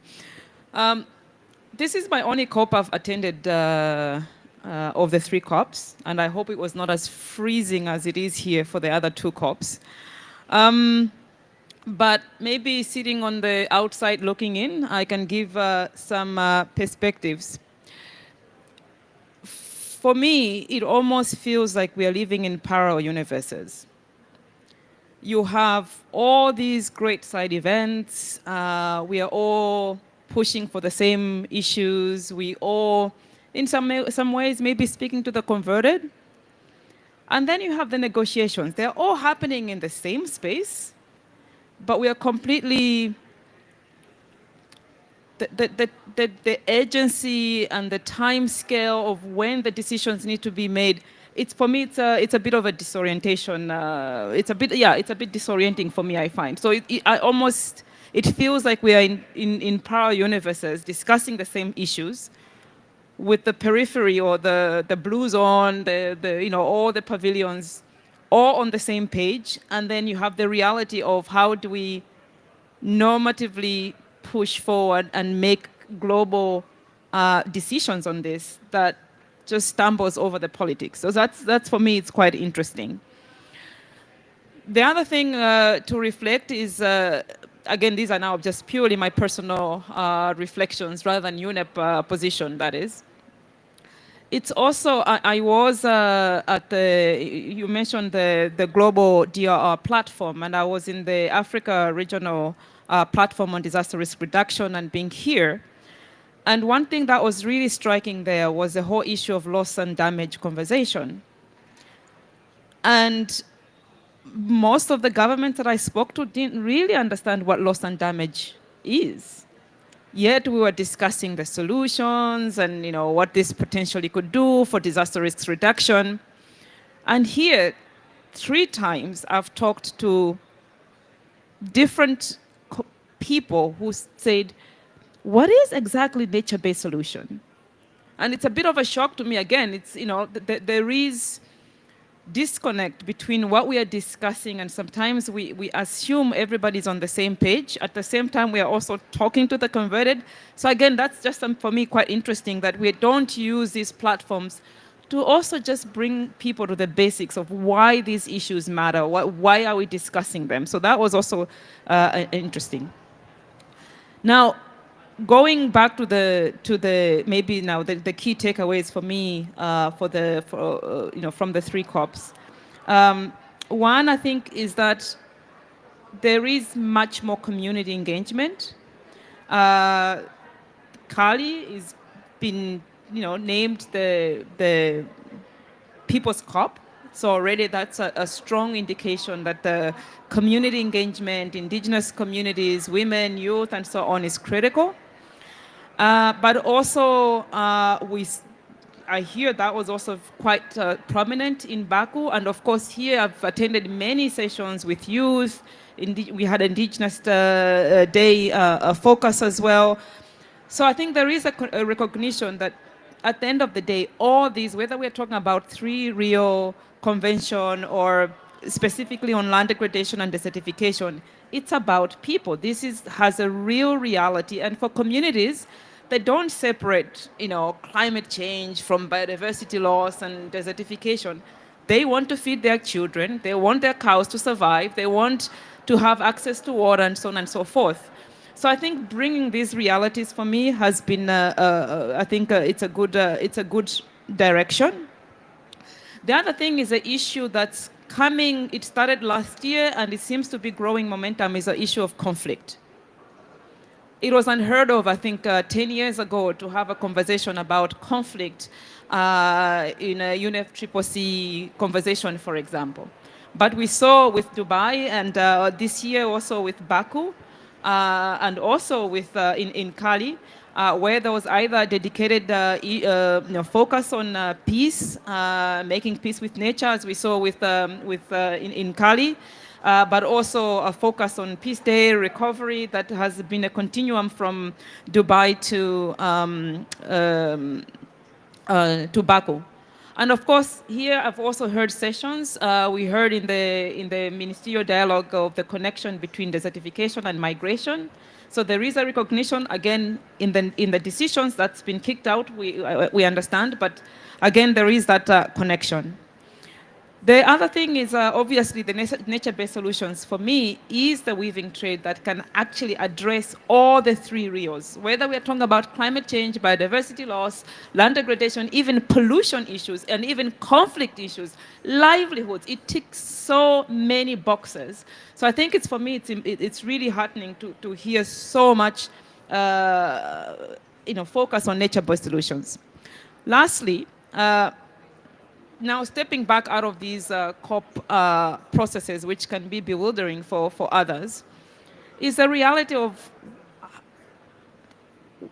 we are not dinosaurs, but you can see the gray hair here. But it's also heartening to see the drive by the younger generation, the youth on these issues. I don't know if any of you have been following that the youth in South Africa took the government to court against the development of new coal plants, and they won. And we are seeing this momentum, and I hope that while we are fiddling around, scratching, and the politics and not making decisions or delaying tactics in making decisions, that the youth will overtake us and really bring these issues at the national level, and we move forward, and they'll close down things like coal plants, and we move forward and really focus on green jobs that they need, that there is innovation, there is interest, and there's the drive. And so while I may sound pessimistic on some of the things that I'm seeing, I see a lot of hope in terms of what the younger generation could achieve under the Trio Rio. Thank you. Thank you so much. This is very, very inspiring. A wonderful example also looking in a very positive way forward, that there is this force coming from the youth, I think, and this energy also, and this vision. I think the vision for a healthy planet and for thriving also. And I think this is something what we need in the current times as we have right now. Thank you so much. I would maybe hand over now to Rachel, if you give some perspectives from your side on IUCN. Thank you. So I'm going to be a little bit myopic, if that's allowed, because I'm not coming from a policy angle. My role in IUCN is around leading the work on the energy transition. So I work a lot around the move from fossil fuel to renewable energy. We're focusing at the moment a lot on solar and wind energy. And I come at this and I say, there's a saying that necessity is the mother of invention. Well, I would add that necessity could also be the mother of synergies as well, because what we're finding is that as we recognize the need to move from fossil fuels to renewable energies, there's also another need that is being realized, which is the need for healthy ecosystems, because we can move to a carbon light energy source, but we also need the ecosystems to absorb carbon and for adaptation opportunities. So the work that we're doing in IUCN and with other partners as well is around working with renewable energy companies, working with the solar sector and working with the wind sector around how they can roll out renewable energy, but at the same time looking at how they can do that within multifunctional landscapes and seascapes, because we simply don't have the land globally to deal with restoration, to deal with livelihoods, and then to deal with energy transition. So we're looking at how can solar combat impacts from drought. So we had a session on that yesterday here at UNCCD. We're also looking at working with energy companies around restoration. So looking at how we can triple renewable energy, but also how we can measure the contribution of that sector towards the Kunming-Montreal Protocol and how they can incorporate nature positive targets and aspects into their work. And then also we're looking at how we can work with the sector to improve livelihoods of local communities, because we need to have the agreement and the collaboration of communities within the energy sector as well. So what I'm seeing is that it's nascent, it's not there, it's not finished, but there is this recognition by different sectors that they can't look at things with a uni-lens focus on we need to get energy, we need to be able to deliver renewable energy, because what we also need to be able to do is we also need to be able to combat land degradation. We also need to be improving livelihoods. We also need to be doing a multitude of other things. So I think there is this recognition of how do we start aligning these goals and seeing how many of them we can contribute to. So it's not to say that it's perfect, but I think the discussions are happening. I think the age of just focusing on one problem and thinking, okay, if we get this right, it's not our responsibility to look at other things, is gone, because there is this recognition that there are always unintended consequences of different actions. So I would say that there are some positives. The youth as well, and innovation and technology around some of these sectorial changes are also helping to build synergies as well. So I'll leave it there for now. Thank you so much. This is very, very nice, actually. I think this necessity is the mother of invention is something we can stick to, because this is very relevant in terms of visioning and also an entry point. And what you mentioned in terms of renewable energy, this is a move where we need to go, and it's very much related also to land. And so, and in terms of accelerating and scaling up ecosystem-based approaches to address multiple goals at the same time, energy is a very relevant, renewable energy is a very relevant transition and entry point, I think. I was just on Friday on a panel where we talked about sustainable tourism, which is another also entry point in terms of how can we manage ecosystem-based, how can we manage land or ecosystems in a way to address multiple goals for people and the environment in harmony. And I think this is the way where we want to discuss. So Animesh, let me come to you now, please. Cecilia already mentioned the word loss and damage. I think this is where I immediately look at you, and we had the 3 COPs here.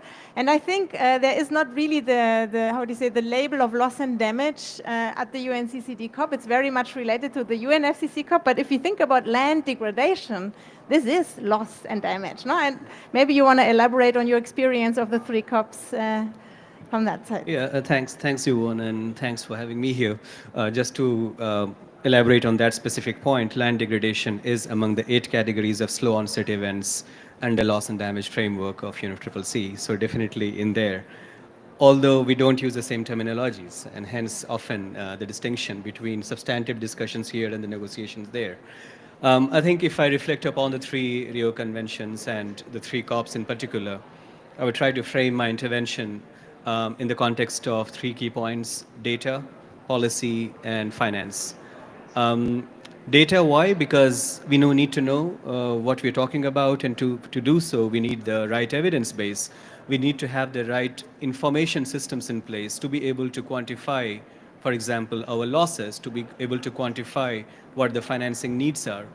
Unfortunately, often we have talked a lot from a political activism point of view, but time has come where we need to transcend from just talking about activism to make it a real agenda.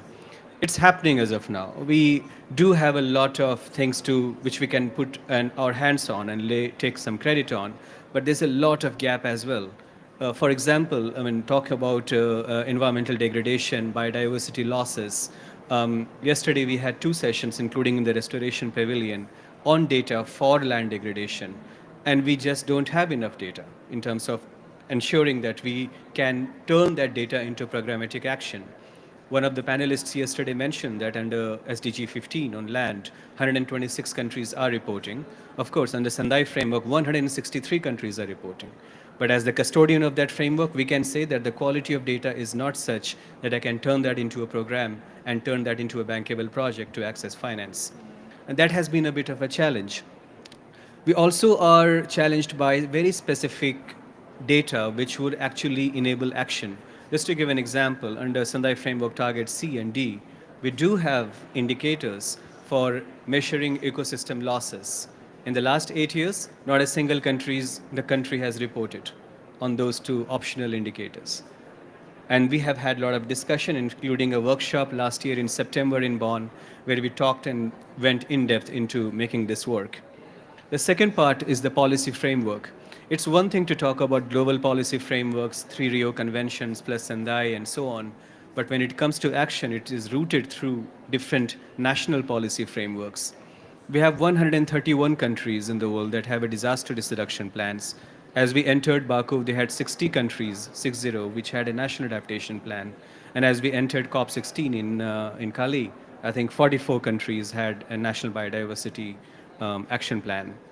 Now, if you look at the specific elements of these 3 different planning instruments in the countries and look at who is implementing them, their institutional structures, the landing spots of the planning and implementation of these plans is often rooted through different ministries in the same countries.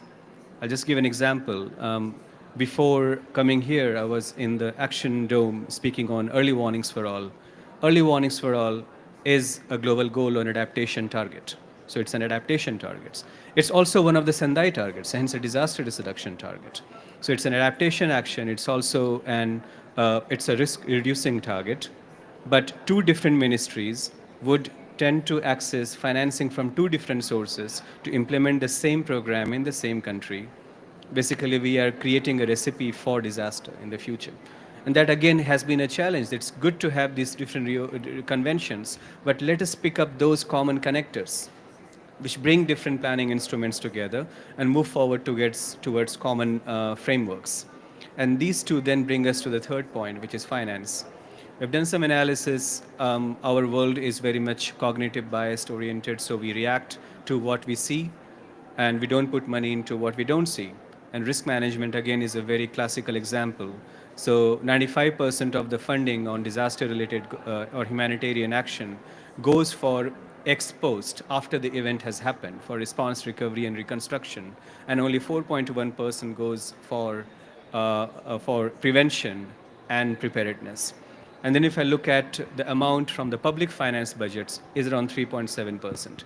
So very little money is going into prevention to prevent a disaster from happening, which will hamper our developmental gains. So it is very counterintuitive in the way our financing structures are enabled. The CBD in Cali the COP did not end with a finance decision. We were almost running in the risk of not having a finance decision even in Baku.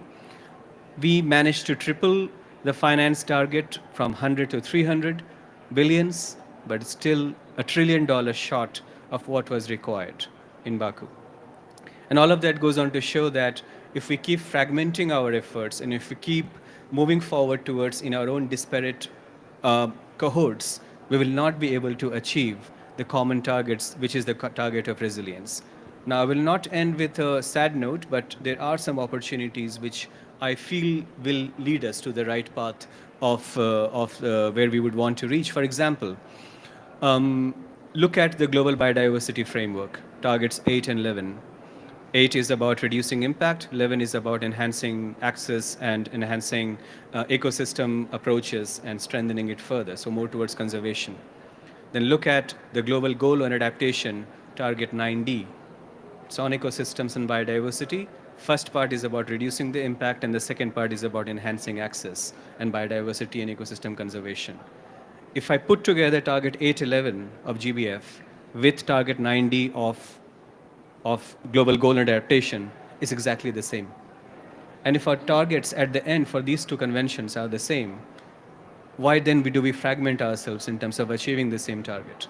So that's one key opportunity, and I'm part of the indicator development group working on developing the indicators for the adaptation for the global goal. And that is something which we would really want to ensure that at least from the data and matrix point of view, we have a good level of coherence We are following a comprehensive risk management approach to ensure that the policy instruments in the countries can come together to make a common action plan.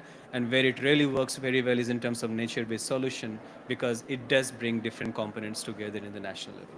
And there are a few more elements, but I think I'll, in interest of time, stop here and come back later. Thank you. Thank you so much. I think we just start this conversation, and I think we could go for long, but I realized we have only 5 minutes left. So we unfortunately started a bit delayed. Maybe let me just in summary what we're hearing now, that there is a lot of understanding that this is how we move on right now in terms of leveraging synergies. There's a lot of obstacles we have in terms of structures. We have individual reporting, we have individual instruments, we have individual, also organizational wise, in terms of ministries, structure. So there's a structural problem also. No? And I think what we heard now also from, specifically from Cecilia, is that there's also the example of the youth standing up, and there's a kind of opportunity that we need to leverage kind of an energy for transformation, because we talk about these different approaches and the need for leveraging synergies for a long time. It's not a new discussion right now. And even when I came here on the 3rd of December, I was in a session where someone was really mentioning what would be if we would have one COP every 3 years of all Rio conventions. What would this look like? You know, we have the opportunity to engage and to overcome what you just mentioned, as we live in 3 parallel universes here. So, and I think this is something. Just to close up now in this session, let's us all give a magic wand in our hands and think about how to scale up and accelerate action to really scale up, that we can harmonize action and support countries and in order to really turn the tide from land degradation, which is still increasing, to really decreasing land degradation and coming into healthy land and living in harmony with nature in that sense. So what would be the magic wand, and maybe in 2 sentences you would to have for this bright future we want? Thanks. Yeah, the idea of a single COP every 3 years, like the terrifying thought. But I think, okay, the one thing, if had a magical wand, I think would be that everyone understands the urgency of what we're dealing with, and these silos that we've put ourselves in because of COP sort of convention mandates, or just the way government structures are and the way we've just sort of tried to box it all off, that everyone realizes that there are these urgencies and that we have to figure out ways to work together. And so whatever system it is, there is a way to do that, whether it's addressing the policy gaps or looking at all the data systems or the financing or whatever it is. But everyone at least has a common challenge that we're all working towards, and recognizing that economic development and food security and all these other things that are happening for people not even in Riyadh, or at least not within this little bubble here, they're also engaging in some of these discussions. Magic wand. I think the reality is, you know, as Animesha mentioned, that there is no new money. I think that's a reality, and you know, when you ask people, well, the experts, you know, why do we have 3 separate Rios when the issues are so interconnected and so interlinked? Some of the answers you hear, well, it's about money, because in each Rio you try to create its own financing mechanism to address those issues. But the reality is there is no new money. So synergies is going to be very, very critical, and making sure that we, the UN, government, private sector, we are coming to the same table, not the UN speaking to the UN and civil society speaking to civil society and private sector completely excluded. How do we all come together to address these issues in a coherent manner? The issue about beyond synergies is always at the back of our mind, that this is about people, and bringing them on the table, having their ideas, their thoughts, influencing what we do at the national, at the community level, what we do at the national level, as well as what we are discussing here at the global level, for me, is going to be critical. I think if I had a magic wand, it would be around everybody speaking the same language, because there's no new money, but the money's there.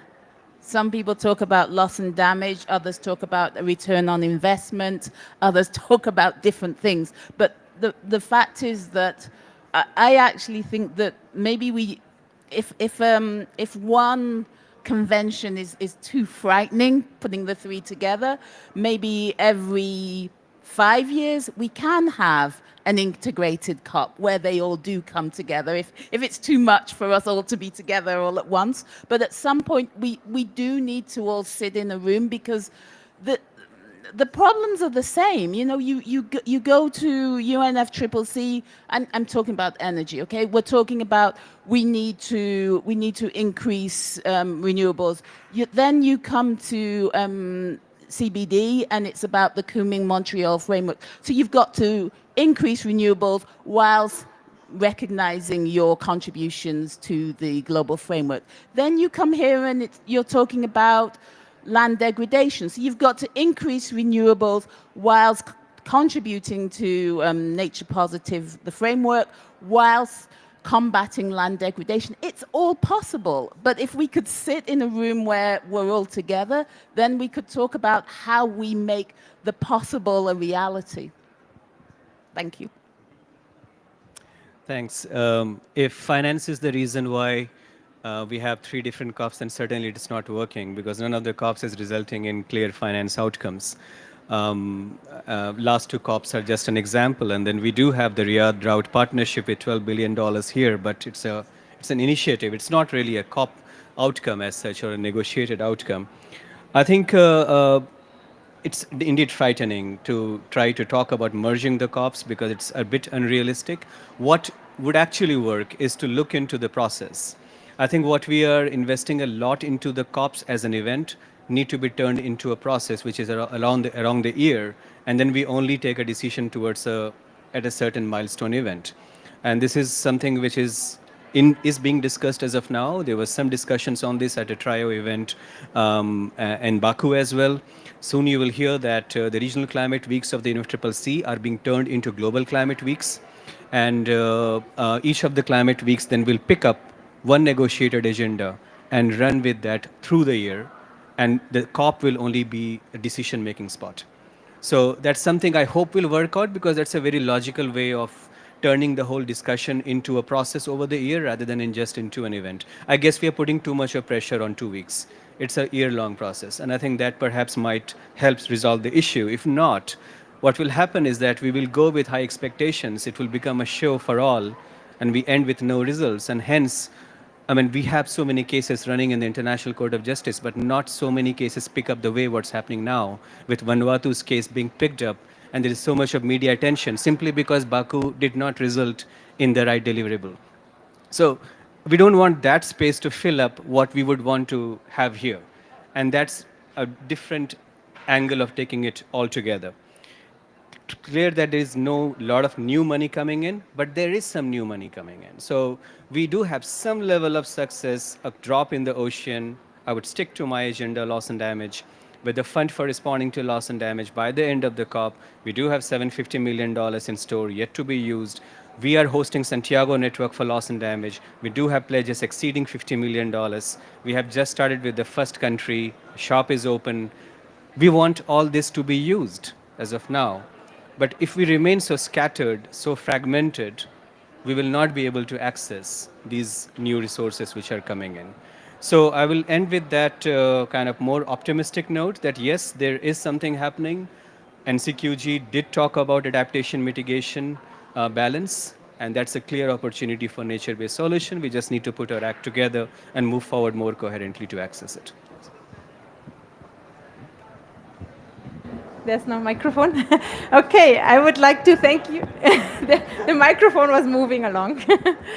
So thank you so much for all this very enriching insights. I think we learned a lot about enablers also in terms of, I really like the example from you, Cecilia, in terms of the youth getting up and moving on. We heard a lot also on barriers in terms of terminologies and different, that we want to really find ways to communicate in a harmonized way. I learned actually yesterday that there are 3 definitions on land degradation, one from the UNCCD, one in the context of the land degradation report that was developed by IPBES, and then there's another one from the IPCC. So I think this is something where we need to work on, and science could, for example, be also a bridge in that regard. And I think with this, I would like to thank also the IUCN for hosting the PEDR event here in this very beautiful pavilion. Thank you so much for this. And for the closing of the overall session, I would like to hand over to Rachel. Thank you. It's for me, it's been a really informative session. I'd like to thank the panel. I'd like to thank you, Yvonne.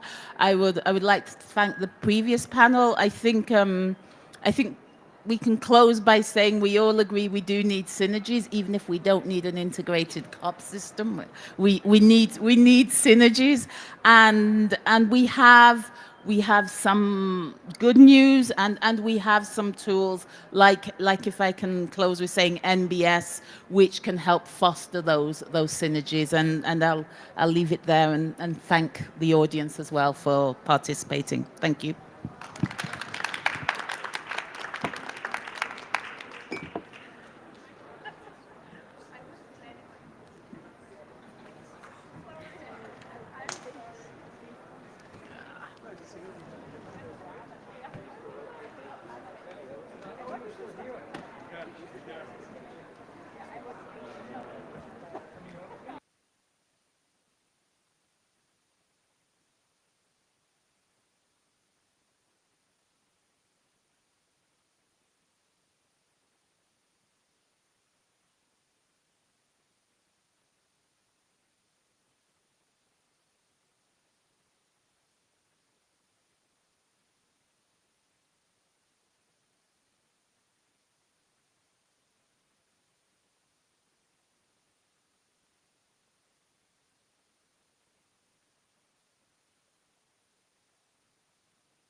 Est-ce que tu m'entends? Ok. C'est normal. Est-ce que tu m'entends? Mets-toi sur l'arabe. Non, sur le français, pardon. Est-ce que tu m'entends? Ok, cool. Bonjour, monsieur et madame. Non, monsieur et monsieur les interprètes qui sont à distance. Je vous écoute dans un récepteur infrarouge. Est-ce que vous pouvez me répondre si vous m'entendez? Sur le canal français, s'il vous plaît.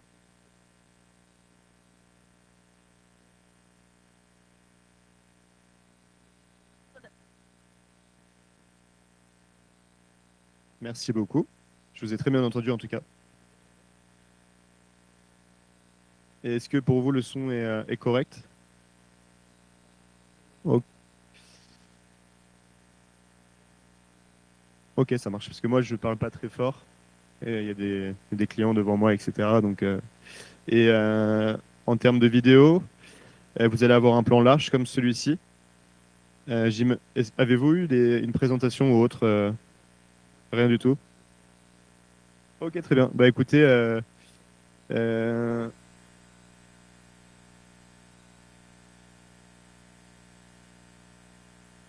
j'ai juste 3 petites slides pour la présentation.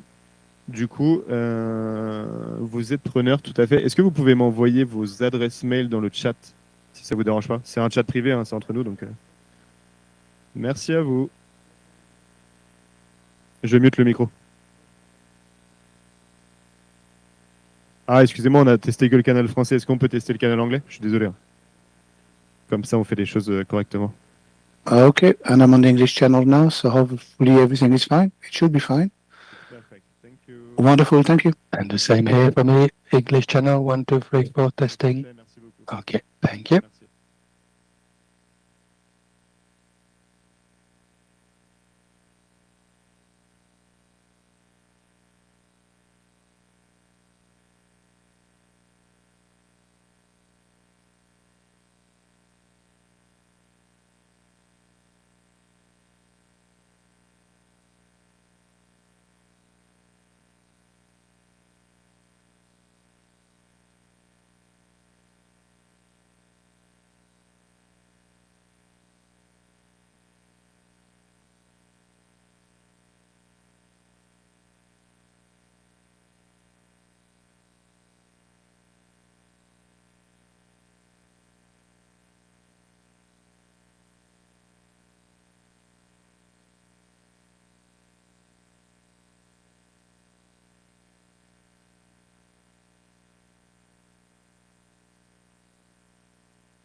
they will bring the refreshment from NASA. We will be looking at the refreshment for 1 hour and a half.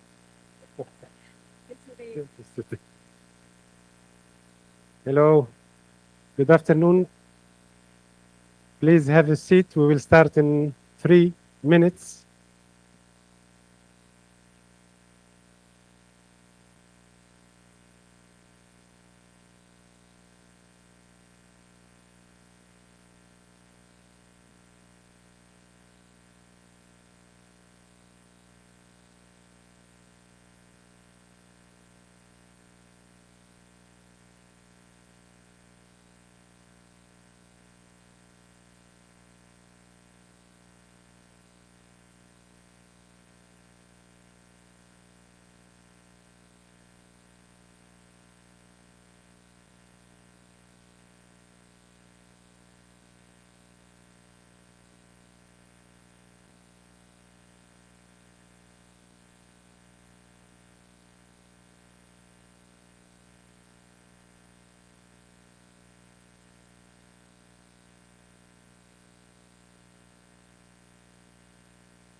Ladies and gentlemen, dear colleagues, please have a seat.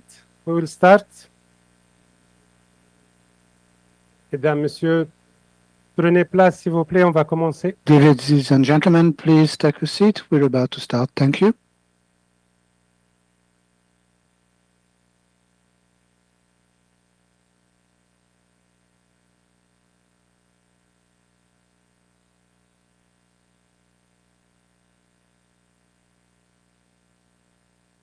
So just to recall before starting that we have translation from English to French and French to English because we will be speaking both language during the side event.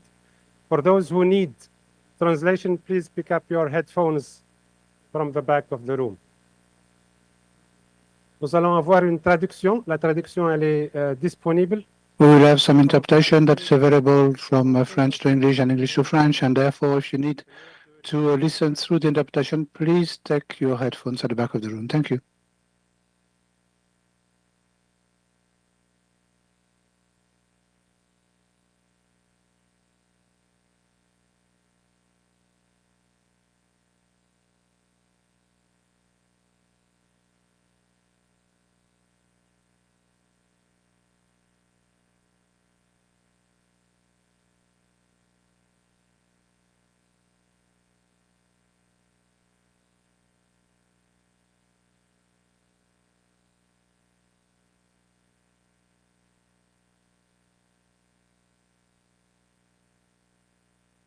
So dear colleagues and friends, good afternoon. And Chers collègues, chers amis, bon après-midi. Bienvenue au pavillon de l'UICN, siège de l'Union, et bienvenue à l'événement d'aujourd'hui pour adresser la triple crise par des solutions fondées sur la nature pour un avenir durable en Méditerranée. Je m'appelle Meher Madjou, je suis le directeur du centre de l'UICN pour la coopération méditerranéenne et nous sommes basés à Malaga en Espagne et je serai le modérateur de cette session. C'est un réel plaisir que de vous avoir tous parmi nous ici, que ce soit en personne ou sous forme virtuelle, en nous rassemblant pour discuter d'un des enjeux les plus pressants de notre ère, la crise interconnectée du changement climatique, de la dégradation des terres et de perte de biodiversité dans la région méditerranéenne. Comme vous le savez tous, la Méditerranée fait face à des enjeux environnementaux significatifs qui placent sous pression les écosystèmes, l'agriculture, les ressources hydriques ainsi que les communautés. Cependant, nous pensons qu'il y a approaches that restore ecosystems, enhance climate resilience, and improve sustainable livelihoods. Nature-based solutions offer a holistic way forward with solutions that work with nature to tackle multiple environmental and socio-economic simultaneously. In the next 90 minutes, we are fortunate to hear from a distinguished group of experts that I will introduce later, who will share their knowledge and experience in scaling up nature-based solutions across the region. Our panelists will explore how we can leverage these solutions to build a more sustainable and resilient future in the Mediterranean. Please note that we have French to English and English to French translation available for those who need it. Additionally, catering is provided, so let's share some moments following this session together. So after the panel discussion, there will be 20 minutes for question and answer, where I will encourage all of you to actively participate, ask questions, and engage with our speakers. Thank you again for being here today, and I look forward to an inspiring and productive session together. So without further ado, let me invite now Stuart McGuinness, who is the IUCN Deputy Director General, for the opening remarks of this event. Stuart, please.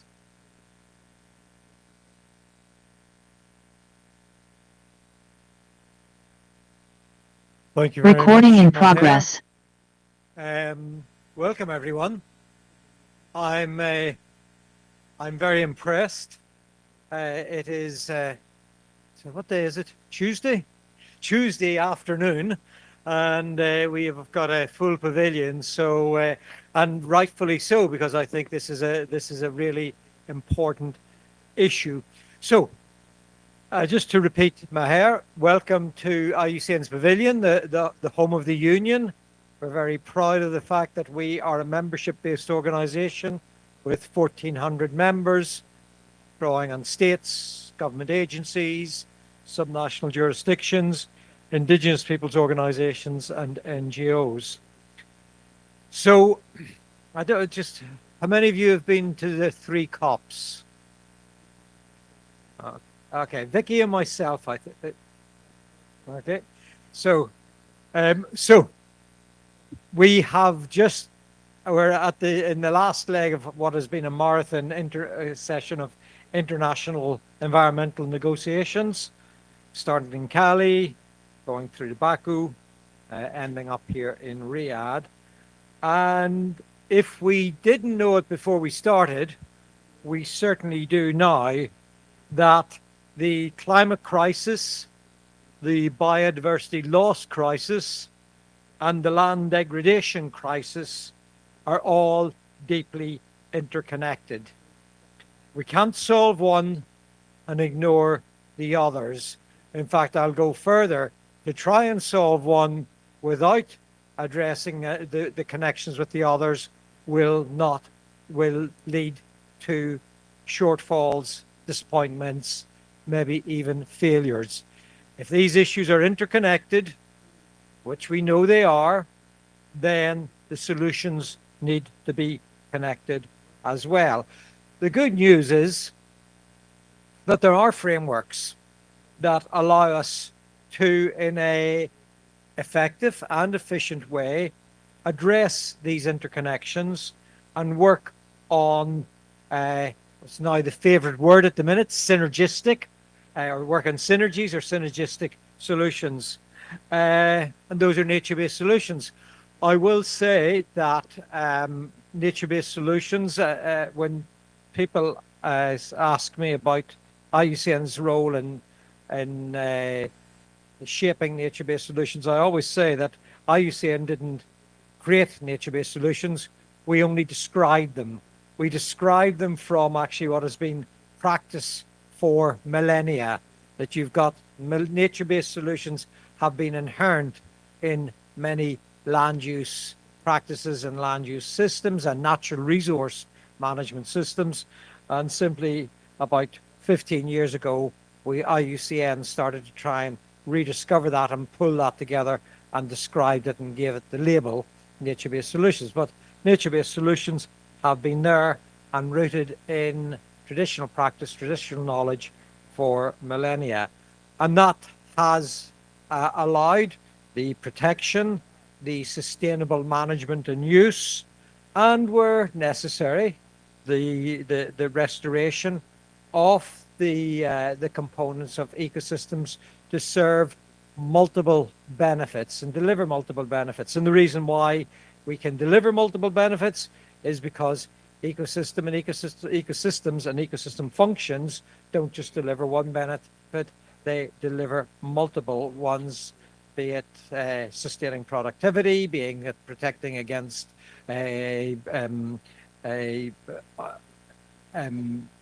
dramatic and climate events, be it carbon sequestration, a whole range of benefits, and that's what nature-based solutions do. So, if we now maybe look at this in the context of the Mediterranean, we can describe the Mediterranean is a hotspot in many dimensions. It is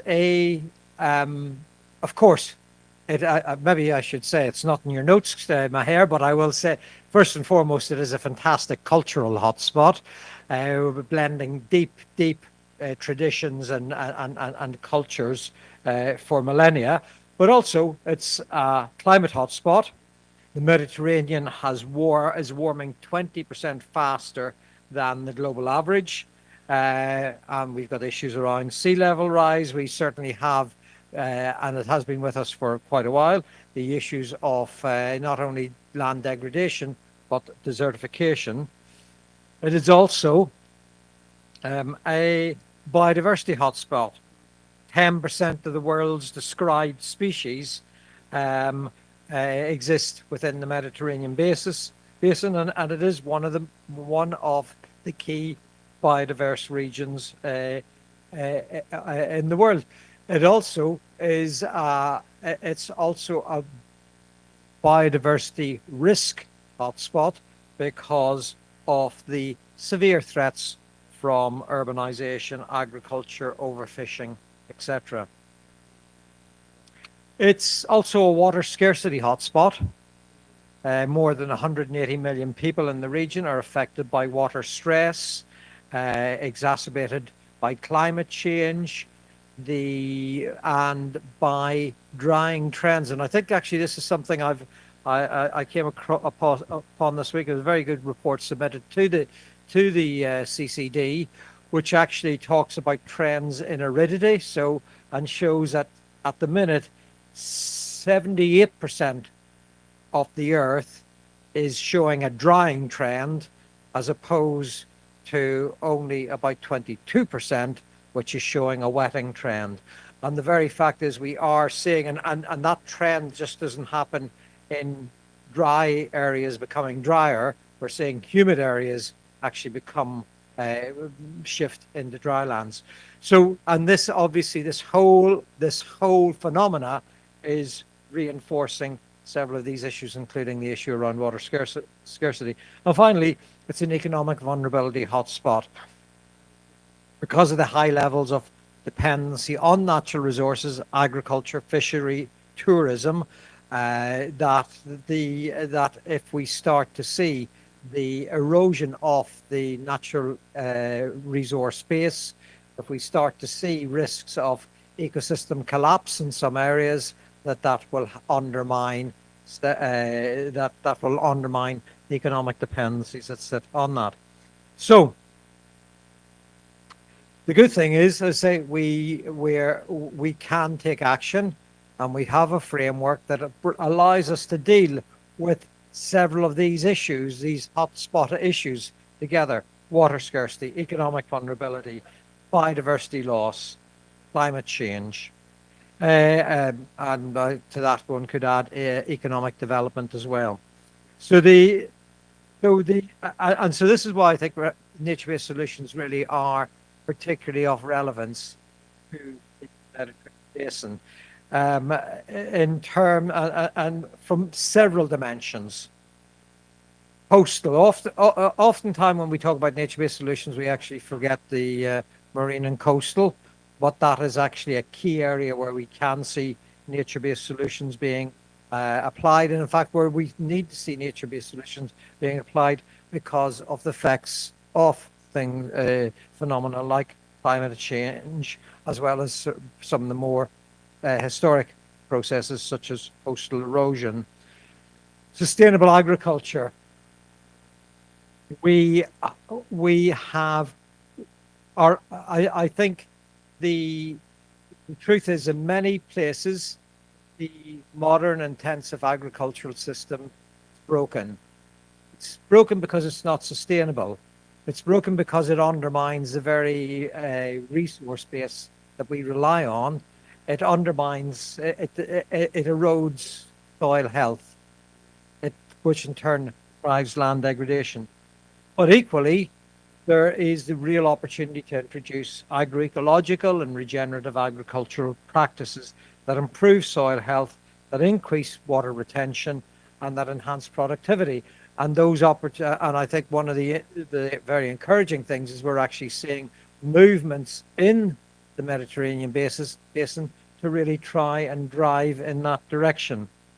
Reforestation, forest restoration, afforestation, or certainly to address land degradation, but also to counter desertification, to improve opportunities for productivity on the land. Mentioned water management, another manifestation of nature-based solutions, better, more systematic water management, including the restoration and rehabilitation of degraded wetlands.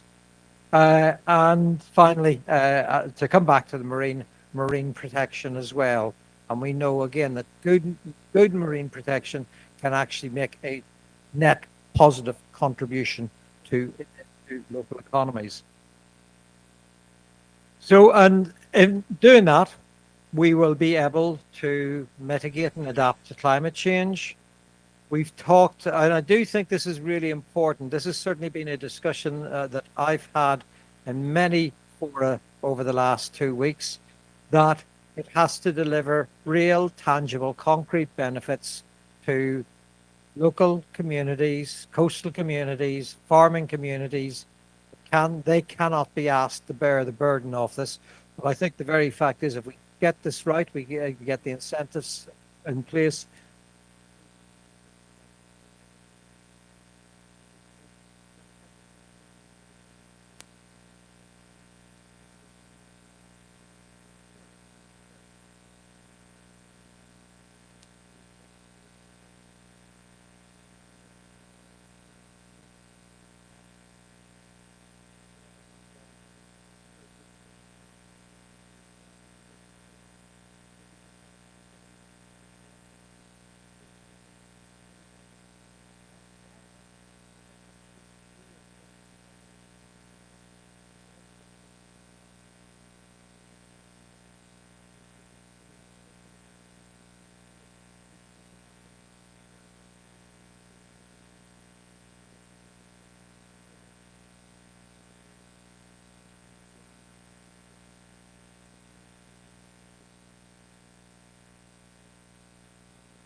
Recording in progress. So there's some very good good actions. As I say, we're not starting from scratch. There is a deep history, a deep knowledge of how to manage these natural systems in a way that enhance nature-based solutions. In Tunisia, more than 40 civil society organizations are coming around together to restore degraded lands. In Egypt, there's developments of new projects with the Ministry of Environment and the Arab Network for Environment and Development, RED, to apply nature-based solutions to Lake Bularus, which my understanding is actually threatened at the minute. So it actually is starting to make sure that to turn around that decline, and that it is critical wetland in Africa. In Spain, there's new projects that IUCN is working with Cherry Motors and the government of Andalusia to restore Posidonia marine ecosystems. And of course, good for biodiversity, but also critical for carbon sequestration. So, on conclusion, I think the other thing that nature-based solutions requires is partnerships. It cannot be done by one organization or another. It really does need to bring different partners together. And I think this is actually great because the Mediterranean has had a long tradition in regional collaboration, and we'll be able to build on that. We will need to see nature-based solutions built into policy. I think this is one issue that has come up time and again, that policy fragmentation, sectoral siloed policies actually stand in the road of nature-based solutions. But we will need to see nature-based solutions integrated into policy. And then obviously we will need to see increased investment in nature-based solutions from hopefully some new resources. But I also really highlight as well, a lot of expenditure of society at the minute is pushing things in the wrong direction. So there's an area we can start in, which is actually starting to look at how we repurpose some of the public expenditure already in ways that will deliver benefits that are good for people, good for economic development, and good for nature. The final thing, of course, is to say that nature-based solutions are not just stand on their own. The great thing with nature-based solutions is they complement other solutions. They are actually, in fact, we always said they weren't a substitute, they were a complement. They work in coordination. So I really do believe that working with communities, getting and empowering communities, we can really sort of start to make a significant change. And with that, I will hand back to you. Thank you very much, Maher.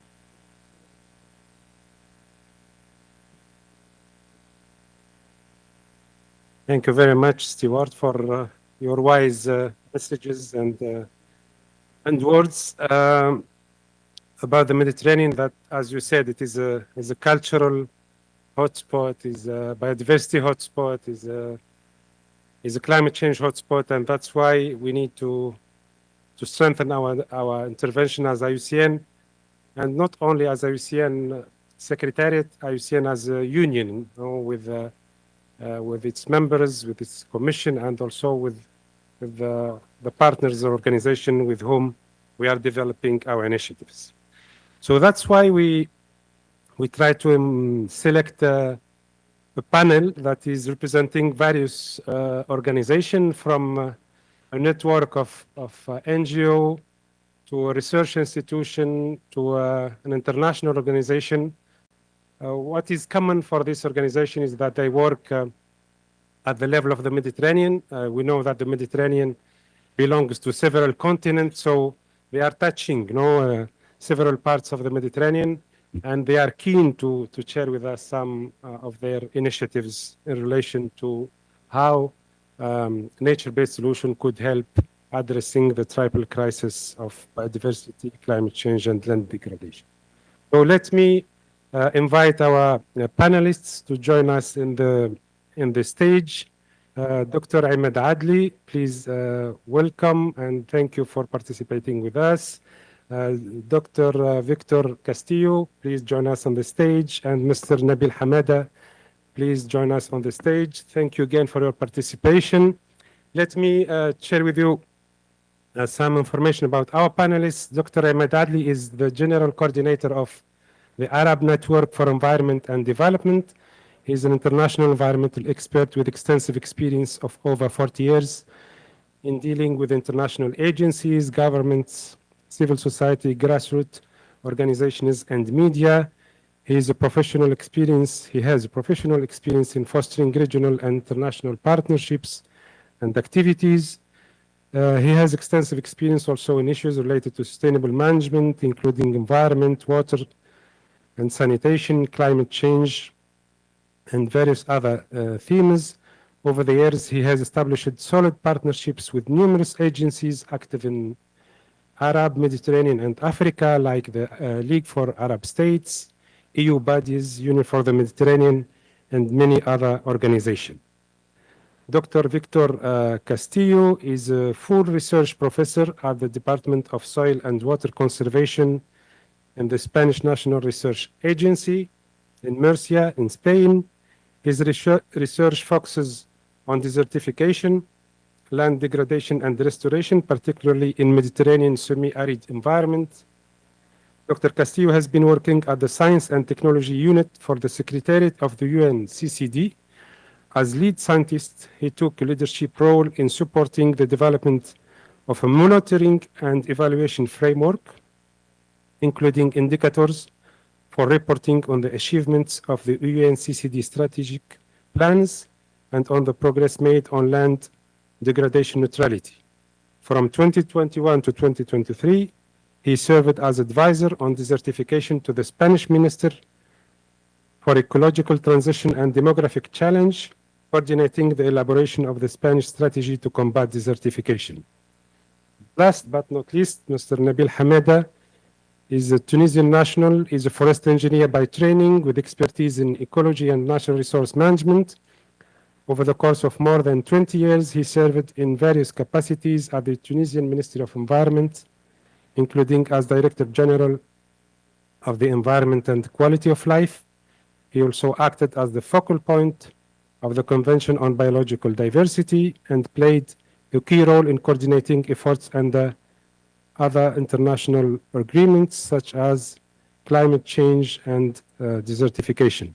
Since 2017, Mr. Hamada has been contributing to the Sahara and Sahel Observatory as an environmental and natural resource management specialist.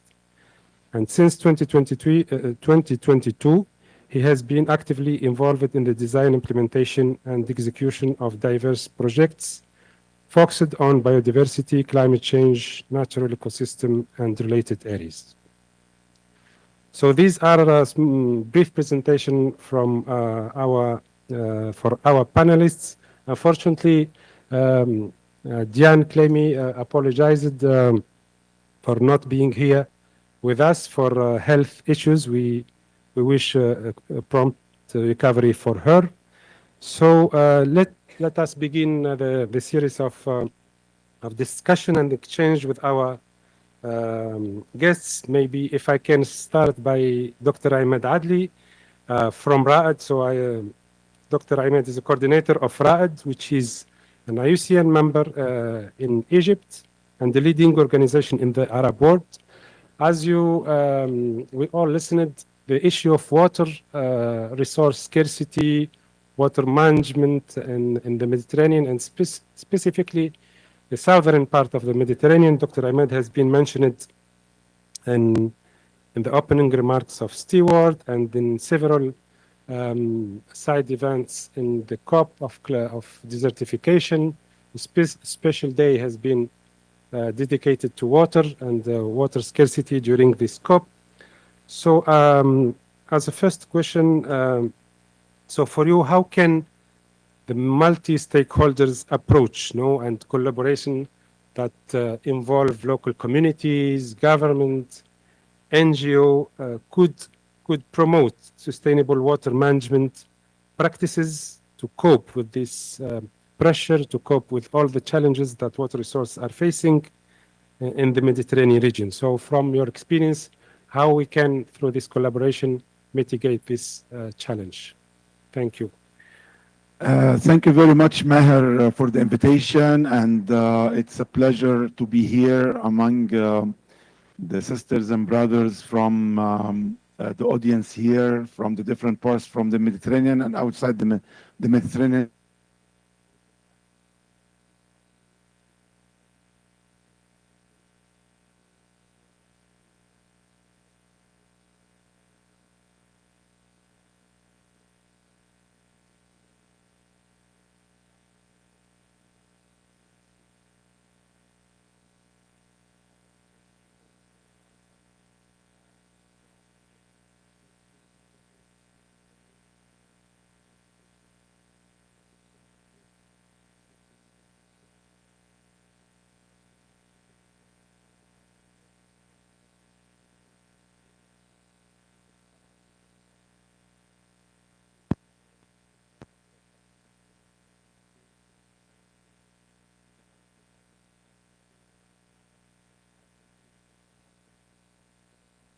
management Recording in in progress. the region. It started as a swim, and then it became WES, and now it's going to WES CB in the coming phase. So, and this is maybe we were talking about water management in general, but let me focus on different dimensions of the water management issues and challenges that we are facing and we are dealing with. First of all, the area, as you said, that it's a hotspot, from the climate point of view, from the biodiversity point of view, from the culture, from the political point of view, it's a hotspot. And when it comes to water, it is the area that has the most scarce area in the whole world is in the Mediterranean. And we have here with us also from Jordan, the country that is considered the lowest country when it comes to the share per capita in Jordan compared with other countries. So we have been dealing with the issue from and also one other challenge that more than 70% of the fresh water and the water resources coming to this region, especially to the Arab region, are coming from outside the region, which makes it more difficult and also more, I would say, risky to deal with the issue. And then we have a Mediterranean that is not even it's getting the water level is getting higher, but it's also the salinity is affecting our lands around the Mediterranean, and it's also another water-related issue. So everyone is, when it comes to water and food security, it's a challenge for all the countries in the region. And this is why RAID has been putting this as one of the hot issues and the priority issues. Here, what we have brought here, and I'm happy that you also mentioned what RAID has presented here. We heard many stories of success stories that coming from the different participants here, but all are very much putting the emphasis on the multi-stakeholder approach when it comes to water management. And what we have presented here has shown that without having the engagement, especially when it comes to communities affected, you talked about, I'm happy that Stewart mentioned the idea of working in, and the proposal to work in Brollos. And all around, when we talk about the wetlands in the region, we're talking about the coastal areas when it goes about the freshwater or the rivers and the aquifers. You will find that, the people who are suffering are unfortunately the most not engaged in the process. And this is why we are here very much raising the issue of the community. And this is definitely the IUCN approach. But what we have seen here that without having this multi-stakeholder approach, without having the communities, the vulnerable communities, the affected communities involved and fully engaged in the process of the identification, of the design, of the implementation, of the follow-up, this will never make any sustainable solutions. And in this region where we have, at least I'm talking about the Arab region, we have more than 470 million, and we are expecting to be maybe in a couple of years more than 500 million people. The share per capita is going less and less and less, and this is why you have to develop the capacities of the people, and also you have to provide them with the solutions. We are talking about nature-based solutions, and there are many indigenous and citizen knowledge that we have seen in the region, but still, without having, again, back to the multi-stakeholder approach, without having the scientific and the academic people involved, without having the education engaged, without having the youth and women engaged, without having local authorities engaged, this is not going to take us anywhere, but it will be only small-scale activities and small-scale success stories. But what we need to have is to get this replicated and widespread everywhere. But definitely, the multi-stakeholder approach is a solution for 50% of the problem, because once we have the right engagement, we find that we can mobilize a lot of resources, and the resources are most of the resources, and this is why I said 50%.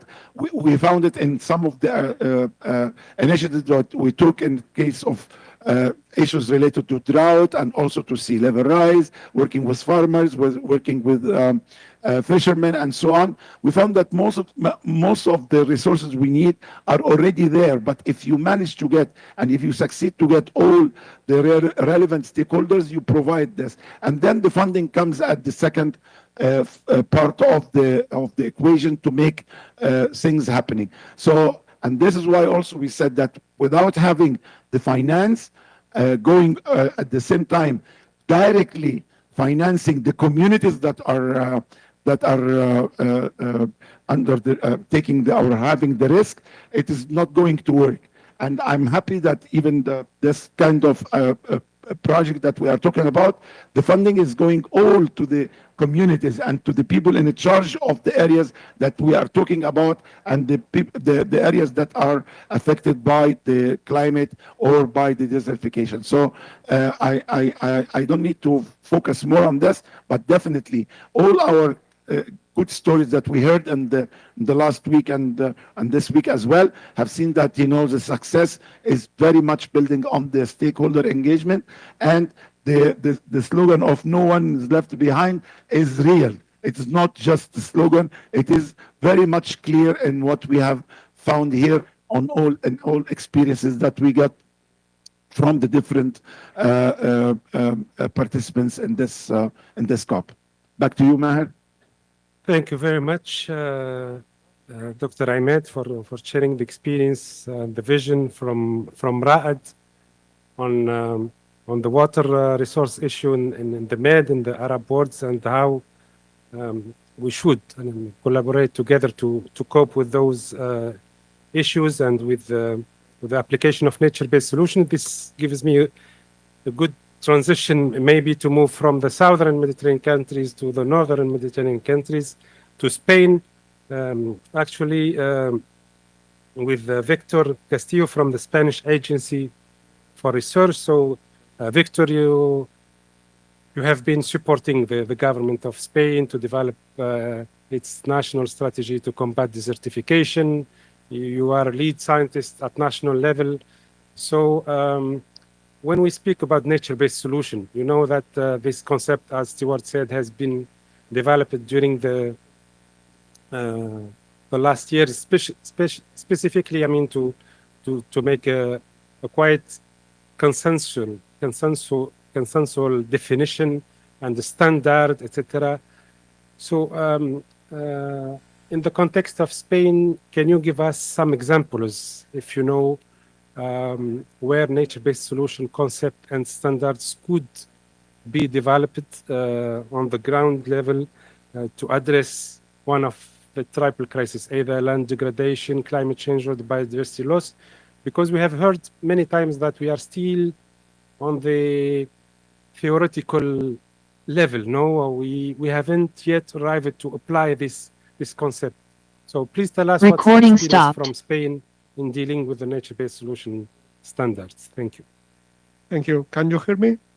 Well, first of all, I would like to thank for inviting me. Well, we are northern, but we are shared the same problems, the shared problem that the rest of the Mediterranean countries. So let's say I think we can learn each other very, very much. Well, I'm talking at two levels. Maybe the first one is still a little bit theoretical, but I'm going to more practical. So theoretical is, yes, you are right, I coordinate the drafting a new strategic plan for fighting desertification in Spain. Basically because, while Spain is one of the parties declared signatory party of the convention, the UNCCD, and this is declared itself as affected party. So we had to prepare a national action plan for combating desertification. We prepared one in 2008.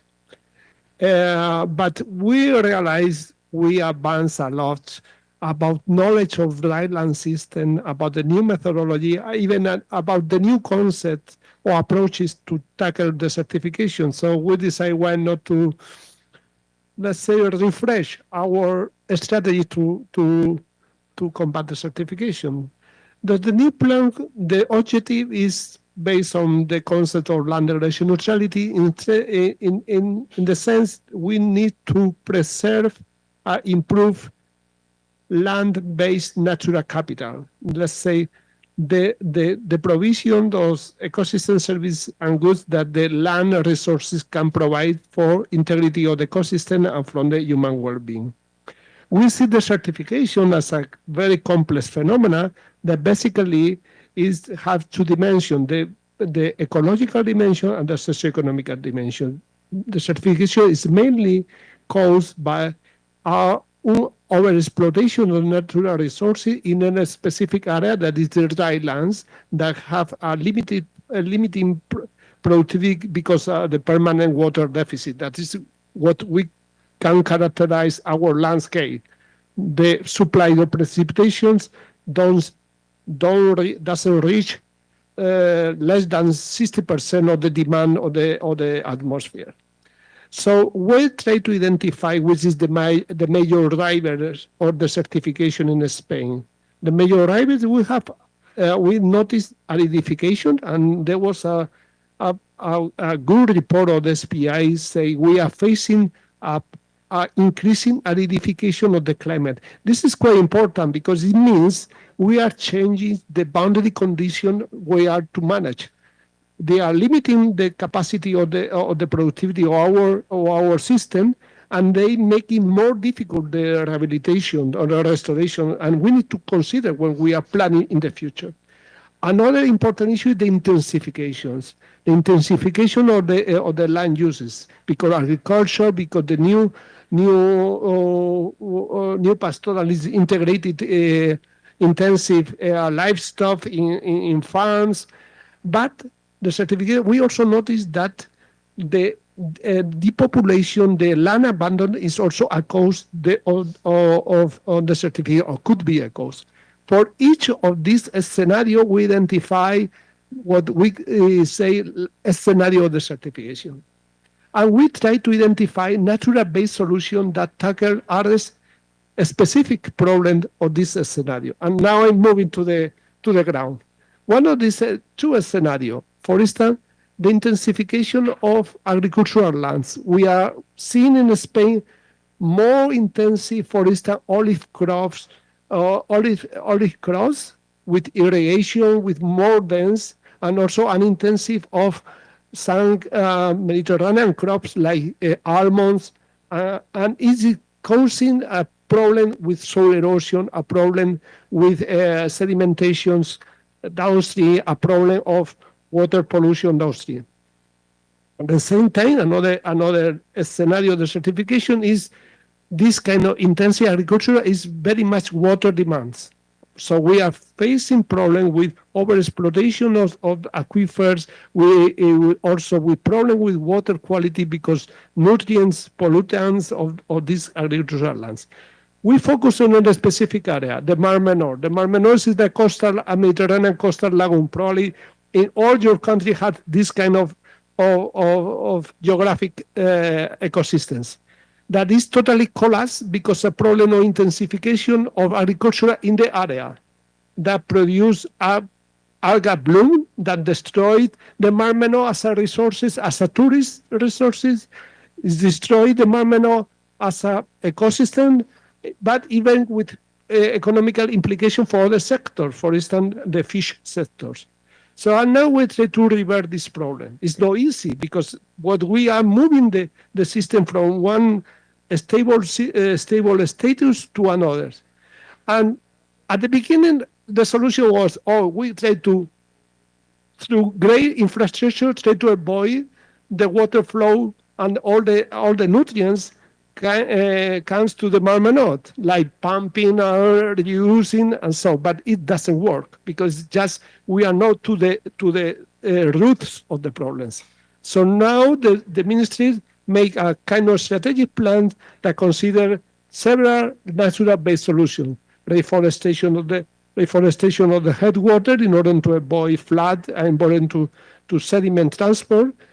Let's say implement sustainable land management in the crops area, cover crops, some vegetal barriers in order to reduce soil losses, reduce nutrients to the lagoon, incorporate vegetal barriers that increase pollinators and increase biodiversity, try to renaturalize all the agricultural system, and also creating some wetlands that could filter and could reduce the nutrient loads from runoff, both subsurface and surface runoff to the lagoon. It's going to be a long journey because it's not easy when one system collapse and crosses some threshold. It's not so easy to recover, and we need to make a kind of educational and public awareness. Is not a solution, just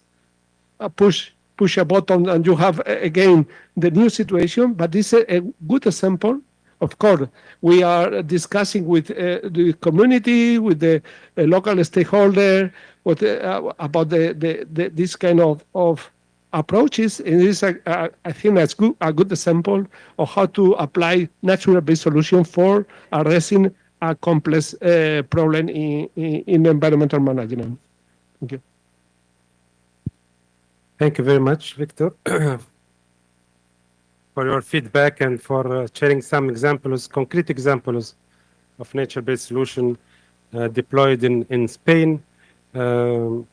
Maybe in the following question, I will ask you how difficult this solution is are felt from the national governments to be applied. But let's keep this for later on. Now I will switch to French. And to ask my colleague and friend. Donc, je vais continuer en français pour cette partie. I will carry on in French for this part of our conversation, and I will ask my colleague and friend Nabil Hamada, who works at the Sahara and Sahel Observatory. He's based in Tunisia. It covers several Saharan African countries, but also some countries from North Africa, which also have a Mediterranean part. And I will ask him to share with us some initiatives and how does OSS integrates or manages to integrate some nature-based solutions in its interventions, in the policies, and in the conservation projects that are being developed in the African countries. Thank you, Nabil.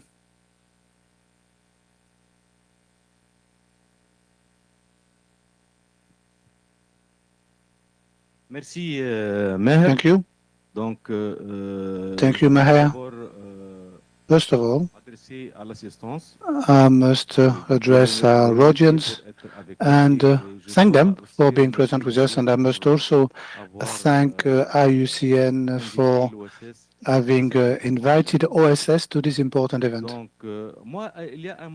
So there is one word that was mentioned by my predecessor, pollinizator. This is something that I must come back on because I am Nabil Hamed. I'm born in nature. I am an ecologist for nature from my birth up until now, and pollinator question is a strategic issue. There is a quote that says that by Einstein, I think, that says that if bees will totally disappear from Earth, we will have 4 years left to maintain life on Earth. I don't know if it's a real quote or not, but yet the question of pollinators is absolutely vital. So this is just because I heard that term being mentioned by my colleague, and I had to mention that quote. I consider that this is strategic for humanity indeed. So to come back on our particular thematic for today, I am Nabil Hamed, as my friend has just introduced me. I am from the Sahara and Sahel Observatory, OSS. This is an organization which has a regional vocation, and yet this is an international organization, and it's intergovernmental, and it has 28 African member states. It's based in Tunis, and they work exclusively towards supporting these member states for the implementation of these environmental policies with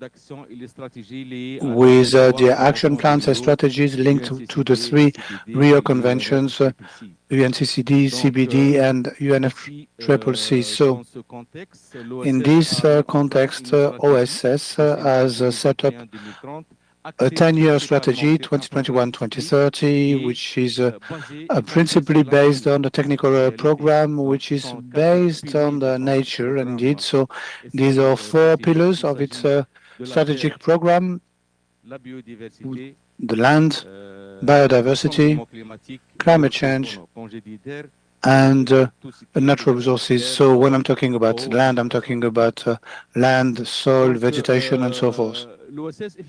So OSS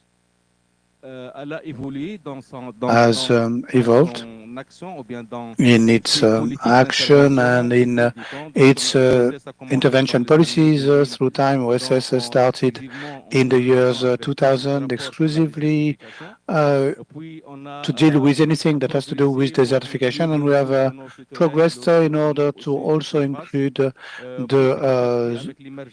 underground resources as well as the surface resources. And with the emergence of the climate funds, we have also added the climate dimension to it, and especially the climate funding.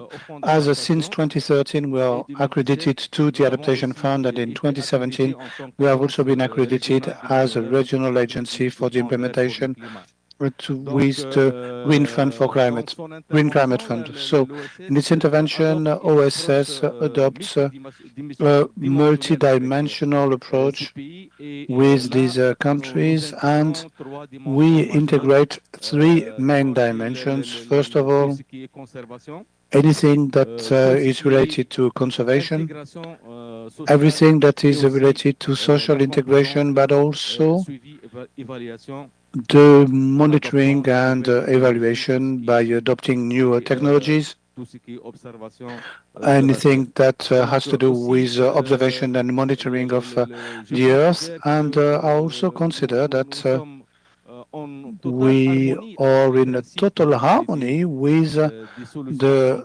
nature-based solutions principles, such as preserving the ecosystems, improving the management approaches for managing ecosystems, as well as the restoration of ecosystems. And OSS intervenes through some projects and programs, whether on a national level or regional level, in several sub-Saharan countries, and also in North Africa, which are part of the Mediterranean area. And we have several projects with our partners, North African countries, and these deal with preserving ecosystems, managing the aquifers and the water resources, whether there's underground or not, or whether it's about sharing the surface waters. And I would say also that OSS intervenes in several countries, as I've mentioned, several sub-Saharan countries, through the adoption of the ecosystemic approach with these principles,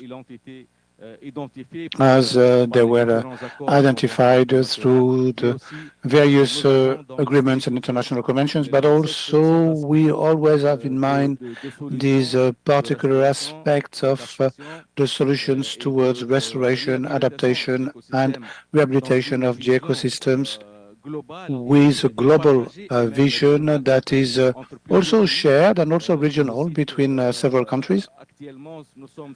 At the moment, we are involved in a shared project with three countries, Benin, Burkina Faso, and Niger, It consists in conserving and valuing the biggest forest complex which in West Africa, which is the ecological adaptive complex. It's a regional project that has been conceived, designed, and that is being implemented, of course, with the population and with all the local authorities and community and communities in these three countries.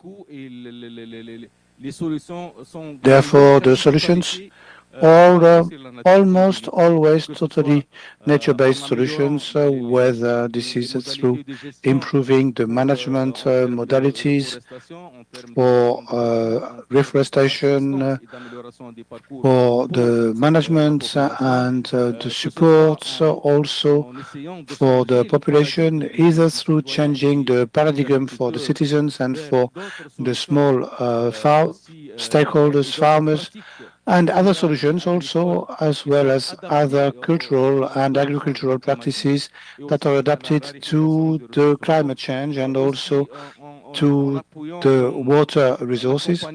Also, by supporting the population, by orienting ourselves towards other practices, for example, with fishing, in order to help them to intensify fishing, for example, without using entrants and tools that are not nature friendly.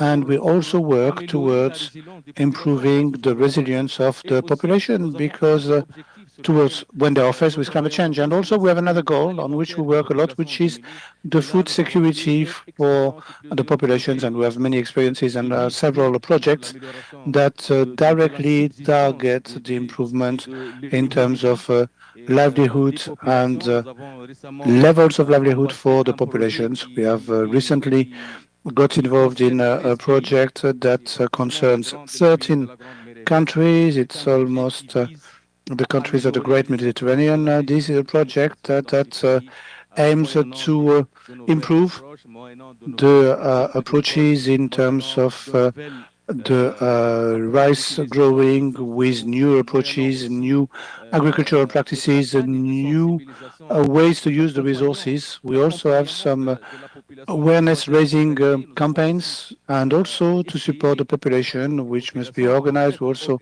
try to support the populations to be organized in professional organizations in order to move towards other practices that will be more beneficial for the population, but also for the biodiversity capital and the genetic capital, and that will be more beneficial to the restoration of ecosystems because there is a phenomenon or a main factor that is deemed and considered as one of the main factors towards degradation of biodiversity, which is the fragmentation of ecosystems. This is a very important issue, and OSS is focusing on that particular goal, which consists in trying to push towards the restoration of ecosystems and also towards the restoration and tackling soil degradations and land degradations. And maybe to conclude,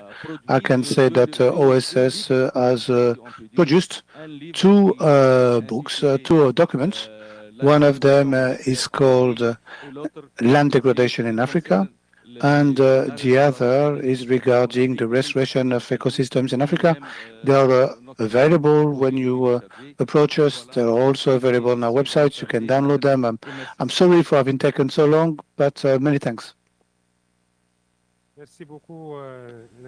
Thank you very much, Nabil, for sharing with us the vision and experience of OSS with these examples and initiatives that highlight the concept of nature-based solutions for the conservation of ecosystems, whether they're on land or wetlands. I will get back to English now. Again to English, to come back to Dr. Ahmed Adli, General Coordinator of the Arab Network for Environment and Development.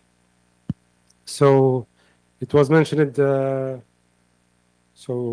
by Stewart in his opening remarks that nature-based solution is not an issue of one organization to deal with. It's important to complement existing initiatives and to complement also capacities and knowledge between different organizations and also different category of intervention. In your first answer, Dr. Ahmed, you mentioned the importance of having a multi-stakeholder engagement or collaboration. So my question now is for RAED, specifically as an Arab network for environment and development. I mean, according to you and to your experience, what's the added value of having a network in the Arab world and in southern Mediterranean countries? How this kind of structure of organization between several entities could help boost and improve the work on applying nature-based solution as a new concept, on sharing best practices among the countries, among the entities.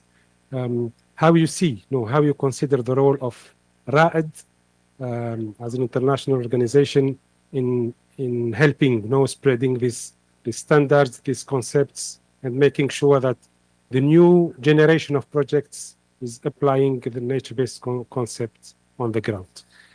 Oh, this is a fantastic question.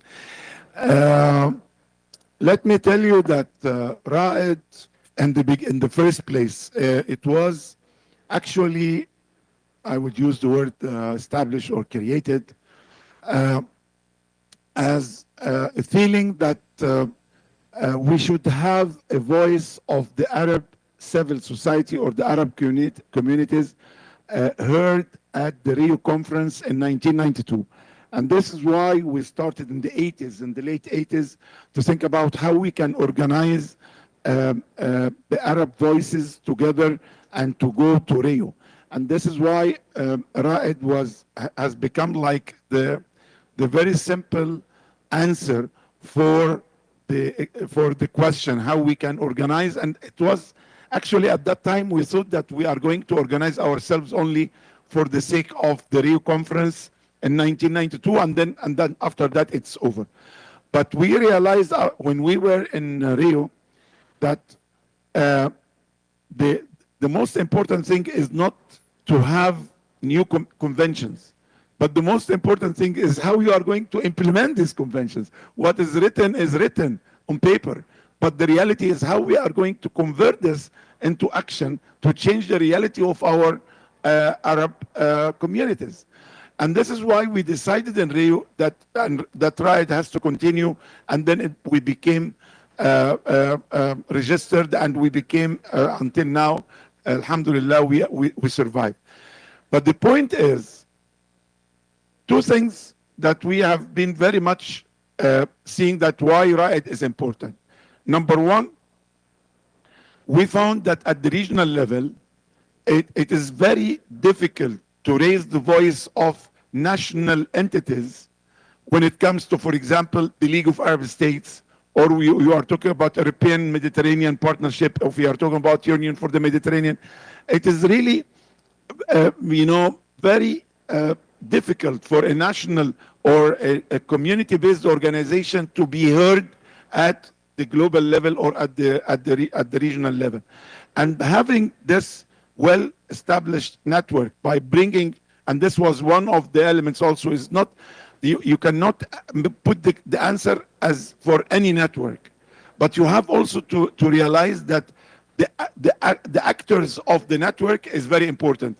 It is not that you have a team like in football, for example, a team from Brazil will be different from a team from, Egypt, for example, because they are good players. So that's the point, that the players at the national level, you have also to be very careful in trying to reach and attracting the good and strong people at the national and the local level. So when you have your network, you have a strong network, and then when you sit with the government and they hear where are you coming from in their countries, they believe that this network is important and it's strong, and it's good to be a partner. So RAID and any network that works with the same, and I think this is the same model of IUCN. Yes, we are very far from IUCN that has 1,400 members. We are around 300 members only in the Arab States, which is a good number. It's only for 22 countries. But we don't have your problem is if you lower your fees in the IUCN, it will be 14,000 in one day. But now with the fees you are putting, I'm sure that in Egypt we have like at least 100 organizations. They want to be members of IUCN, but once they hear about the fees, they say, oh, we cannot pay for that. But anyway, the number is not the issue. But I'm talking about that when you have the same idea, when you have the quality of your members are good, this makes your organization also strong. And also, you have to understand that we are all partners. So this is also one of the elements for RAID, that we are not there to criticize government or criticize policies. We are there to build on what's there and to improve it. Yani, instead of criticizing a strategy, we are saying, oh, we have gaps here and we want to work on the gaps. We want to fill these gaps. It is the same idea, but the different vision, with a different approach, with a different, tactic. So this is also one of the things why RAID has continued to be for 34 years now. Alhamdulillah, touch wood, is surviving. The other thing that, you are really, you are not keen about the COP. You are keen about the communities. Yani, yes, we are here in the COP, and I see some of my colleagues sitting here, or many of them, but definitely, everyone is here, is investing all our time and efforts and energy, and all of them are volunteers, by the way. But the idea is, when I go back, how I'm going here to reflect and to present the voice of my communities, the people who are suffering from the land degradation, from desertification, from climate change, from all of this, and how, when I go back, how I'm going to build on that in doing something for our communities. And this is why also the language between the two of us in the Mediterranean program and RAID, we are always trying to find solutions. And this is why we are very much happy to be members of IUCN and to be active in IUCN, because we are always thinking about action. We are always thinking about engagement of people. We are always trying to find solutions. And yes, definitely, the nature-based solutions are more sustainable and more effective and more, successful. And they are also good to learn and good to and easy also by the knowledge we have to build capacity and to tell the people how to do it. But at the end of the day, you are always thinking about how I can make the situation better for our communities. And this is, I think, one of the things that made RAID is very successful. And this is why RAID here has been very active, and also give a very good picture about the Arab countries, because the cases that we brought from the different countries, we have from Morocco, from Algeria, Tunisia, Egypt, Sudan, Jordan, Palestine, Lebanon, Iraq, Syria, Bahrain, Saudi Arabia, Yemen, all these countries, Kuwait, we have in all these countries, we brought good and success stories, and we are presenting them. And I think this is the most important thing about any network, that you are bringing knowledge, experience, and effort that you are doing to make things happening. And this could cover and could go into any problem of what we are dealing with, as I said, in the 3 conventions or even other conventions as well. Thank you.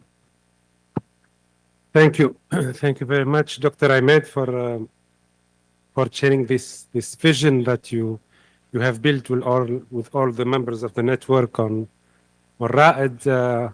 What's the mission that should be developed.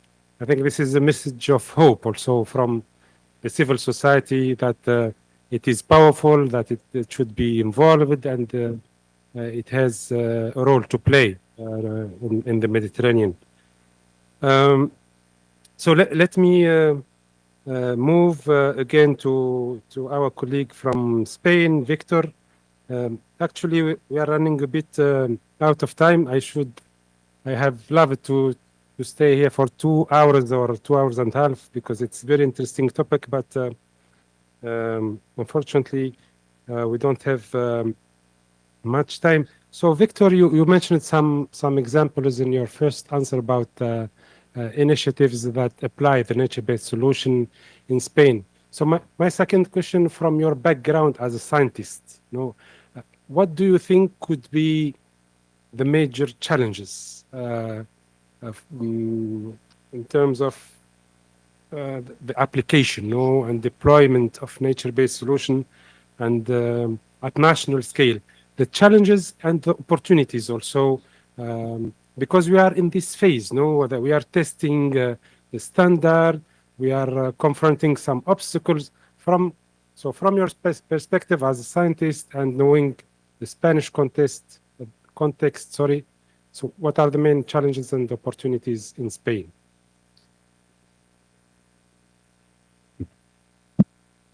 Okay, I think it's what I want to say can be shared by everyone across all the countries. I have the impressions from a technical scientific point of view, we have enough knowledge about how to manage land and how to apply natural-based solutions. So I always wondering why is not implemented larger scale? What is the barriers to be implemented? I'm not talking about a specific case, but I only want to share my feelings. My feeling is, for instance, for agriculture sector, I think farmers don't well know about all the natural-based solution, the techniques for implementing natural-based solution, and they show some kind of reluctance or prevention to apply because customary behavior. So something I miss, at least in Spain, is extension service, some kind of social learning, because farmer apply, implement what they see, they learn from partners. They don't, then this is personal opinion, but based on many years and even being a little farmer also, farmers, okay, they listen to you as academic, as a professional, but they really need to people close to them to apply and to see what happened, because it's clear for me that sometimes, for instance, we need to document better the effectiveness of natural-based solutions.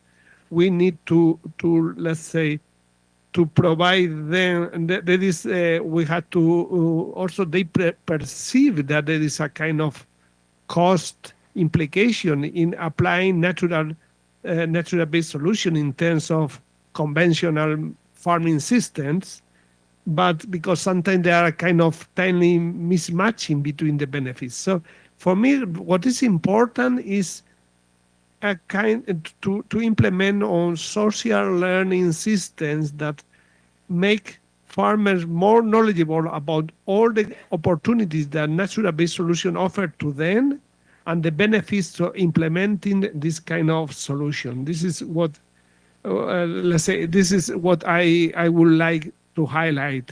In this context, the working with local community, working with all this kind of network that my predecessor say is crucial. It's very important. Otherwise, it's the reality in Spain. Let's say now we have no agricultural extension service. This is the big firms who is advisor to the farmer. Of course, they are advisors to follow conventional methods because the business as usual, the usual practice. If you really want to shift to natural-based solution, I'm focusing on agricultural sector, but we can talk about, for instance, flood mitigation or watershed management.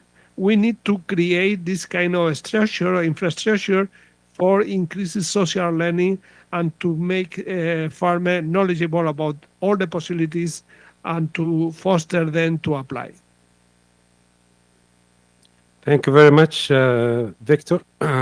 It is really important, as you said, I mean, to get to bridge the gap, no, between the scientific arena and those farmers and the people that are on the ground that are using special techniques, that are using special practices that could be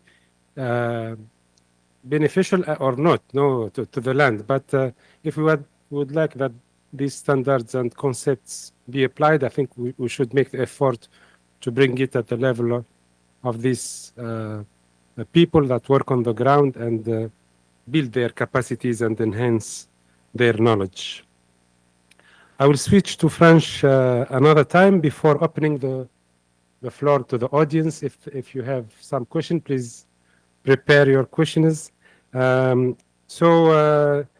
Nabil, Nabil, vous avez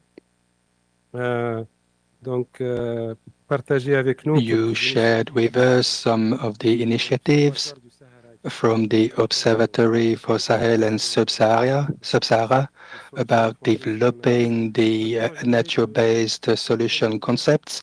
I would like to ask you now, according to you, what are the principles that you anticipate that could be an obstacle to the application of such concept, the NBS concepts? Is that something that you've come across before or something that you can anticipate? Because it's a fairly new concept, as we indicated it, and there are a few initiatives around it to implement it, but there's still a bit of a lack of knowledge and maybe not enough feedback on the experience on the ground. So as a representative of the OSS, how do you anticipate the application of those nature-based solutions on the ground? It's a new concept, yes. It's a concept, a noble concept that deserves to be valued, to be mainstreamed and highlighted. But there are challenges, like you said. Let's start with the major challenge. I would say there is a lack of awareness and in capacities also when it comes to addressing and working with the populations, with decision makers and managers on the side, on the ground, we tend to apply the standards, the usual approaches, the traditional ways of intervening, and sometimes it's done in a chaotic manner sometimes for the environment and natural resources. So I believe there is an effort in terms of raising awareness that has to be done and to support and accompany all the fringes of both beneficiaries and managers to raise awareness further and have a better appreciation both for the quantity and monetary impact about what could be the impact of such a nature-based solution. So I would like to repeat what was said by the Vice Director for the UICN, who said that if you invest $1 on NBS in relation to land restoration, we would earn over $7. So this is quite an important thing. Maybe that's what's lacking here in terms of the challenges that we anticipate or we see these are one of them that we need to address, that we need to tackle, to inform the decision makers that there are solutions out there, nature-based solutions, and that is not going to happen like this, but like ecologists or organizations who work for preservation of the environment, that this can be quite productive and can bring returns, quite important returns. So that's the main challenge. The financial aspect, there is a lack of funding available. Is quite obvious when it comes to mobilizing the fund to the profit, to the benefits of the population and the countries or the poor countries that deserves to be supported in a financial and technical manner so that they can implement those policies which are associating nature-based solutions.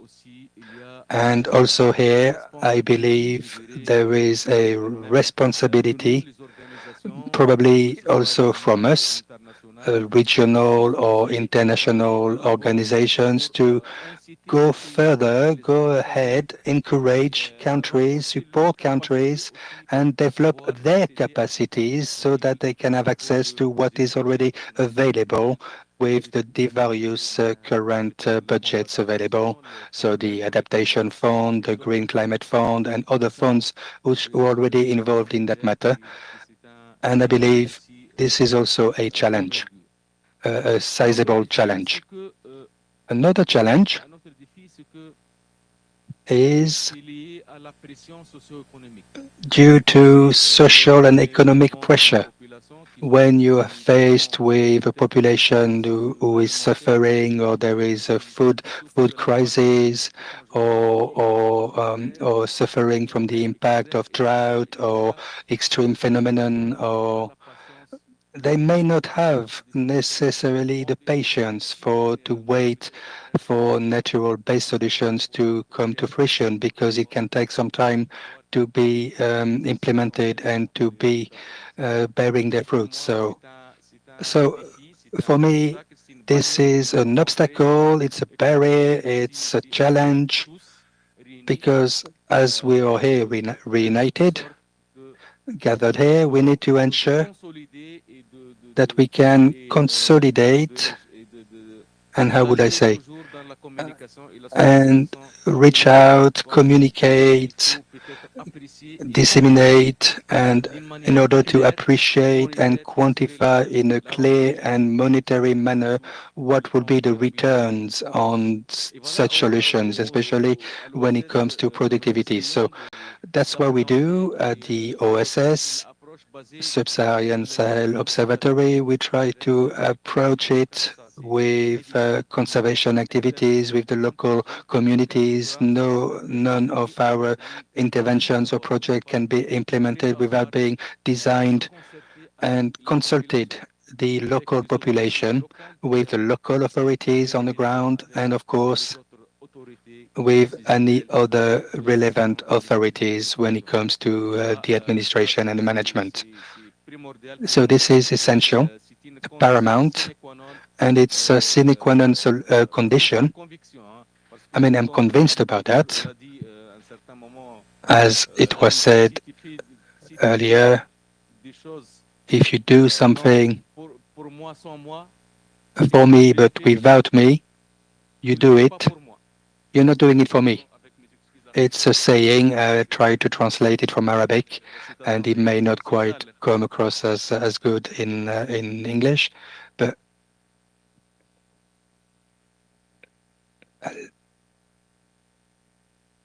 yeah, the interpreter has lost the sound.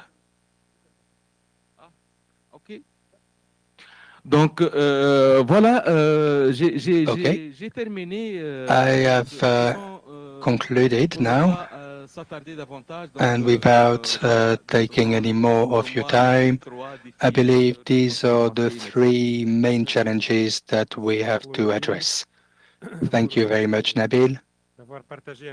for sharing your insights and the experience that you have with the OSS and for your feedback from your experience about how to apply those processes, communication, the lack of capacities, structural aspect, and all those points, or major components, main components that can be helpful if they are managed properly and taken into account in a proper way when applying the process. To the audience, if you have any comment or question, we have less than 10 minutes. Yes, so please present yourself, take the mic. Bonjour. En français, je peux m'exprimer en français? I will speak in French, if that's okay.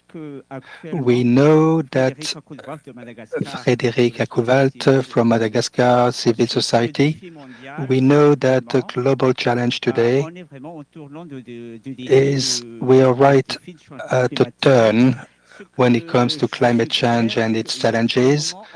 What I would suggest is that at one point, we went through the Stone Age, and then we went through the Bronze Age, then the oil and petrol age, and then the IT, AI eras. And now it's the green revolution era age. I believe we should really think about it. I believe this is crucial. We need to reshape the system in its whole, because nature has to become a strategic component for our lives.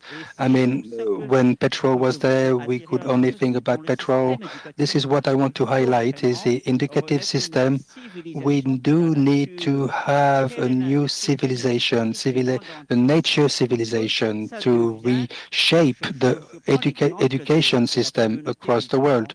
I take the example of a Muslim community. From early childhood, we teach the kids not to behave in this way or this way, and they learn all the way through the end of their lives, and this is how you can influence the behavior. This is why I believe it's important that we need to rethink entirely the educative system, and this is why I would like to highlight this, and I highlighted to IUCN. There was a major summit organized by the United Nations about transforming education, but very little commitment. So pledges were made at the time, but this was very important. This is something we need in order to address the global challenge, not just the global challenge, and not to have considering how we transform education sector. I believe I am working in Madagascar, so trying to work on that, talking about the green value education, which is in this education, new education strategy. In this way, I attach the all actors to contribute to how to implement the green education. But it is not only for Madagascar, because the strategic climatic change is not concerned not one country. It concerns all of the world. Thank you. Merci beaucoup. Thank you very much for your comment. We will take Najwa, then this gentleman, and we will stop here. Merci beaucoup. Thank you very much for giving us this opportunity to address nature-based solutions. That's the solution that IUCN has been working on over the last few years. So it's important because NBS also come and stem from the nature itself. I would like to give you an example from our association, in the sense that we benefited from a project which was funded by IUCN about the Smart Agri program, on how we can strengthen the reduction of the use of chemicals products in some areas in Tunisia, small municipalities, and how you could replace chemical pesticides with plants or bioplants or blue pesticides that our ancestors were using, which unfortunately have been abandoned due to all the chemical products in order to increase the yield and the productivity. However, experience has demonstrated, has showed that by teaching the small farmers how to cultivate, how to grow vegetables, but this have to be done in a scientific manner, not just randomly. You need to plant tomatoes, for instance, next to the onions, and then the chilies next to the garlic, and so on. So those plants, pesticide plants, so to say, have the opportunity to emit smells which keeps the insects and the prey away from them. It was a very good experience. I mean, we had a culture, a crop, which was delicious and is now resistant to being rotten. So we have a species now, thanks to that, that is resistant to this, and we have to be conscious that the solutions do come from the nature itself, but we do need to know how to use it and applying scientific methods in order not to cause any more harm than it would otherwise. Thank you very much for giving me the floor. I was listening with great interest about all the comments.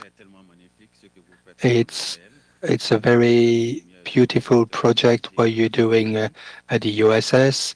I am from Mali. In the communication that you shared, you said you briefly mentioned the Burkina and Niger. And because it's such a major project, I was wondering how could Mali integrate the network so we can benefit from the experience of the actors who are working with you. Yes, this could be bilateral meetings that you guys could have together after the meeting. Okay, peut-être en Okay. 15 seconds, 15 seconds from the three of you. One final remark if you want to answer any of this intervention or to any feedback about niche-based solution, the way forward, and the importance of implementing them on the ground. I think we cannot say that we have the knowledge of everything. We are learning. And what we have also learned here, that learning by doing is very important. So we have to keep trying, and we have to keep testing, and we have to take the risk at some point.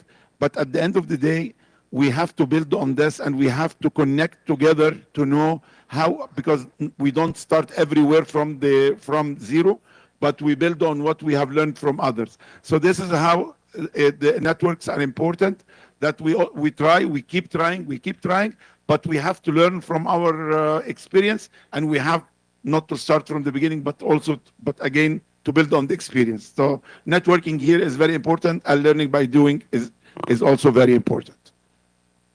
Thank you. Well, sorry, I will say that's one. I perfectly agree with you say, but let's see. Going to the topic, I think we are more and more conscious that land management and sustainable land management and applying natural-based solution for sustainable land management is key to address all the environmental challenges. I don't know if you were here in the first day of the COP, but Professor Rockstone made a very, let's say, inspiring speech that say, if we want to live within this planet, we need to manage the land in a proper way. That means apply natural-based solutions at local level and in harmony with the nature, with the environment. Thank you, Victor. Nabil. Merci, Meher. Donc, Thank you. merci encore une autre fois. Thank you again. I learned a lot today,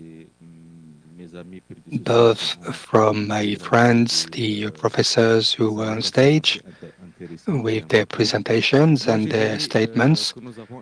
I would say we only have one planet, just one planet, and we are to interconnect with each other and show solidarity with each other even more. Solidarity is mandatory, is demanded, is necessary in order to preserve what the generations are expecting from next generation expecting from us. Thank you very much. We arrive at the end of our side event. Please join me and to give a big clap to our panelists that shared meaningful contribution from OSS, from the Spanish Research Institute, and from the Arab Network for Environment and Development. We look forward to continuing establishing this kind of initiatives, not only to discuss, but initiatives to do something concrete on the ground. I think we have the capacity, we have the knowledge. We should translate all this on the ground. Welcome to the Mediterranean. Welcome to IUCN Pavilion. I thank all the logistic team that followed us and the translator also that helped us conducting this discussion. We invite you now to take some refreshments together, and thank you again for your attention. Thank you very much.